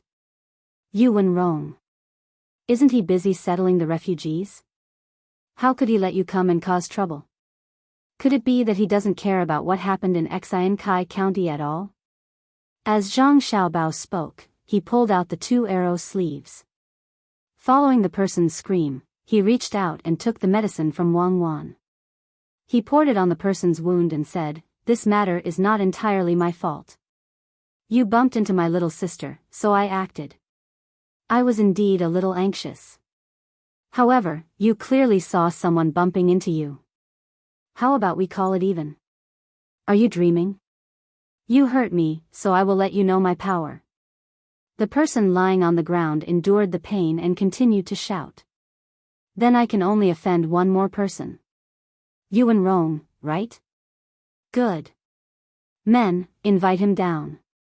Also, this person tried to murder an official of the imperial court, but was accidentally seen through by the official.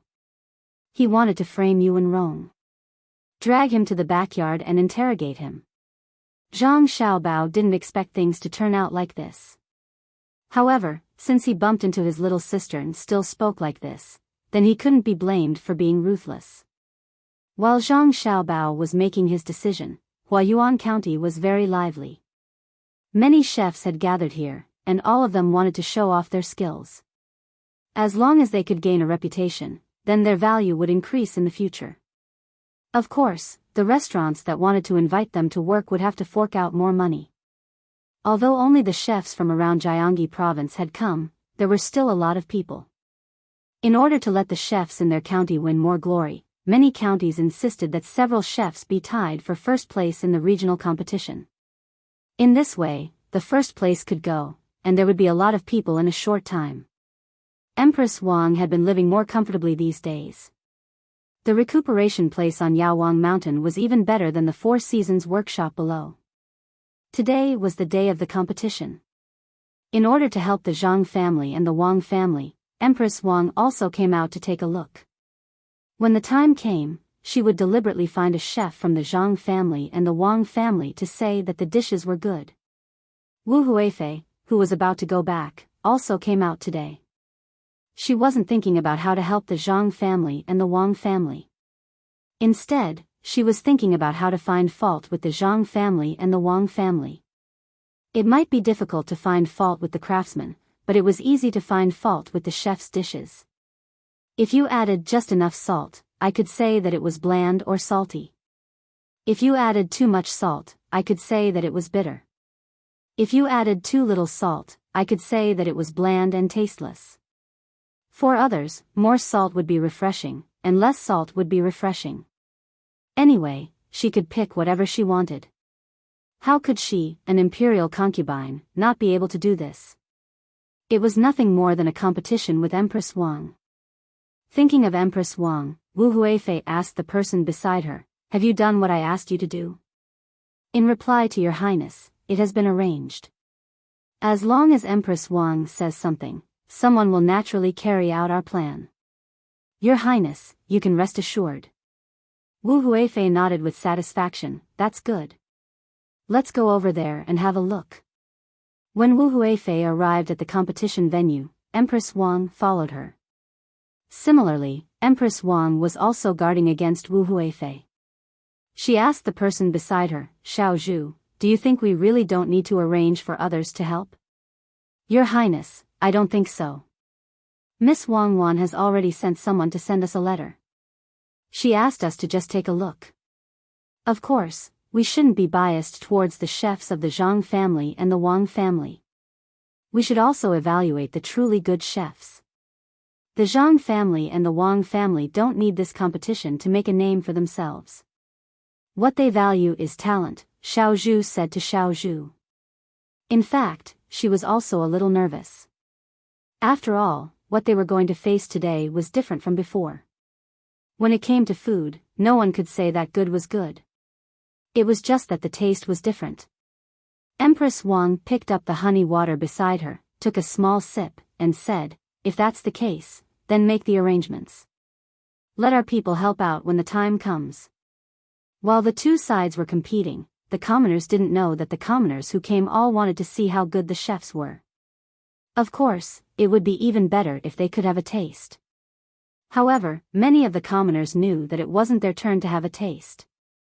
Originally, there wouldn't be many chefs competing. This was because each county planned to win with fewer chefs. The number of chefs from the surrounding counties had actually reached 400. Some of them were indeed very capable, while some were slightly weaker. This was because during the selection by the county, they would compete on the front content, such as seafood, meat, vegetables, noodles, and so on. Each category required points. Therefore, when the chefs with specialties competed, even if their points were slightly lower, they would still be recognized by the county. Seeing that all the chefs were present, the person in charge of hosting held a loudspeaker made of iron sheets in his hand and shouted to the people around him, "Everyone, please be quiet. Don't make any more noise. Listen to me, please be quiet." After shouting continuously, the commoners who were excitedly talking about what they wanted to say finally shut up. Even so, there were still people whispering to others. The host couldn't make everyone stop talking. Seeing that the voices were not as loud as before, he continued, "Everyone, today is the day of the chefs' competition in Gyeonggi province and the surrounding counties. We are lucky to have invited the current Tang Empire's Empress Wang and Wu Huifei. Now, let's welcome them." If these words were said in a place where the Zhang family and the Wang family had not been, the commoners really didn't know how to express themselves. However, the commoners in Huayuan County understood. As soon as they heard the host's words, they immediately clapped hard and didn't stop for a long time. At this time, the host hesitated at this time, but still said boldly, "Let's invite Wu Huifei to say a few words." Wu Huifei was stunned at first. She didn't expect the host here to be so bold. After thinking about it, she stood up and took the loudspeaker from the host. She said to the people around her, "I'm here to take a look, to see the good chef of Tang Dynasty. I'll try it when the time comes. Work hard." Wu Huifei, who really didn't know what to say at this time, said a few words casually at this time. In fact, she also knew that the others didn't care what she said, as long as she said something. Sure enough, after she said such useless words, there was a burst of applause. Perhaps even the people who clapped didn't know why they were clapping. After Wu Huifei finished speaking, the host wanted to immediately start the competition, but suddenly remembered that there was a more powerful person. If he directly announced the competition, it was estimated that his head would be moved in less than a quarter of an hour, so he said, "Wu Huifei has just said a few words to us. Now, let's invite Empress Wang to say a few words." Empress Wang had been ready for a long time. She even had Wang Wan's speech in her hand. She had memorized it.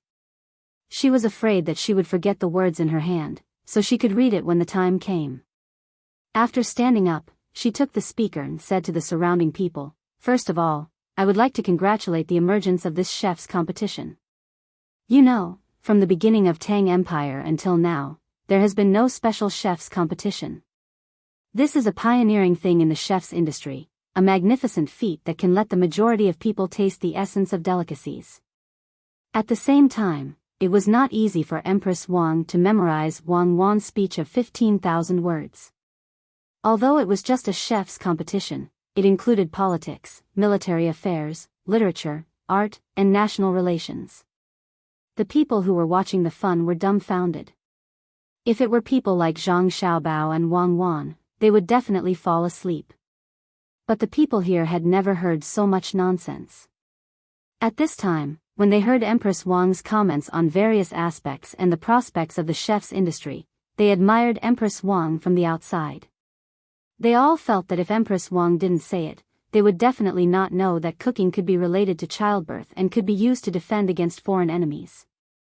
The simple people listened patiently and even felt that it was better than a direct competition. Of course, they also secretly admired the Empress. She was indeed the Empress.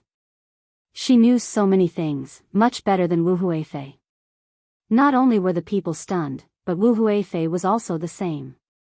She had never thought that Empress Wang, who she had always thought was very bad, could say such a thing today. It sounded very reasonable, and it was so long. What was going on? A few days ago, she just found that Empress Wang was different from before. If it was possible to compete with Empress Wang and win at that time, it would not be easy for her to compete with Empress Wang today. Once the words of Empress Wang here spread to the capital and to the emperor's ears, it would not be easy to compete with her again. Thinking of this, Wu Huifei became anxious and winked at the people around her. The people around her immediately understood what she meant and hurriedly left to gather their people. While listening to Empress Wang, they suddenly shouted, "We just want to watch the competition. What's the use of talking so much? It's better to watch the competition right now." Empress Wang was stunned for a moment, then she said with a smile, "Since there are people who don't want to listen, then I won't say any more. The people in this world are the most important. I announce that the competition officially begins." As soon as these words were said, there were cheers from below. The people didn't know much, but they knew who was good and who was bad. Look at Empress Wang. As long as someone below shouted, she would immediately stop talking. This was what an empress should be like. The host also began to talk about the rules of the competition. First, the venue would provide materials that were commonly seen, as well as firewood. Second, if anyone wanted to use their unique materials to make something, they had to tell everyone what it was first. Otherwise, they couldn't use it. In terms of whether it was poisonous or not, it was even stricter, so as to avoid poisoning people. For example, if someone wanted to make a puffer fish, this was absolutely not allowed. No matter how good one was at making a puffer fish, they were not allowed to use it in the competition. This was considered a self-selected dish, and there were also a few dishes that had to be prepared. This time, not only did the competition have to determine who had the most points and who was first, they also had to determine who was first in a certain aspect. Only then could they proceed to the next competition. In other words, it didn't matter if a chef lost in total points. As long as they won in a certain aspect, it was fine. At first, Empress Wang really didn't understand why such an arrangement was made. She asked Xiao Zhu, and Xiao Zhu went over to ask again. When Xiao Zhu returned, she said, "Empress, they said that if a person wants to be the overall champion, then in theory, as long as he is second in every competition, he has a great chance. However, in many competitions, he isn't first. So if a restaurant finds those who are first in various aspects, then naturally, they will cook better things than the person who is first in total points. But who can afford to hire so many first places? Oh, I know. The Zhang family and the Wang family want to find a chef for themselves." Empress Wang understood now. Wu Huifei was also thinking about it. She was indeed smarter than Empress Wang. After hearing the rules of the competition, she immediately said to the people around her, "No matter what price we have to pay, we must invite the person who is first in all aspects. It will be better if we can invite the person who is first in total points as well." While the two sides were calculating, the competition officially began. The reason why the Tang Empire could hold a chef's competition was that the country's tax had increased, and the people's lives were gradually getting better. Even if there were still some people who were worse off than others, the overall situation was really good. However, in some places, not to mention a chef's competition, it was not easy to even have a full meal every day. Han Xuanfeng's body was completely recovered now. He didn't need to take any medicine anymore. It was unknown whether it was because his body's resistance had become stronger, or because he was supported by many good things. With his participation, the other people's work became easier. Jiu Meilan was still in charge of her lottery. Every time she won a lottery, she could earn between 1,600 and 2,300 strings of coins. Although it was less than the big deals of tens of thousands of strings of coins, the cycle of big deals was also longer. It wasn't something that could be done casually. The lottery was opened once every 3 days, and the winning rate was very high, reaching 60%. Once, Jiu Meilan only earned a little more than 100 strings of coins, and a lot of money was won by others.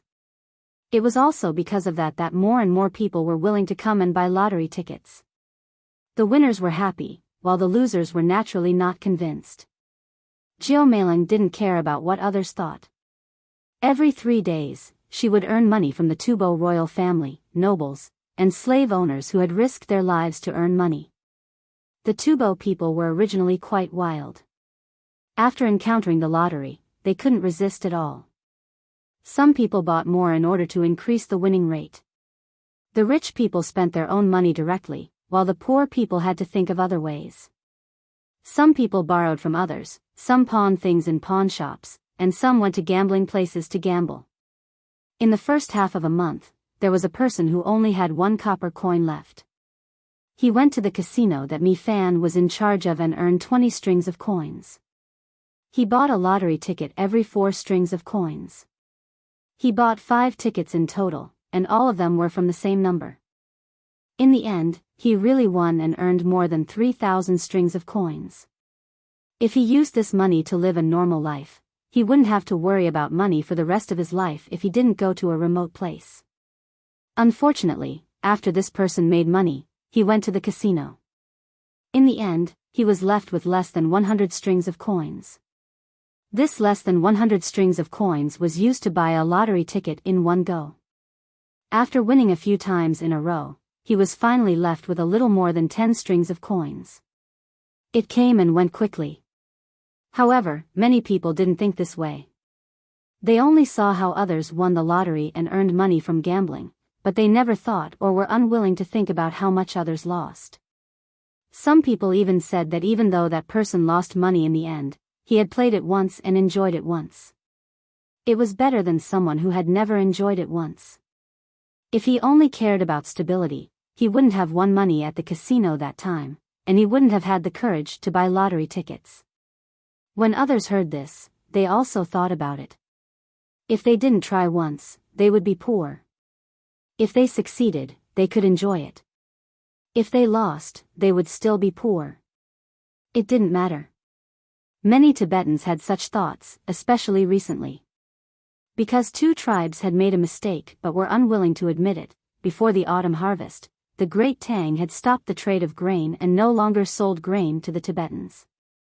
Even if they used more livestock and local specialties to trade, it was still not enough. Fortunately, there were some wild vegetables at this time. They could dig them up to satisfy their hunger. Otherwise, many people would starve to death. When such a thing happened, the Tubo people didn't complain about Zhang Xiaobao and Wang Wan. Instead, they attacked the two tribes that offended Zhang Xiaobao and Wang Wan. Very soon, the two tribes that wanted to take advantage of Songzni were annihilated by other tribes. The people of the two tribes were also captured and sent to Pengzhou.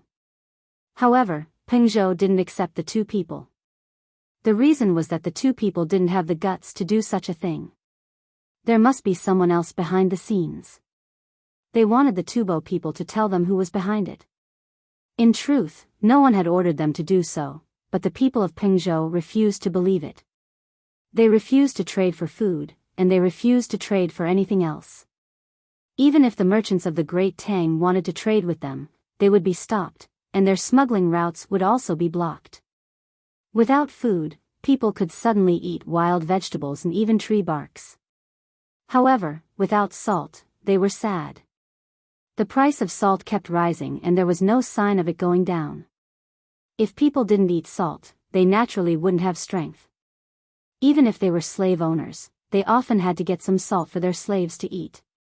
When they saw that their slaves didn't have any strength, in addition to using their whips, the slave owners hoped that they could get more salt. At this time, Han Xianfeng, who had recovered from his illness, appeared. He had salt. After selling all the poultry, he began to use salt to buy other things in Tubo. In fact, it wasn't a secret.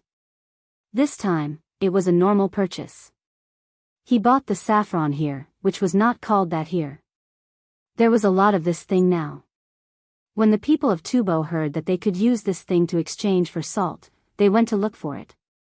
After they finished looking for it, they went to look for it further away. Because of the preciousness of salt, the price of saffron was very low. Even so, the commoners and slave masters were willing to search for it. As people wandered further and further, of course, it became more and more chaotic. Some people found it, some didn't, some picked a lot, and some only found a little. When this happened, it was inevitable that violence would occur. In order to obtain more resources, some people didn't even pick it themselves. Instead, they formed teams and robbed others. This kind of chaos could be tolerated in Tubo, but after summer, the number of locusts in Tubo gradually increased. Not everyone could be like Yao Chong, who really commanded the people to exterminate the locusts. Many times, the people of a certain area faced the same resistance as Yao Chong when he was the first to exterminate the locusts. Not only did the people not help, they even worshipped the locusts and organized others to exterminate them. Tubo encountered such a situation. Seeing more and more locusts, the people could only pray to their gods. No one went to deal with the locusts. Even the poultry had to stop them when they went to eat the locusts. Seeing that the locusts were increasing and the saffron was almost finished, Han Xianfeng called Jiu Meilang and Mi Fan together. He said to the two, "Should we go back? Once this place becomes chaotic, I think we will be affected too." Mi Fan thought for a moment and nodded in agreement. "Okay, I will sell the casino tomorrow and let someone else take over. Let's leave. My lottery ticket is still making money. I've made a lot of money. During this time, I've probably made 20% of Tubo's money. Can we wait a few more days?" Jiu Meilang was the one who made the most money. When he heard the two discussing leaving, he was a little reluctant. Han Xianfeng looked at Zhou Meiling helplessly. You are no different from a gambler. If a gambler doesn't want to win more money after winning, how can they lose all their money? If you really want to stay here, then you can stay by yourself. We won't accompany you. Zhou Meiling knew that when they came here, Han Xianfeng was the leader and Mi Fan was in charge of checking the situation. Hearing Han Xianfeng say that, he unhappily said, let's go, let's go. I will sell this lottery ticket. When the time comes, we will take the money and leave together.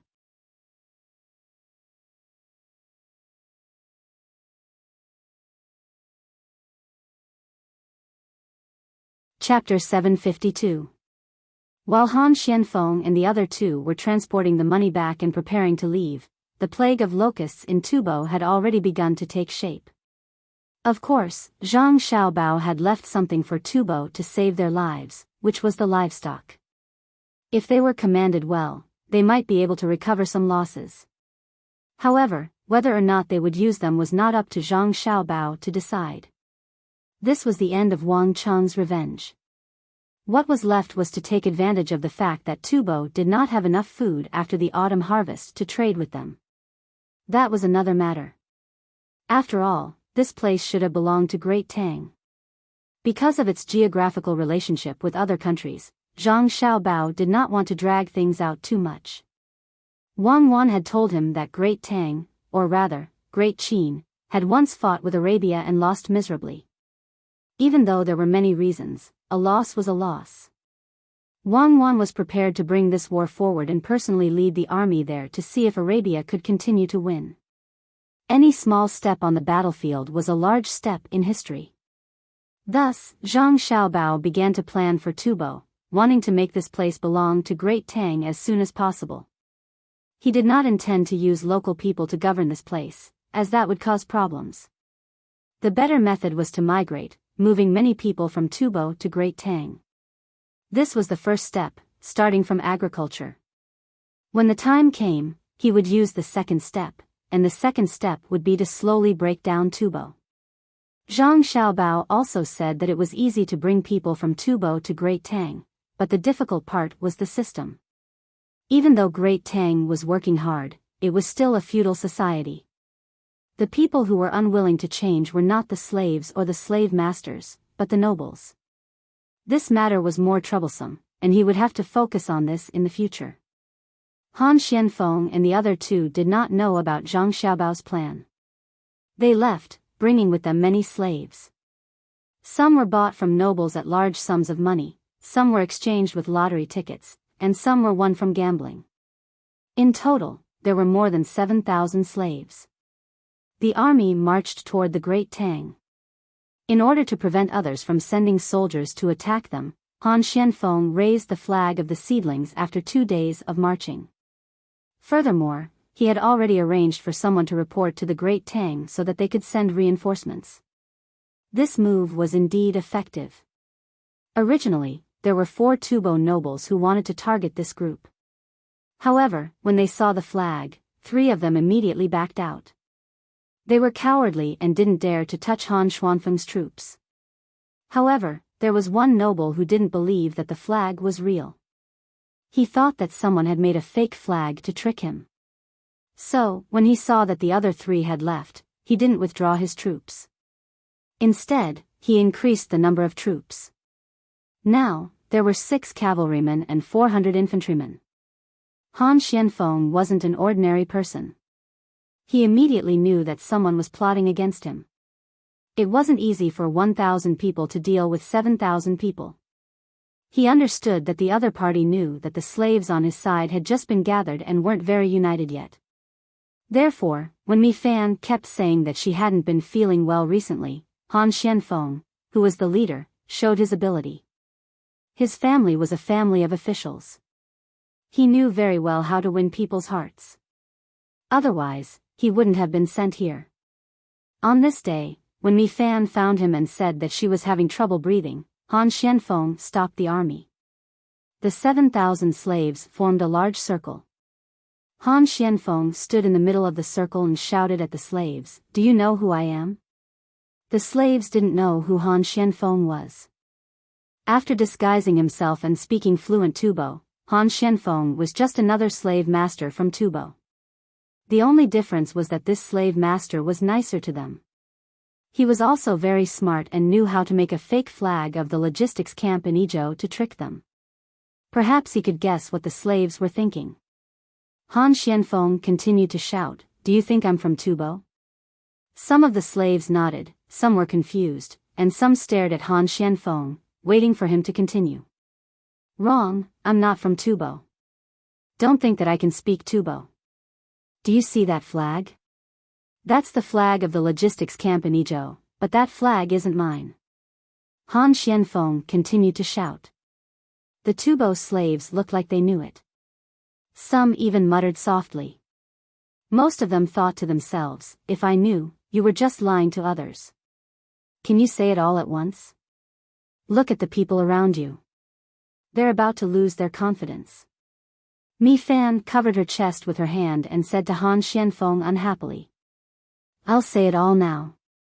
Han Xianfeng observed Mi Fan's expression and knew that there was going to be big trouble. Mi Fan was like this. She was very sensitive to danger. According to the young master and young lady, it was her sixth sense. It was an existence that was beyond the five senses. It was very magical. Han Xianfeng nodded to Mi Fan and took out another flag. He opened it and said to the slaves, "This is my flag. Do you see Dao Miao wearing black clothes and a black hat? I am the person in charge of spying for the Zhang family and the Wang family in Sanshui County of Tang Dynasty. My code name is Dark Knight." The slaves' eyes suddenly widened. They thought that Han Xianfeng would say which noble he was. They didn't expect him to take out another flag and say that he was from the Zhang family and the Wang family in Sanshui County. Hearing that, they didn't think he was lying. But even if the slaves were willing to accept Han Xianfeng's identity, they were still worried that he would lie. They looked at Mi Fan and Jiu Meiling. Jiu Meiling spoke first. "Don't look at me. I joined later. I'm not from the Zhang family and the Wang family. Look at him. Mi Fan is from Sanshui County's Zhang family and the Wang family in Sky Team. He's in charge of special situations." While Jiu Meiling was speaking, Mi Fan took out her own flag and put on her own unique symbol. She was the captain of Sky Team. She had people who raised eagles and dogs. "What are you doing here?" One of the bolder slaves asked the three of them. "Why are we here? Of course we're here to take revenge on Zhang Xiaobao's order. You Tubo sent people to make trouble there. How can our young master let Tubo go just because they attacked him once? This time, we're here to take revenge. But our young master doesn't want to hurt too many Tubo people. That's why he wants us to buy as many slaves as possible. When you get to the Tang Empire, you won't be slaves anymore. You'll be farmers. Although farmers have to listen to their masters, there's a difference between farmers and slaves. As long as a farmer has enough money, he can leave the master's family. It's just that Zhang family and the Wang family don't want to leave even if they have more money. In the Tang Empire, your lives will be 100 times better than now. You won't have to worry about food or clothes. You won't have to rest for less than 6 hours a day. When you have your own children, you can even send them to school to study. Right now, the opportunity is right in front of you. Someone wants to keep us in Tubo. Are you prepared to fight for a better life in the Tang Empire or continue to suffer in Tubo? Make your choice." Han Xianfeng shouted at the slaves. At the same time, he stared at a few spots in the crowd. After he finished shouting, the slaves still didn't know how to choose. They didn't trust Han Xianfeng. If they chose to fight back, they might die. At this moment, someone in the crowd shouted, "Master, now that you mention it, I remember that I've heard your name before. You're really from the Zhang family and the Wang family of Sanshui County. You're Zhang Xiaobao and Wang Wan. I don't know what kind of economic war Zhang Xiaobao won, but I remember Demon Fiend Cuckoo. I'm willing to follow you back to the Tang Empire. I've heard that the people of the Tang Empire are living well, especially the Zhang family and the Wang family. I've decided that from now on, if anyone wants me to return to Tubo, I'll fight with my life on the line. As soon as this person finished shouting, another person started to shout. More and more people started to shout from the other side. The other slaves were also moved by the shouts. Each and every one of them felt that they had a goal in their hearts. Seeing this situation, Han Xianfeng and the others let out a sigh of relief. They had been the ones to call out the slaves, afraid that the slaves wouldn't cooperate. Seeing so many people follow suit, Han Xianfeng knew that even if the other side had 1,000 armed people, they wouldn't be able to beat 7,000 people. You really know how to lie. Look at them. They think you're telling the truth, Jiu Meiling said to Han Xianfeng. Han Xianfeng paused, looked at Jiu Mei, and coldly replied, I'm telling the truth. I'm not lying to anyone. The young master really wants to do this. He doesn't want everyone to be slaves. Slaves don't need to be paid, and they don't need to pay rent. However, slaves don't need to work as hard as farmers. Really? He's that kind? Slaves, you just need to feed them. Jiu Meiling hadn't met Zhang Xiaobao before. Her impression of Zhang Xiaobao and Wang family came from other sources. She was especially upset that she didn't get admitted to the hospital during the exam. Of course it's true. Why would I lie to you? Let's see if they can fight against the people chasing after us, Han Xianfeng said. He looked at the slaves and continued shouting. Don't worry. As long as you escape this time, you'll have a good life. Otherwise, you'll continue to be bullied. You won't be able to eat or dress well. Even if you find a good woman, those Tubo nobles will take her to their houses and enjoy her before you can take her. If you're a man, you should act like a man and protect your woman. You can't be bullied when you're about to be together. If you're a woman, you should think about whether you'll have a good life in the future. As long as you go to Tang, not only will you be able to eat and dress well, but you'll also have all kinds of cosmetics and mirrors. In order to make the slaves love each other, Han Xianfeng was willing to do anything. He even talked about cosmetics and used women to inspire men's courage. At this time, Mi Fan suddenly said to Han Xianfeng, let's go. I'm fine. I feel very comfortable now. I think there will be a change soon. What change? Jiu Meiling asked. How would I know? Anyway, there will be a change. Mi Fan didn't say anything else after replying. He indeed didn't feel as uncomfortable as before. He even felt that his breathing was more comfortable than usual. Hearing Mi Fan's words, Han Xianfeng could only choose to believe him. He gave some orders and continued to lead the 7,000 slaves. There weren't many tents. Only the 3 of them had 2 tents. They didn't have much luggage either. When they left, they let the slaves carry the rations themselves. The slaves were used to sleeping and resting in the wild. They didn't care about tents at all. Therefore, the group moved faster.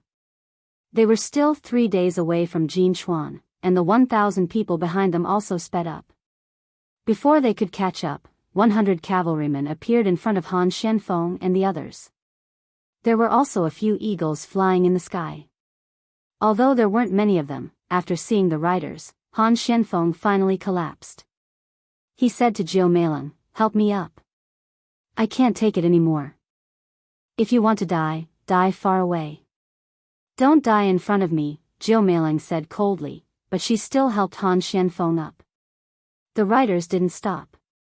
They rushed to the back of the slave group. Seeing the flags of the riders, the slaves believed Han Xianfeng's words. The flags belonged to the Chamber of Commerce. There were also seedlings on them. Let's go. Let's go back. Han Xianfeng waved his hand and rode forward. The slaves, who were originally running out of strength, did not know where they found the strength to run again. Their faces were full of yearning for the future, and they ran quickly. After half an hour, the 100 cavalrymen also encountered the 1,000 people who were chasing after the group of slaves. The 100 cavalrymen stopped their horses and stayed where they were without saying a word, nor did they show their weapons. But even so, the people on the other side all stopped in their tracks. When the 1,000 people were in position, the captain of the 100 cavalrymen shouted to the other side, "The 7,000 slaves in front of us are the people that our young master and young lady want." After saying this, the 100 cavalrymen turned their horses around and chased after the group of slaves. The 1,000 people sent by the other nobles looked at each other. They didn't know what to do. They thought about the 2 tribes that had been destroyed by the other nobles. In the end, they didn't dare to chase.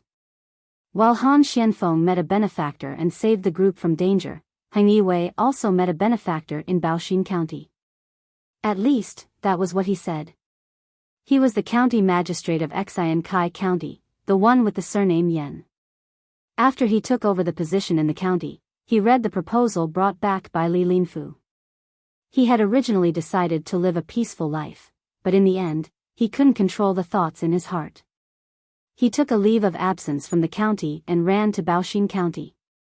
He Wei was currently in the Yamen receiving County Magistrate Yan, who claimed to be a benefactor. He Wei didn't receive him in his study, nor the signing room.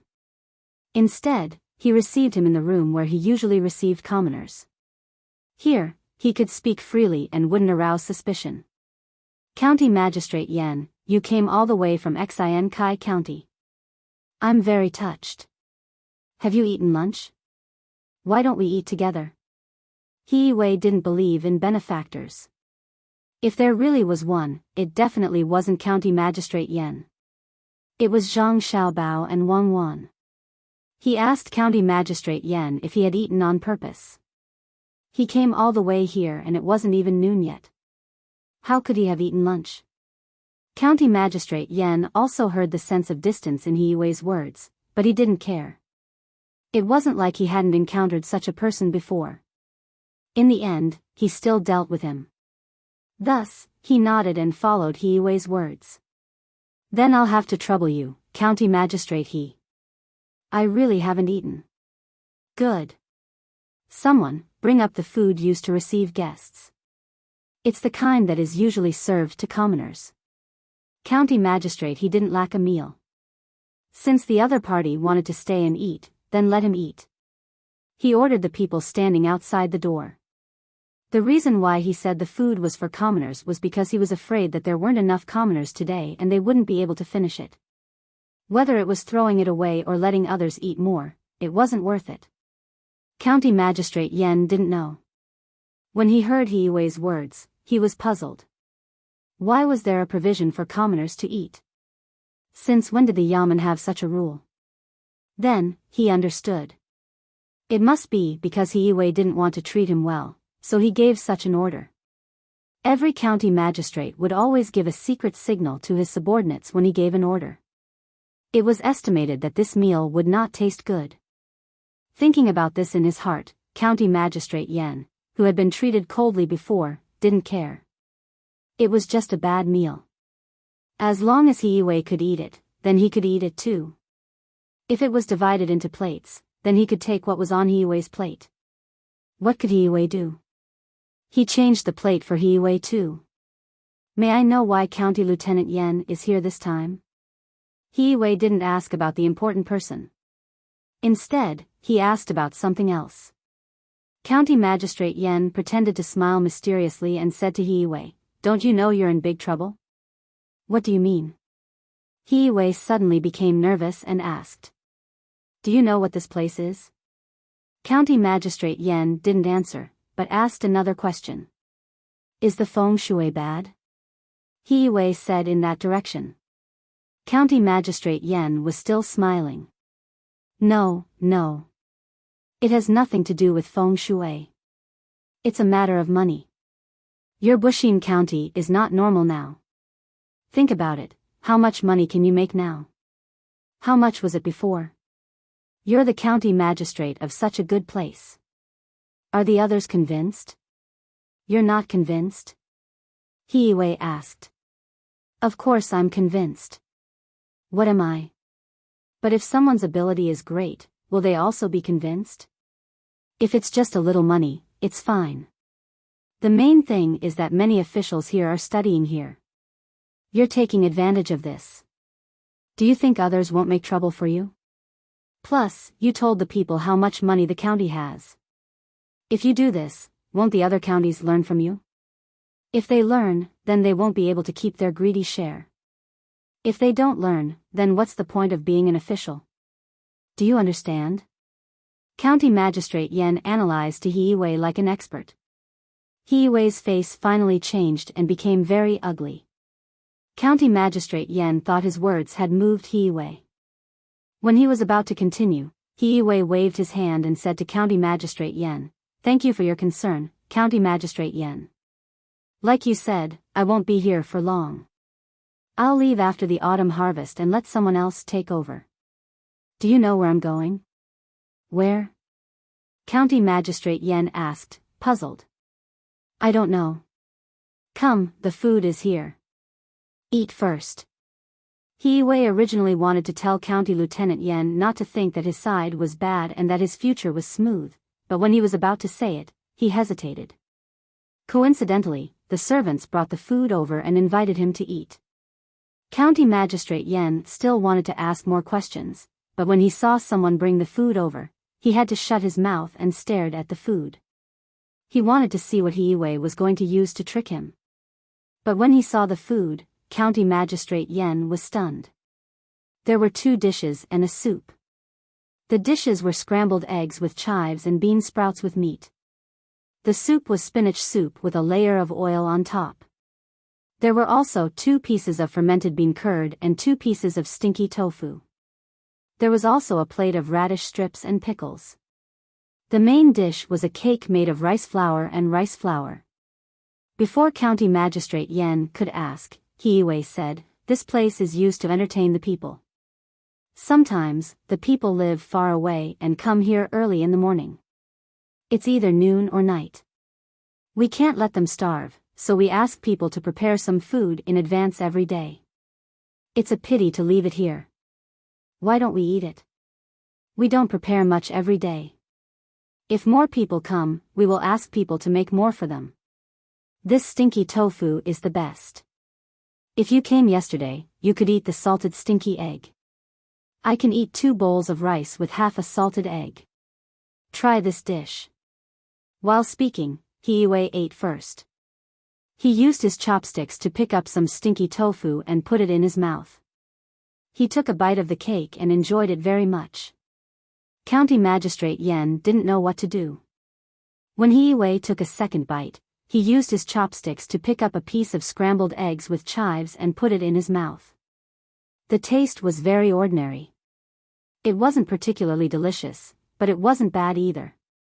County Magistrate Yen didn't understand why County Magistrate Yen would prepare food for the people. He felt that it was better to take care of his own business first. He drank 2 mouthfuls of the soup and said to Hiyiwei, "Do you want to not be envied by others and still be able to make money? You see, what you are doing is wrong.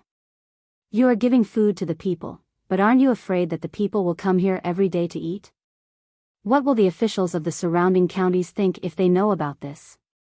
Hiyiwei didn't want to talk to County Magistrate Yen, but he saw that County Magistrate Yen was not going to give up. He put down his chopsticks and asked humbly, "What can County Magistrate Yen teach me?" "Sigh. That's the right thing to do. It's good that you know you're wrong. Come, I'll tell you a way so that you don't have to offend anyone and can earn money for yourself. These words have entered your ears from my mouth. If you tell anyone else, I won't admit it." County Magistrate Yen put on a look of educating others and whispered into Hiyiwei's ear.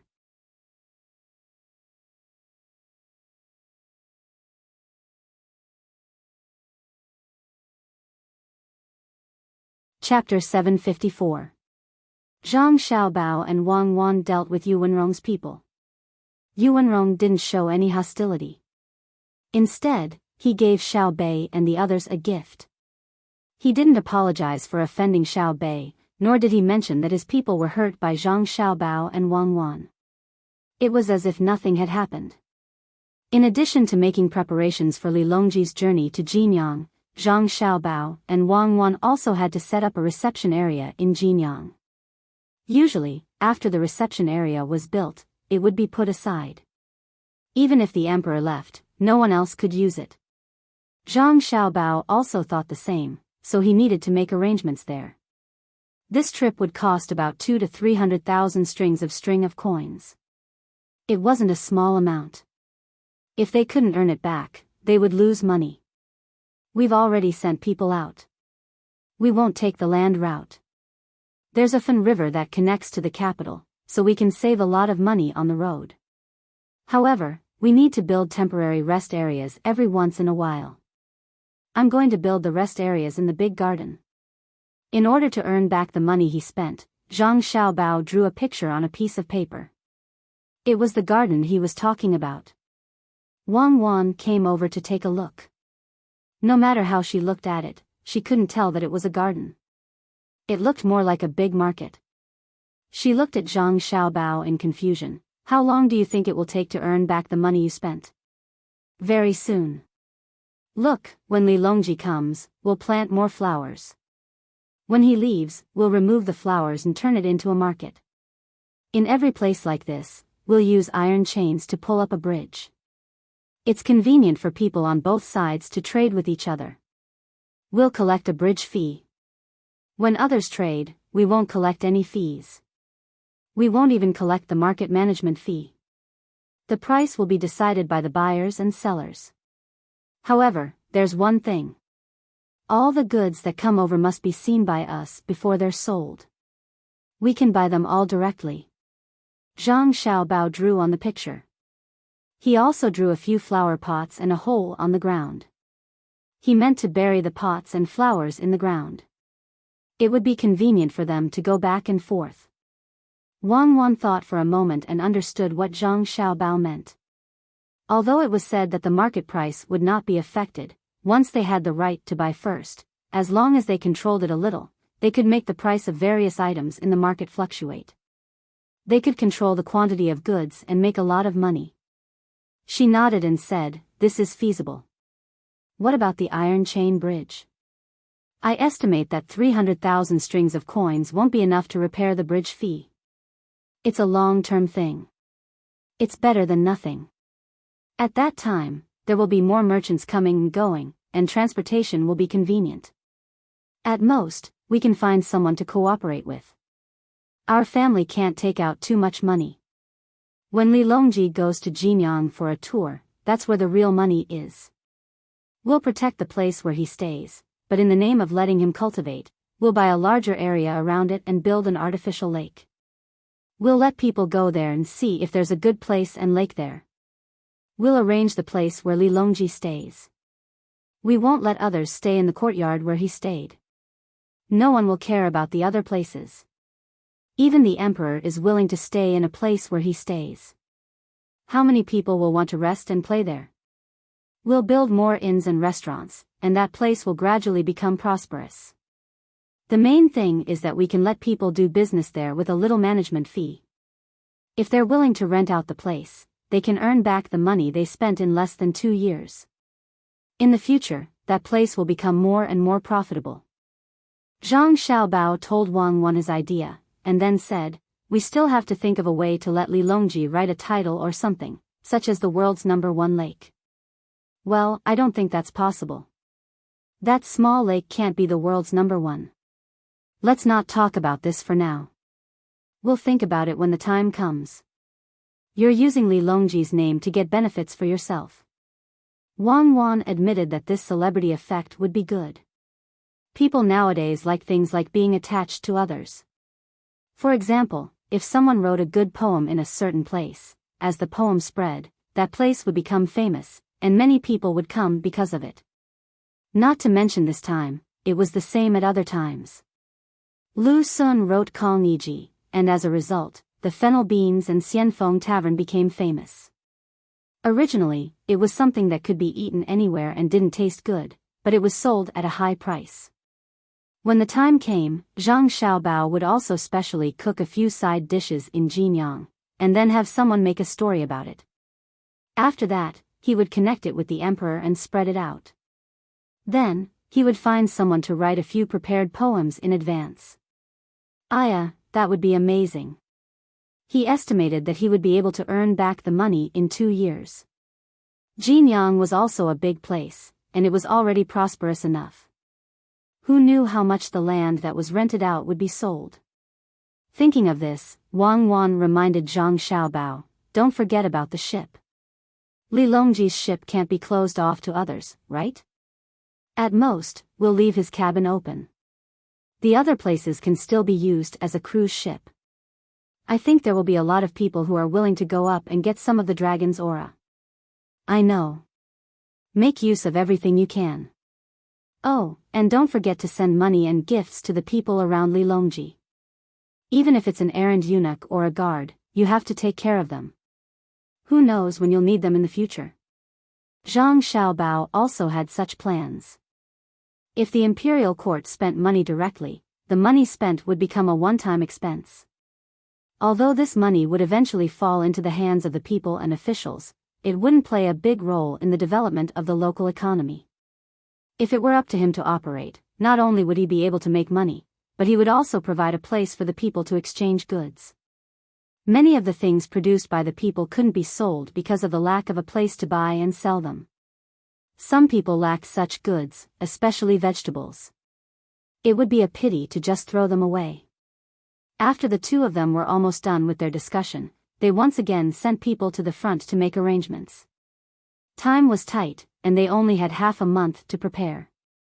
The project was huge, and they needed to find a lot of people to help. The sky gradually darkened. Zhang Xiaobao started to cook for his younger siblings again. Xiaobei and the others were unwilling to just stay in the room. They were wearing the official robes of Miyu and were wandering back and forth in the courtyard behind Savant's restaurant. They were afraid that others wouldn't know that they were officials now. After wandering for a while, Xiaobei started to think about her guards. Now that she was an official, according to the rules, she could have a certain number of attendants. Even though she was just a low-ranking official, she could still enjoy such treatment and a salary from the imperial court. Zhang Xiaobao and Wang family had guards, and the number had long exceeded the standard. However, no one cared about it, and no one mentioned it. Other than the fact that other people also exceeded the standard, it was also because of the importance of the skills of Zhang Xiaobao and Wang family. Even Li Longji hoped that Zhang Xiaobao and Wang family would have more guards to prevent others from prying into their good skills. "I've decided. My guards must grow up with me and be nurtured from a young age." After thinking for a while, Xiaobei came up with such a decision. She started to look at Xiaoyuan. "Don't look at me. I'm not your guard. I'm also an official. I also need my own guards." Xiaoyuan knew what Xiaobei was thinking when she saw Xiaobei looking over. She straightforwardly told Xiaobei to dismiss the idea. Xiaobei looked elsewhere regretfully and finally said, "Forget it. When we're on the way, I'll see if I can meet some orphans and find them to be my guards. In the future, they will definitely be more powerful than the people from Team Zero." The people who lived in Savant's restaurant were also looking at Xiaobei and the others in the courtyard. They were all envious and jealous. When the sky finally turned dark, Zhang Xiaobao brought out the food he had prepared for his younger siblings. Just as he was about to ask his younger siblings to eat, someone from the palace came. Gao Lisher asked the little eunuch, Luo Bin, to come over and ask Zhang Xiaobao if he had made any dishes. He had not eaten yet.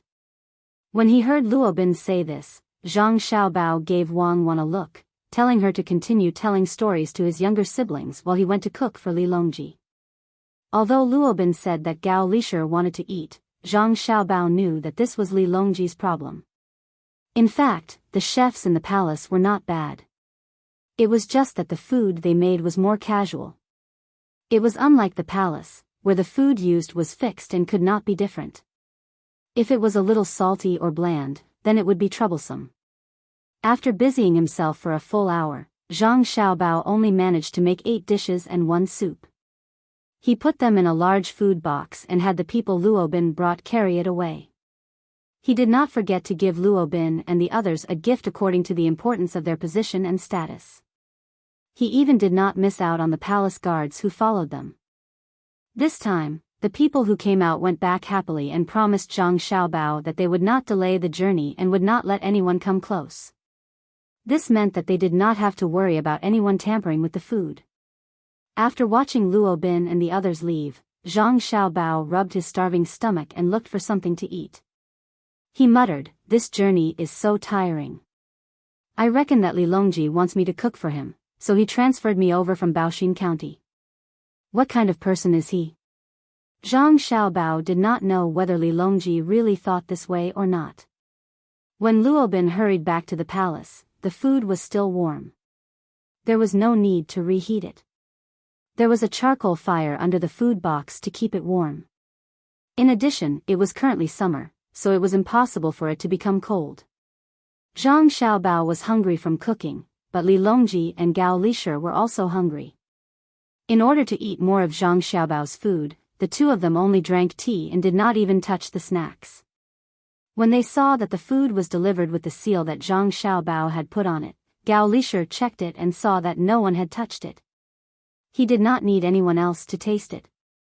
He tasted every dish himself. After waiting for another 15 minutes, he nodded to Li Longji and said, "Your Majesty, you can eat now." When Li Longji saw that Gao Lishir did not feel uncomfortable after tasting the food, he impatiently picked up his chopsticks and started eating. As he ate, he said, "If only I could get Xiao Bao to come over and cook for me. I don't need anyone else to taste it. After we leave the capital, I can eat Xiao Bao's food every day. Don't you think it's strange?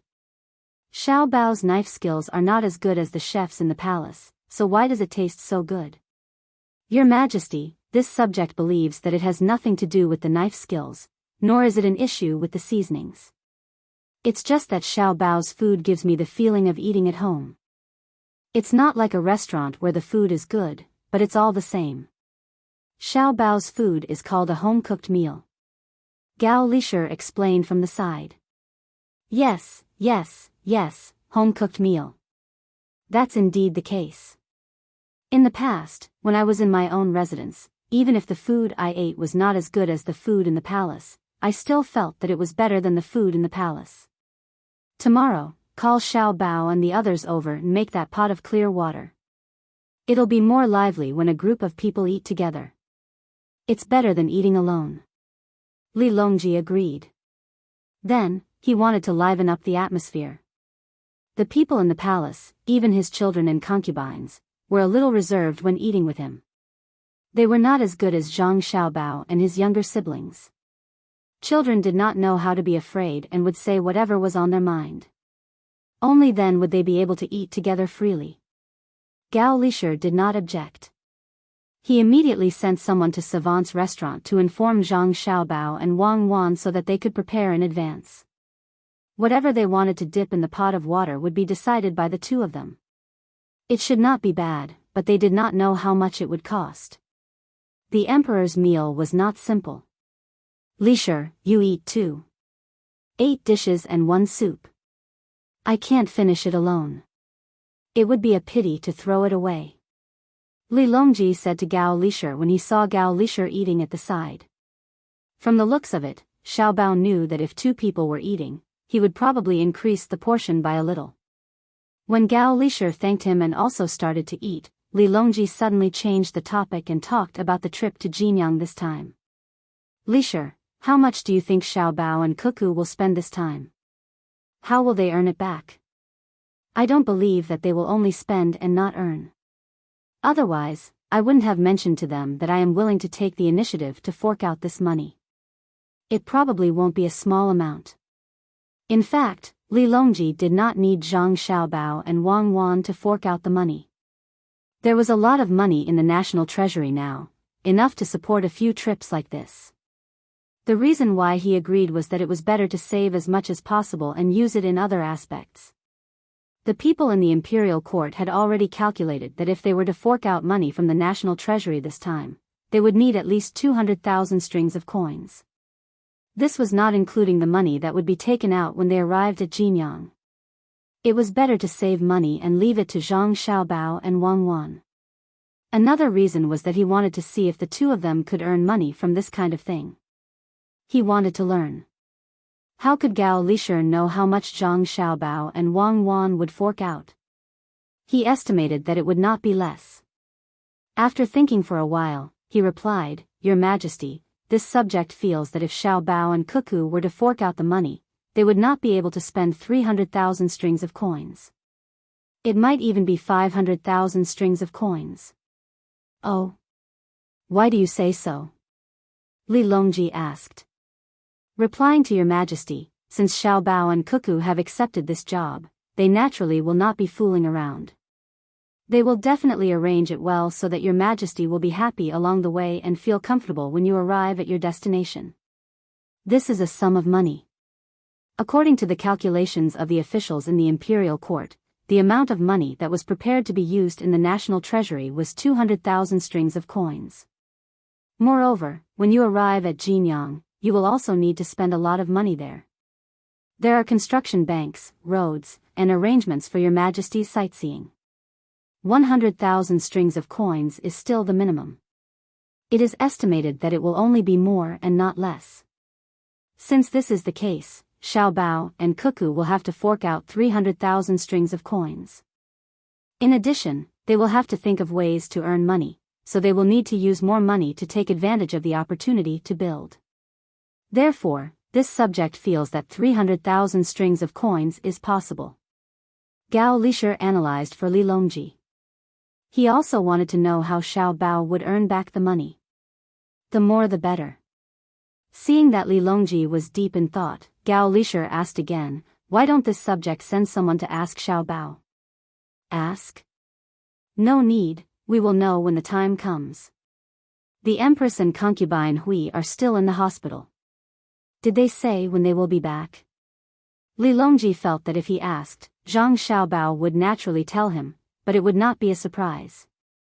It would be interesting to guess more. It would be best if he could see how Zhang Xiaobao would earn money. At the same time, he asked Empress Wang and concubine Wu. If they were not back, he could not bring them along. It did not matter whether Empress Wang brought them along or not. Wu Huifei had not seen her for a long time. Gao Lishur knew the situation over there. He said to Li Longji, "Your Majesty, this subject reckons that the Empress and concubine Hui will not be able to make it this time. There is a chef competition over there." Li Longji looked a little regretful. He did not say anything more and continued to eat. In Huaiyuan County, the chef competition was still in progress. Chefs from all over the country showed their skills. For the next few days, they were busy all day and night, taking turns to come. The chefs in Aqua Cloud Room had already cooked several dishes, but every time Wu Huifei gave them a very low score. Even if the food in her mouth was clearly better than the dishes cooked by others, she still wouldn't give them a high score. Empress Wang was more fair. She would give a score according to her own feelings. If the food between the clouds and the water did not taste good, she would not give a high score. The two of them were not the only ones who tasted the food. There were other people who were also there to give a fair score after tasting the food made by others. In this way, it was impossible for concubine Wu Huifei to suppress between the clouds and the water even if she tried her best. Now it was night time, and there were only 2 days left. The chef competition would enter the finals. Most of the chefs who were eliminated by the score would not have a chance to enter the finals. Now, among the 20 people in front of the competition, 12 of them were between the clouds and the water. One of them was because the food between the clouds and the water cooked was really good. The other was because the chefs between the clouds and the water came in large numbers. There were many branches between the clouds and the water in the prefectures around Jiangxi province. Even if there was only one chef from each branch, there would be more than 100 chefs coming here. Under such competition, it was hard not to be sent to the front. In order to suppress between the clouds and the water, concubine Wu Huifei could not sit still. Tonight's competition was to make a soup and 2 optional dishes. Once the dishes were done, dinner would be finished after tasting them. Concubine Wu Huifei sat there and thought for a while. Then she gave an order to the person next to her. That person immediately came to the stage where the competition was going to be held and shouted to the crowd, "Concubine Wu has ordered that in today's competition, we will not follow the previous rules. Instead, we will divide the dishes made by the 20 people in front of us and let each judge be responsible for 2 people's dishes. As for the chefs after the 20th place, they will be counted according to the normal rules. In this way, we can increase the difficulty of the chefs and make the competition more interesting." The onlookers understood as soon as they heard that. Concubine Wu Huifei wanted to change the rules. If it were someone else who said this, the onlookers would definitely not support it. However, she was an imperial concubine. Even if some people were not satisfied with it, they could not say anything. At this time, many people looked at Empress Wang, wondering if she would agree. How could Empress Wang not know what concubine Wu Huifei was thinking? If she did this, then as long as concubine Wu Huifei ate the dishes made by the chefs between the clouds and the water, no matter how good or bad they would be given a very low score. This would cause the chefs between the clouds and the water to drop from the top 20. One less person was one less person. 2 less people were 2 less people. In this way, between the clouds and the water might lose in the finals because of the lack of chefs. Empress Wang wanted to stop it, but when she saw the person in charge of the competition, who looked indifferent, she finally swallowed the words she wanted to say. Wei Wei nodded, agreeing to this rule. Seeing that Empress Wang did not object, concubine Wu Huifei was happy. She looked at the place where the lots were being drawn, hoping that she could draw 2 chefs between the clouds and the water. That way, she could take revenge on Wang Wan first. After all, she had brought Empress Wang here and taught her a lot of skills. Perhaps she was really lucky. When the lots were drawn, concubine Wu Huifei indeed drew 2 chefs between the clouds and the water.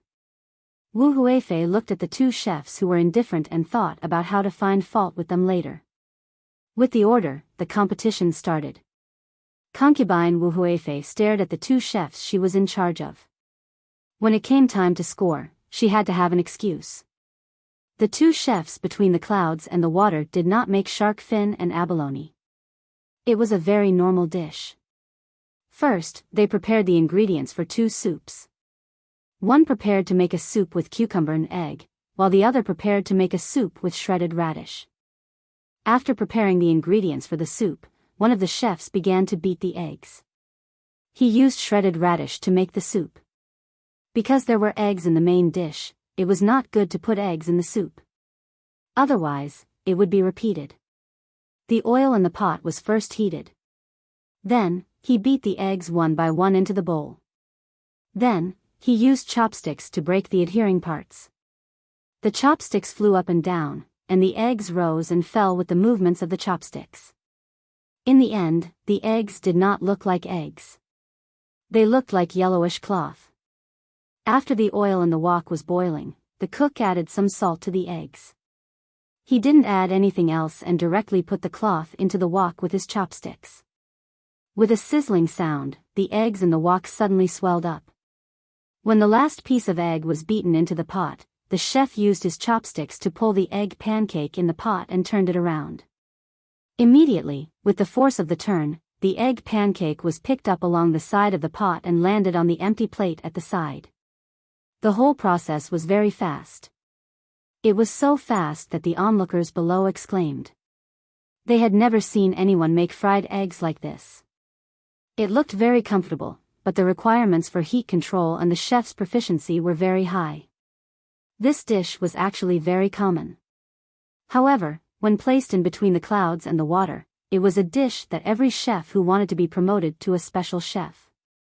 The simpler the dish, the more one could see the chef's ability. Then, the chef began to stir-fry the wood ears and shredded meat. At the same time, it was a very simple dish. At this time, the other chef had also finished the first dish. It was stir-fried tofu with some starch on top. That was it. The other dish was eggplant with minced meat. Except for the wood ears, which were very rare, the commoners had eaten all the other dishes. They were the most commonly seen dishes. However, none of the commoners felt that this dish was not good. They were all waiting for the final score. At this moment, the soup was also being served. The entire process, which consisted of 2 dishes and 1 soup, took less than half an hour before they were placed on the table in front of Wu Huifei. Before they even touched their chopsticks, Wu Huifei spoke first. She evaluated the 4 dishes one by one. I don't know what the chef is thinking about this fried egg. You made such a big piece. How do you expect others to eat it? Don't you know how to break it? When did Between the Clouds and the Water have such a chef? At the very least, it should be divided into 4 pieces. Even if you used a knife to divide it later, it would be fine. The chef who was criticized nodded and replied, Your Highness is right. When I made it, I did as Your Highness said. I divided this piece of egg into 6 pieces. If Your Highness doesn't believe me, just use your chopsticks and you will know.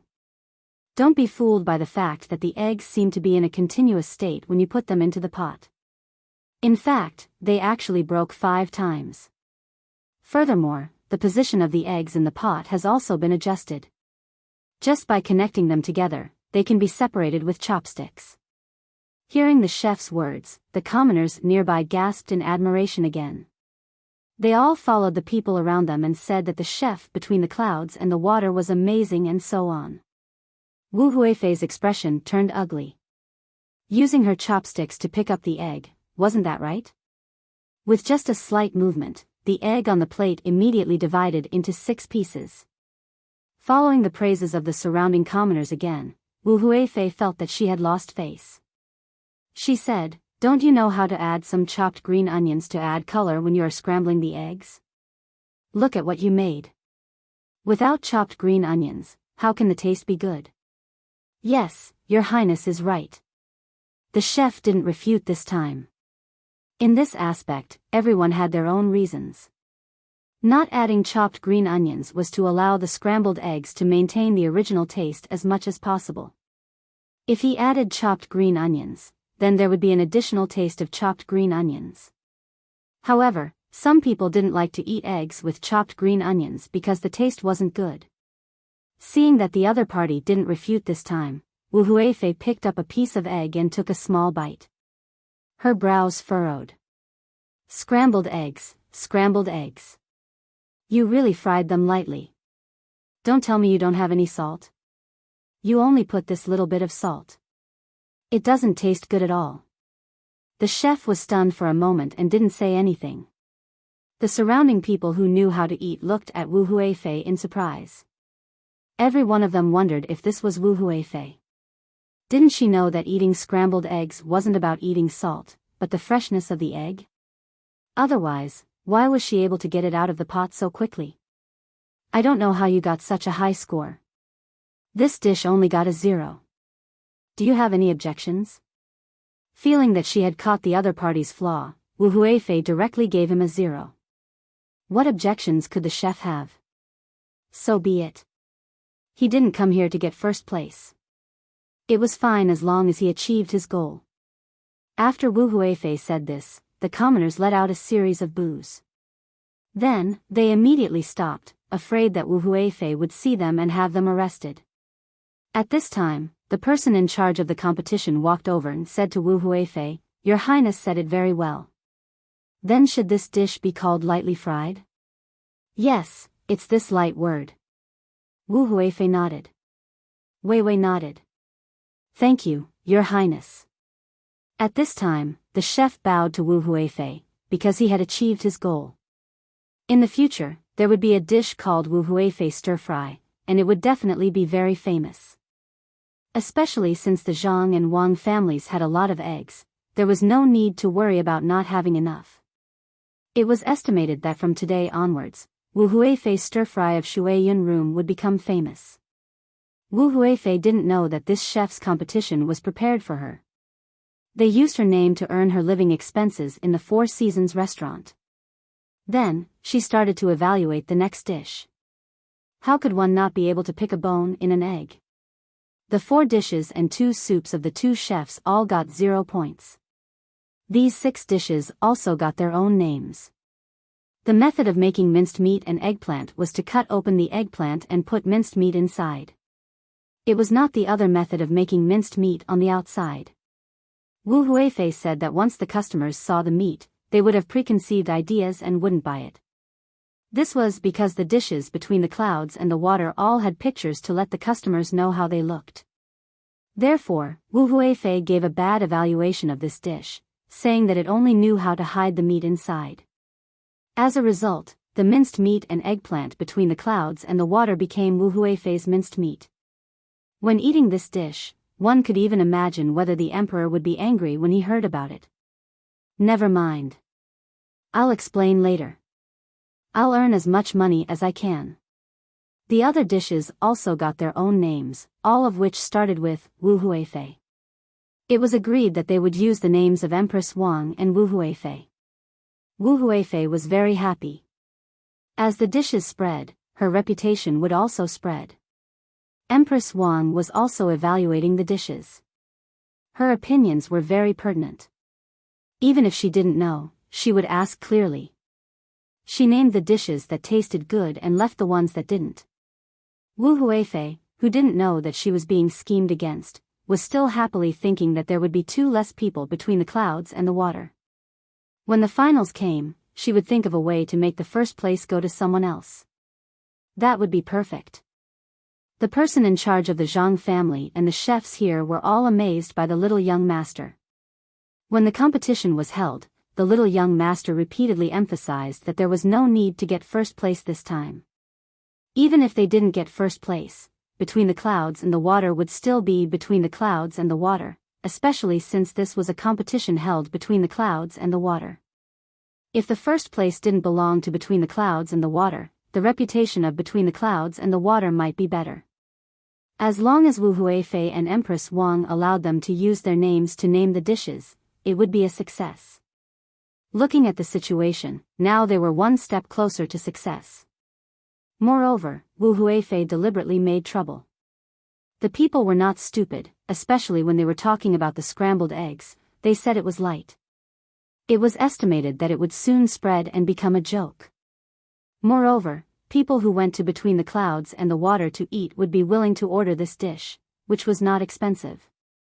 After Wu Huifei and the others tasted the dishes and were full, the onlookers also had the opportunity to order some dishes to try.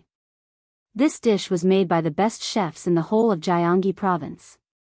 Usually, if they wanted to eat it, they wouldn't be able to afford it. Now, they had a chance. After the selection of today's competition, the first 20 people who were going to participate in the finals had been selected. After Wu Huifei eliminated 2 of them, the remaining 10 people successfully passed the competition. The people also began to disperse.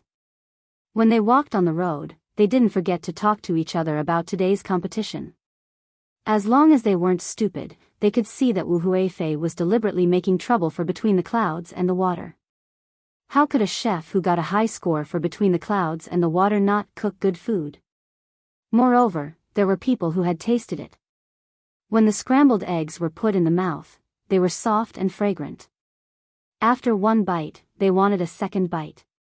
The remaining 8 judges also knew Wu Huifei's intention, but they couldn't cooperate with Wu Huifei.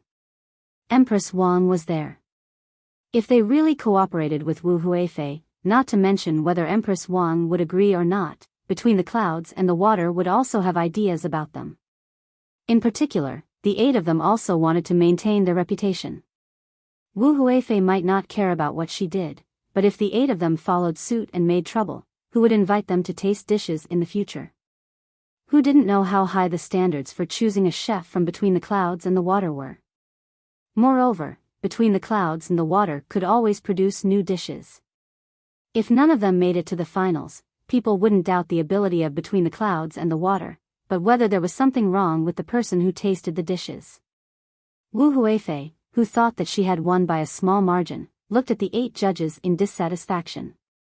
She smiled and greeted Empress Wang, then returned to 4 Seasons workshop, 70% full. Empress Wang smiled and didn't say anything. Beside her, Xiao Zhu pouted on the way back and said, "Empress, why did you just watch Wu Huifei make trouble there? Look at how she picked on the dishes. I really suspect that there's something wrong with the palace chef who cooked for her. It's all because of me. Cuckoo sent me here. Of course, Wu Huifei wouldn't agree. She's taking revenge. It's a pity that she chose the wrong person. Zhang family and Wang family won't suffer for nothing. This time, Wu Huifei's name will be known, but it won't be a good reputation.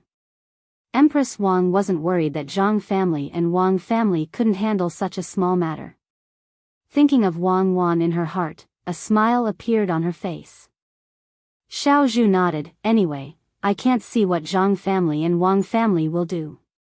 At this moment, the maid from Yaowang Mountain who was in charge of serving Empress Wang said to Xiao Zhu, "Little sister Xiao Zhu, you haven't eaten yet, right? Then when we go back later, I'll make Huifei stir-fry for you." Hearing this name, Xiao Zhu finally reacted. She opened her eyes wide in surprise and suddenly burst out laughing, "You're so bad." "I know. In the future, Huifei stir-fry between the clouds and the water will be a famous dish. Then tomorrow, shouldn't we let Wu Huifei continue to make trouble?" Empress Wang also smiled. She knew that this was Wang Wan helping her again. It wouldn't be long before the people around Gongji province knew about what happened today. Wu Huifei's reputation would plummet. At least, she wouldn't be able to run away from the fact that she didn't know how to taste dishes. If she deliberately made trouble between the clouds and the water, after going back, the people in the court would hesitate when choosing a side. Who didn't know that Zhang family and Wang family were vengeful people? Good plan, this plan was well used. It was all for her and made things difficult for Cuckoo. The next day, when the final competition was held, Wu Huifei didn't let go of the chef between the clouds and the water. This time, she thought of a new rule. That was, there were 20 people and 10 judges. She divided the judges into 2 teams. One team would follow Empress Wang, and the other team would follow her. First, the judges would report their scores to her, and then she would make the final decision. Under normal circumstances, she could take down at least 5 people from Aqua Cloud Room. If she was lucky, she could even take down 10 people from Aqua Cloud Room. At that time, if she met someone who wasn't between the clouds and the water, she would deliberately give full marks. She didn't believe that Empress Wang would do the same.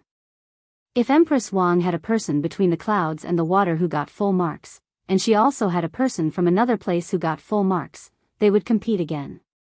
Then, both sides would jointly give their scores. She would lead 4 people to give the person between the clouds and the water a lower score. Wasn't Empress Wang fair? That was good.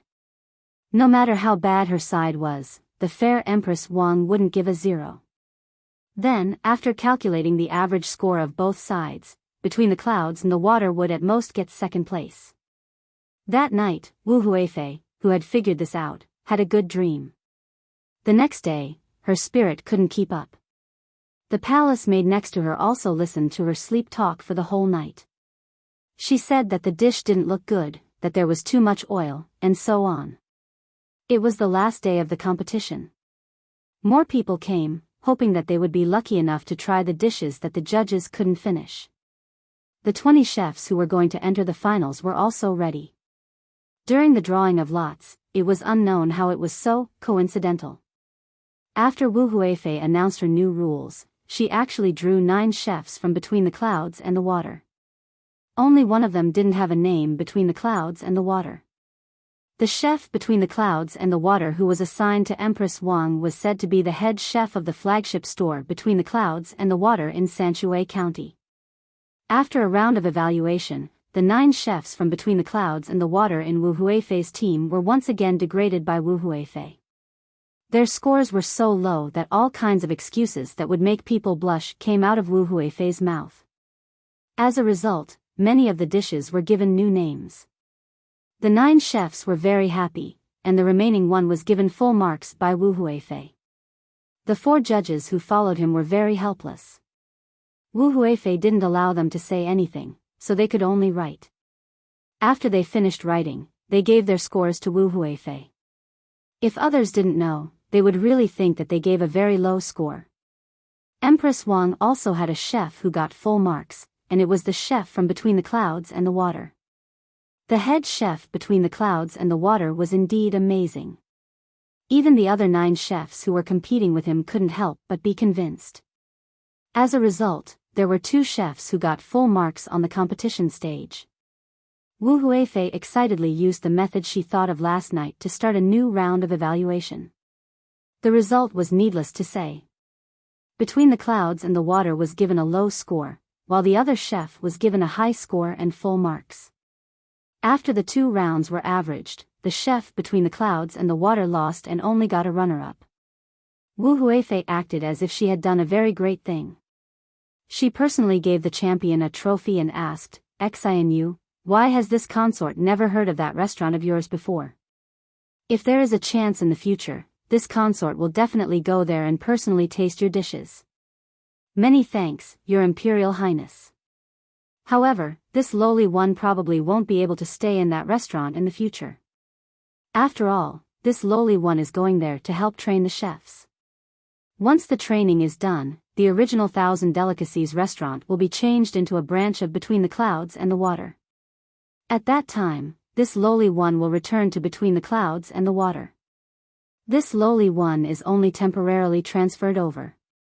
This lowly one was originally the head chef of the restaurant Between the Clouds and the Water in Wanyan County.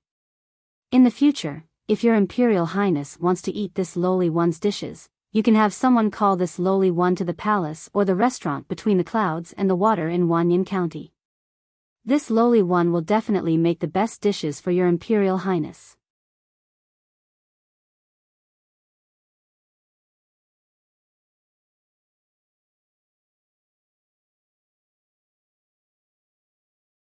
Chapter 755. As soon as the voice of the chef who won the championship fell, everyone who could hear his words widened their eyes. They didn't expect that even though Wu Huifei had suppressed Between the Clouds and the Water so much, Between the Clouds and the Water still won the championship. How could Between the Clouds and the Water come up with such a plan? Wu Huifei suddenly felt an indescribable feeling. She asked the chef in a trembling voice, "You're also Between the Clouds and the Water?" "Yes, Your Highness. However, I'm not representing Between the Clouds and the Water in the competition. I'm representing 1,000 Cuisine Restaurant. Therefore, the champion this time isn't Between the Clouds and the Water, but 1,000 Cuisine Restaurant. This place will soon become a branch of Between the Clouds and the Water. As long as the chef is trained, he can open a branch Between the Clouds and the Water. Otherwise, it will weaken the reputation of Between the Clouds and the Water." The chef who won the championship said respectfully to Wu Huifei. Wu Huifei wanted to say that she tasted the wrong dish just now and wanted to taste it again. However, she considered that even if she ate it again and got rid of this person, the champion would still be Between the Clouds and the Water. Moreover, if she really did that, her reputation would be ruined. Although what she did now made others feel bad, it was all within the rules. No one objected to her rules. Wu Huifei felt like she was a person who had grown wings and flew up to the clouds. However, when she was happy, she suddenly fell down from the clouds. What a terrible fall. After thinking for a while, she smiled and said, "Not bad. I've seen the ability of Between the Clouds and the Water today. Good. When I return to the capital, I'll have someone call you. Also, I'll eat the Rui House and Savant's restaurant that also belong to the Zhang family and the Wang family. I'll not only eat there often, but I'll also recommend them to His Majesty." Wu Huifei had no choice but to say some polite words. She greeted Empress Wang with a smile and went back with her people. At the same time, she decided not to stay here any longer. The emperor was going to leave soon, and Zhang Xiaobao and Wang Wan were going to follow him. She just wanted to have a look and find an opportunity to make trouble for them. He was so angry that he was about to die of anger. After scheming and scheming, he was still tricked by Zhang Xiaobao and Wang Wan. Revenge, he must take revenge. Wu Huifei had a smile on her face and left with a stomach full of food. Empress Wang, on the other hand, smiled in relief. She said to Xiao Zhu, who was beside her and had her mouth slightly agape because of the ownership of the championship. How was it? Now you know how powerful Xiao Bao and Cuckoo are, right? That's amazing. How did they think of that? They got the reputation, the first and second place. They made use of Wu Huifei and made a lot of money. This chef's competition collects tickets. Those with good seats will pay 3 copper coins, and those with bad seats will pay 1 copper coin. Those with good seats will have a chance to taste the dishes made by the chefs. As for those that don't cost money, they can only watch from a farther place. Although the money collected is not much, according to my estimation, the money for the materials provided to the chefs has come out.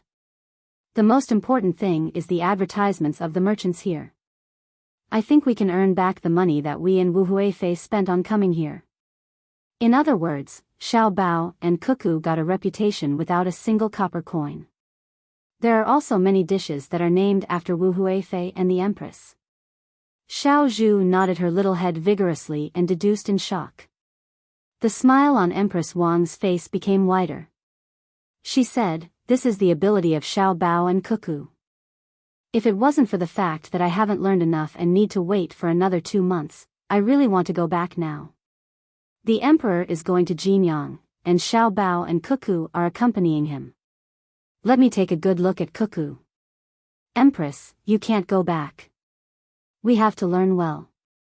Otherwise, Wu Huifei is very powerful.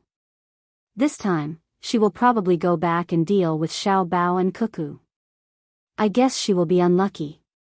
Xiao Zhu was afraid that the empress would go back, so she advised her. Empress Wang was not the only one who received training here. Even palace maids like them were the same. In the past, there were people who specially trained them in the palace. Moreover, when they stayed in the palace, they learned a lot from the other palace maids. However, compared to what they learned here, it was far worse. There was a short-term training class here, which taught planning and psychology. Until now, they felt that they were much better than before. However, it was more tiring. After all, the time was short. I'm not going back. I'll wait until the emperor comes back. I don't think anyone else can participate in the canonization ceremony. It would be good if I could come. Get up, let's go back to Yawang Mountain. Empress Wang felt a little regretful that she couldn't participate in the canonization ceremony. However, she knew that this was to prevent something like the Empress from happening again. Seeing that it was over and she had to continue training, she gave the order and went back to her residence. The rest of the people were still immersed in excitement. No one expected the final result. Just when they were feeling regretful about between the clouds and the water, the champion turned out to be between the clouds and the water. This was called ability. When the 4 judges on Wu Huifei's side saw the result, they heaved a sigh of relief. If it wasn't for this, it would be difficult in the future. The group of people chatted and laughed as they left. What they talked about the most was Wu Huifei's incident this time. For a moment, they treated Wu Huifei as a joke. After all, this was Huayuan County, where Zhang Zhong used to be the county magistrate. The people were all on the side of Zhang Zhong and Wang family. Zhang Xiaobao and Wang Wan also received the news of Huayuan County very quickly. It wasn't far to begin with. Moreover, there were carrier pigeons. Xiaobao, good plan. This time, won't Wu Huifei be angry to death? However, she is coming back. I think she will participate in Li Longji's trip. I think she will make trouble for us. We have to prepare first. We can't fight a battle that we don't have confidence in. After receiving the news, Wang Wan laughed for a while. Then, she told Zhang Xiaobao that Wu Huifei was coming back. Zhang Xiaobao didn't care about what Wu Huifei would do to him. He didn't have any weakness in other people's hands. At most, they would pick on him. If that was really the case, Li Longji would be annoyed. Therefore, he didn't have to worry. The only thing he was worried about was that Wu Huifei wouldn't make trouble for them. Instead, she would get close to them. I'm most afraid that Wu Huifei will want to help us. For example, if we spend a lot of money, she will help us earn it back. She also has some private money. If she invests it in the bridge or the market, she will blindly give orders and increase the bridge toll by 10 times. She will collect management fees from the market and send people to monitor the tax collection. That will be troublesome. That's right, it's really possible. That market is originally an agricultural market, so it doesn't collect taxes. It provides a channel for ordinary people to sell their products so that the products won't rot. If it were to collect high taxes like normal businesses, then the products sold would probably be the same as the taxes. Then, who will sell their products? We have to think about it. It's best if we don't let Wu Huifei know how we are going to make money. We have to find something for her to do. Let's think about what we can do to distract Wu Huifei from our business. Wang Wan also thought about this. If it was another concubine, perhaps after losing in Huayuan County, they would immediately come back to take revenge. However, Wu Huifei definitely couldn't be taken lightly. She was a really powerful person. She believed that after losing in Huayuan County for a while, she would definitely change her methods. Most of the time, it wasn't necessary to stab someone in the back. Okay, let's think about what can divert Wu Huifei's attention. Instead of waiting for her to take action, why don't we give her a reason to do it? We can protect the good business. Let me think about what business we should give her. It can't be a profitable one, but it can't be a loss-making one. Zhang Xiaobao started to think. Wang Wan also thought about it. She understood what Zhang Xiaobao meant. If they really gave her a profitable business, it would be helping the enemy. However, if they lost money, what would Li Longji think? Who would believe that Zhang Xiaobao's idea would lose money? Wouldn't it be a trap specially set for Wu Huifei? Now, Li Longji had been thinking of ways to get rid of the empress. Wu Huifei was about to succeed, but she was ruined by herself. This left Li Longji without an excuse. It was a pity that Wu Huifei was destined to not be the empress. She was powerful because her surname was Wu. However, it was also because of her surname that people were afraid of another Wu Zetian. Sigh. Wu Zetian, if she was born in our time, she would have gone further than now. Actually, she did a good job, but the men couldn't tolerate her. At that time, we had many foreign women as leaders. In terms of scheming, I don't think they could compare to Wu Mainyang. Wang Wan sighed. Even if she was prepared to stand on Empress Wang's side, she did not deliberately belittle Wu Huifei. A person was a person. Whether it was recognized or not, this kind of person could not be treated lightly. Li Linfu was like this. He had not even ascended to a high position, but he had already shown his ability. Zhang Xiaobao disagreed with Wang Wan's words. You mean to say that all the women in our time couldn't compare to Wu Zetian? The more information flowed in an era, the less chance Wu Zetian had. That was because many men still couldn't bear to let a woman be the empress. What about foreign countries? Wang Wan asked. How would I know about foreign countries?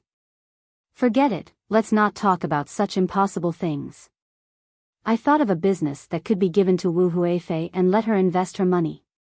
However, the annual income would not be much. It would take at least 10 years for her to earn back her investment. Help me think about it. Seeing that they were talking about other things, Zhang Xiaobao immediately stopped and changed the topic. He pulled Wang Wan to a nearby table and began to discuss there. Before the autumn harvest, in Buxin County, the commoners were busy digging trenches. This time, they were not digging small trenches. They needed to be able to pass through the middle. Even if large ships could not pass through, small cargo ships had to be able to pass through. Holding the tools given by the yamen and eating the food provided by the yamen, the commoners were topless as they worked hard in the trenches. At this time, many sections of the trenches had been dug to the depth of 2 people. However, it was still not enough. They continued to dig. The deeper they went, the harder it was to dig. This was because the trenches were already wide enough. If they continued to dig, they would need people to use baskets to lift the soil. The amount of soil produced was not small. At this time, they were only digging. Once they were done, they would need to strengthen the trenches before they could bring the water over. They would also need to leave an outlet that could lead the water to the side. This way, they would not need to spend so much effort to water the land next year. At the same time, they could also continue to plant rice. It was estimated that they would be able to plant rice early next year. It would be like wheat, sorghum, and highland barley, which could be harvested twice a year. In the past, because of the lack of water, there were not many people who planted rice. Hiiwei was still doing his job. Every day, he would tell the commoners about the county's financial situation. Then, he would wander around the model tourist area, selling information that others needed. He would guide the people who came to cooperate with him to advertise and so on. He had also opened his own shop. Of the 500 strings of coins that he had invested, he had already earned back 300 strings of coins. After a while, he would be able to earn back his investment. When it became more prosperous in the future, he would be able to earn at least 3,000 to 4,000 strings of coins a year. This was much more than corruption and bribery. He did not need to take any risks. In addition, he would be able to get a piece of land in the next place he was going to. His family would not have to worry about their lives anymore. The place where the tortoises were raised was still raising them. The tortoises that were poisoned had been frozen and sent to Fengzhou. It was estimated that before winter this year, there would be a lot of livestock shipped back. Even if he was no longer the county magistrate in the future, the commoners would still remember him. Looking at the development of the county, Hiiwei felt so comfortable for the first time. He rode on the horse and began to walk along the excavation area. From time to time, he stopped to ask the commoners who were working and resting if they had any ideas. If someone was willing to run a boat, he could help to get a loan to build a boat. The commoners had been used to the situation where the county magistrate did not stay in the yamen and ran around everywhere. Usually, they met Hiiwei so often that they did not feel that the county magistrate had any official prestige. When they talked to him, they were not restrained and said whatever they wanted to say. At this time, Hiiwei was asking two brothers. The two were biological brothers. They were 1 year apart in age and had married and had children. Their surnames were Gao. In Baoxing County, there were not many people with such surnames. There were more people with surnames Luo and Fu. The elder brother looked older. He was in his early 30s this year. Maybe because he always took care of his younger brother, he looked like a man in his 40s. The younger brother was much younger and liked to talk to others very much. The elder brother was called Gao Fei and the younger one was called Gao Tang. When he heard the names, he knew that he wanted his two sons to be outstanding one day. At this time, the two had just come up from the bottom of the pit. They sat by the side and drank mung bean water. They were resting and talking at the same time. When Hiiwei came over, the two of them just nodded and didn't get up. Hiiwei was wearing a patched official's uniform. It was not that the patching was worn out. It was because he was always wandering around, so he added a layer of cloth where it was easy to be worn out. In this way, he was not afraid of wearing out the clothes. He sat beside the two brothers and looked at the people digging below. He asked the elder brother, Gao Fei, "Do we have enough people at home? If we have more people, why don't we buy a boat? In the future, you two brothers can make a living on the river. During the busy farming season, you can stop and make more money." "Sir, my younger brother and I have the same idea. But we don't know how much a boat will cost. If it is expensive, we can't afford it. Can we get this from the employment fund?" The elder brother handed a bowl of mung bean water to Hiiwei and said the same idea as Hiiwei. Hiiwei thought for a while and nodded. The employment fund naturally includes this part. "I have written a letter to the capital to ask Xiao Bao and Cuckoo. I expect to get a reply in a few days. I heard from Erniu that if the people who buy the boat need goods, the county will find a way to supply them in the future, but they must pay a part of the money. I think it's not bad. Although you will earn more if you pay a part of the money, in fact, I think this employment fund should be given to the people in the family who don't have enough manpower to make money." In the end, Xiao Bao and Cuckoo didn't agree. They said that they don't have enough manpower, and they have to farm and do other things. So in the end, this employment fund will be used on the people in the family who don't have enough manpower. After the tax is collected, a part of it will be used to subsidize the people in the county who don't have enough money. The imperial court doesn't have this rule. It is set by the county. This time, Xiao Bao and Cuckoo will talk to the emperor about this matter. It's called welfare. I don't know if it will pass. If it passes, I have to tell the people who paid the tax. Otherwise, many people will feel that they should give their tax money to others for free. Yes, why should they give it to others? Shouldn't the county's income be spent on everyone in the county? Gao Fei's younger brother, Gao Tang, followed He Yui's words. He didn't understand. As the elder brother, he knew more. He thought for a while and said, "What do you know? The county's income is used on the people in the county. But Lord He, Registrar Zhang and Deputy Wang are willing to disclose the income and expenditure. Even if they don't disclose it, what can you do? How many places do you see doing this? It's okay to give it to others. Who can guarantee that nothing will happen to them in their life? There is no disease or disaster. Today, we pay the tax to help others. Maybe one day we will need other people's help. Besides, why didn't we give it to you? Soon, the county will treat the people in the county for free. This part of the money can be given to people who are sick, but not to people who are not sick. Just because you are not sick, shouldn't we let the government spend this money? When you are sick and the money can't be treated, won't you regret it?" Seeing that Gao Fei was so understanding, He Yue was happy and said, "That's right. No one dares to say that he doesn't need other people's help in his life. The money in the government office can't be equally spent on everyone. Whoever needs it should be used first. People in a county should be united. Those who can pay more taxes are capable people." Gao Ting was speechless because he was sick a few days ago. He was treated in the clinic next to the government. The doctor didn't ask for money and the medicine was very cheap. This was before the universal free medical treatment was implemented. Once it was implemented, there was no need to spend money anymore. Hearing what He Yue said, Gao Fei looked forward to it, but suddenly he asked worriedly, "Lord He, when you, Xiao Bao and Cuckoo are all gone, will the new official listen to you? What if he is greedy for money? Will he listen? That depends on who set the rules. You know Sanshui County, right? Do you think the officials there will listen? Unfortunately, it's not possible here. We can't let the people choose, but the people can supervise and ask the officials to disclose the financial affairs. If the officials don't listen, someone will punish them. Even if Xiao Bao and Cuckoo want to protect their own face and business here, they will never allow Baoxin County to be out of their control.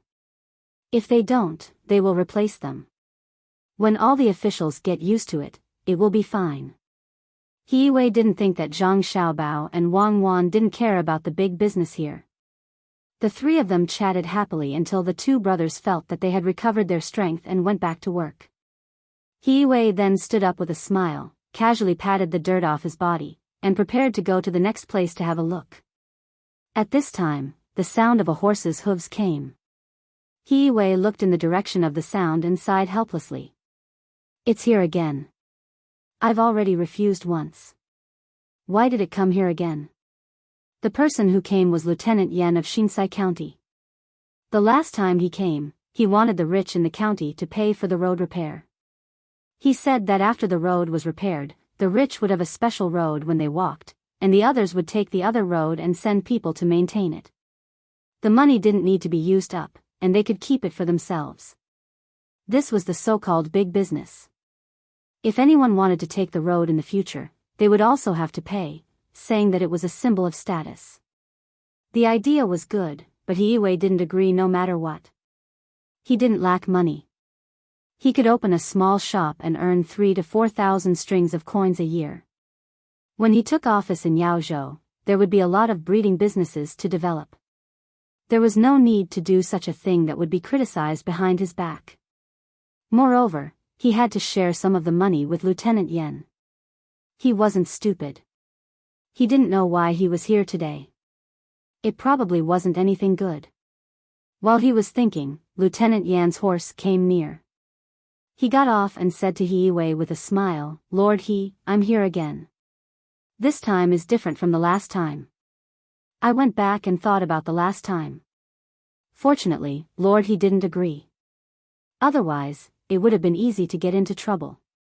The last time was like this. If someone didn't pay and still wanted to walk on the road, too many people were needed to watch over them. Even if another person saw them, they couldn't catch them. They could only chase them. It was useless. Therefore, I don't think it's possible. He thought to himself, "Aren't you talking nonsense? Who doesn't know that?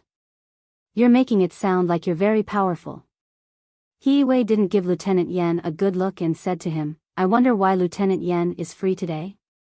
Do you have 5 things to do in the county?" "Nothing, nothing at all. With Lord Li and Lord Shui, I have nothing to do. Look, I thought of another way to make a lot of money last night. It's better than the last one." "Oh, it's feasible, not like the last one." Lieutenant Yen didn't seem to notice He attitude and continued to talk about the purpose of his visit with a smile. He was really annoyed. He frowned and asked, "Since Lieutenant Yen has so many good ideas, why don't you do them in Xiankai County? Why do you have to come to my Baoxing County?" "Ah. Lord He, you've asked what's on my mind. I really want to do it in Xiankai County, but Registrar Lin County Magistrate Shui don't listen to me. Also, they're both 3rd or 4th rank officials. I can't afford to offend them." "Oh, it's not that I can offend Lord He. They're just officials in the capital. How would they know about local matters?" Lieutenant Yan's smile immediately disappeared and he complained to He with a face full of grievance. He didn't answer this time. He looked into the distance and stood there without moving. He didn't think Lieutenant Yen could come up with any good ideas. If he did, Xiao Bao and Cuckoo would have come up with them a long time ago. Seeing that He didn't say anything, Lieutenant Yen didn't care. He moved closer to He and also looked into the distance. After a while, he finally spoke. "Lord He, I really do have a good idea this time. It's the matter of the river. After the river is repaired, we'll collect a sum of money from anyone who walks on it every time they come. It can't be too much. If it's too much, they won't come anymore. Think about it, this river needs to be cleaned up every year, right? For example, strengthening the embankment, or cleaning up the silt, these all need people. It's perfectly justifiable to collect a portion of the money, but how much money can actually be used on the river? According to my estimates, there must be a lot of boats coming and going. This money can't be collected in the name of the yamen. We can set up a chamber of commerce. The county will hand over the work of cleaning and maintaining the river to the chamber of commerce. The chamber of commerce will collect tolls from people. It can be calculated based on the amount of goods or the number of times. Either way, when the time comes, we can do whatever we see fit. Lord He, this idea isn't bad, right? If you want to make a name for yourself, take out more of the money you earn. Who knows how much money you collect and how much you take out?" He really didn't know what to say. This Lieutenant Yan's brain was really good, but why did he have to use it on this? Who didn't know that there would be a lot of boats coming and going in the future? But the money needed to maintain the river, as long as there was business, they would have to pay taxes. A portion of this tax would have to be taken out. In addition, the county's commoners still had 20 days of work every year, which was just enough. Why take more money? It was crazy poor. Suddenly thinking of the Chamber of Commerce that Lieutenant Yen mentioned, He finally understood what was going on. He asked, "How will the Chamber of Commerce be formed?" "Lord He, have you thought it through? The Chamber of Commerce is simple. We can't really use other people's Chamber of Commerce. You and I will each provide a few people. This is a real business without any capital. We don't need to invest money first. As long as Lord He agrees, we'll split the profits 50-50. Not only that, the Chamber of Commerce can also find craftsmen to help unload the goods and repair the boats. Lord, he just needs to give an order, and everything at the docks will be handed over to the Chamber of Commerce. No one is allowed to interfere. In the future, we'll have the final say here. Lieutenant Yen thought that He Wei was tempted, so he quickly continued. He Wei looked at Lieutenant Yen as if he was looking at an idiot. After Lieutenant Yen didn't know what to do, he said, I can do it myself. Why do I have to bring you along? Lord it's not like that. Look, after you take all the benefits, there will naturally be people who aren't satisfied. If the people in Xian Kai County aren't satisfied, you can just seal the mouth and take a portion of the money first. Do you think the boats that come and go can still pay here? I'll help you solve the problem over there. I can also deal with the local hooligans and country gentry. I have a way to make them not interfere. When the time comes, you just need to give them some benefits. I'll be in charge of everything you discuss with them. Lieutenant Yen didn't expect He Wei to say something like that, so he quickly continued. Hearing Lieutenant Yan's words, He Wei really admired him. He was a capable person, but unfortunately, he made the wrong decision. If he really agreed, he would offend the people in the county, and the reputation he worked so hard to build would be gone. As for the money, he would have to give out a portion of it. Lieutenant Yen could use the money to make friends with the country gentry or officials. When the time came, he would continue to be promoted. He was smart and wouldn't be worse than his previous self. It was really hard for him. Thinking about this, He Wei said to Lieutenant Yen, how about this? You can try the Ru River in Xian Kai County first. There are always boats coming and going there, and there will be more coming here in the future. I'll cooperate with you. When the time comes, you don't need to give me half of the money, just 20% will do. I'll be in charge of persuading the people who are against it. After all, there are 4 workshops there. I think the people in Xian Kai County will give this little face. I don't know when the water will be connected here, so I'm anxious. It's not like that. Didn't I say before that Registrar Li and Master Chui might not agree? I'm just a lieutenant, and I can't do anything. Lieutenant Yen didn't expect that after going around in circles, he would be involved. How could that be? Lieutenant Yen, you worry too much. How about this? I'll go with you to talk to Registrar Li and County Magistrate Chui. You can talk to them, and I'll agree to cooperate. It'll be easier for 2 people to talk to each other.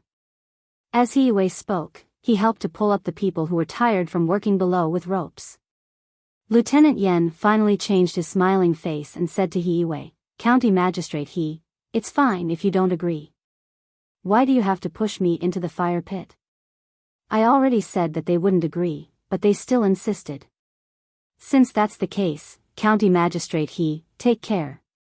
Goodbye. After he finished speaking, Lieutenant Yen pulled the reins of the horse and jumped up. I won't see you out. He Wei didn't give him any face. He even dared to threaten him. After Lieutenant Yen disappeared from view, He Wei was worried that he would cause trouble, so he also rode his horse and rushed to the yamen. He felt that Lieutenant Yen was a petty person who always had his thoughts on his side in mind. He didn't have any good ideas, so he could only write a letter to Erniu to send it to the capital via pigeon. Without waiting for the letter to be sent over, a dispatch letter was sent from Luoyang to the county. When he opened the letter, he saw that it was written by Zhang Xiaobao. It said that he wanted the people who stayed here to cooperate with the county to set up an insurance chamber of commerce and see if it would work. Although it was called an accident insurance, it wasn't an accident that happened to the people, but rather the crops in the fields. For example, if there was a drought or a flood, they would ask the people if they were willing to be insured. If they were willing, they would do their best to get more people to invest. If they weren't, they would wait until they returned. This was the first time He Wei had heard of such a thing. After thinking about it, he felt that it was better to give it a try. He didn't know what benefits there would be. As the day of Li Longji's departure approached, Zhang Xiaobao and Wang Wan also became busier. The emperor's departure was not a small matter. The work of the guards didn't need to be managed by the two of them, but whether the roads were smooth and whether the food, drinks, and accommodation were comfortable or not was something that the two of them had to consider. There was also the standard of reception for the officials they met along the way, as well as etiquette. Since they had accepted the job, they had to complete it. At this time, He Yui's letter arrived. After reading the contents of the letter, Zhang Xiaobao helplessly said to Wang Wan, "Little Li is really something. He arranged for someone to go over for us to clean up, and he even transferred us to the capital. How are we going to clean up? Are we going to the Imperial Palace to eat hot pot this afternoon? We're going to eat. Should we bring this letter and show it to Little Li? I don't know what Little Li is thinking. Recently, he likes hot pot. There's no chili, so why eat hot pot on such a hot day? It's better to eat some barbecue. The cooking skills of the chefs in the Imperial Palace are pretty good. We can roast a camel or even a cow. Xiao Bei already said that if we eat hot pot again, we'll become the food in the pot.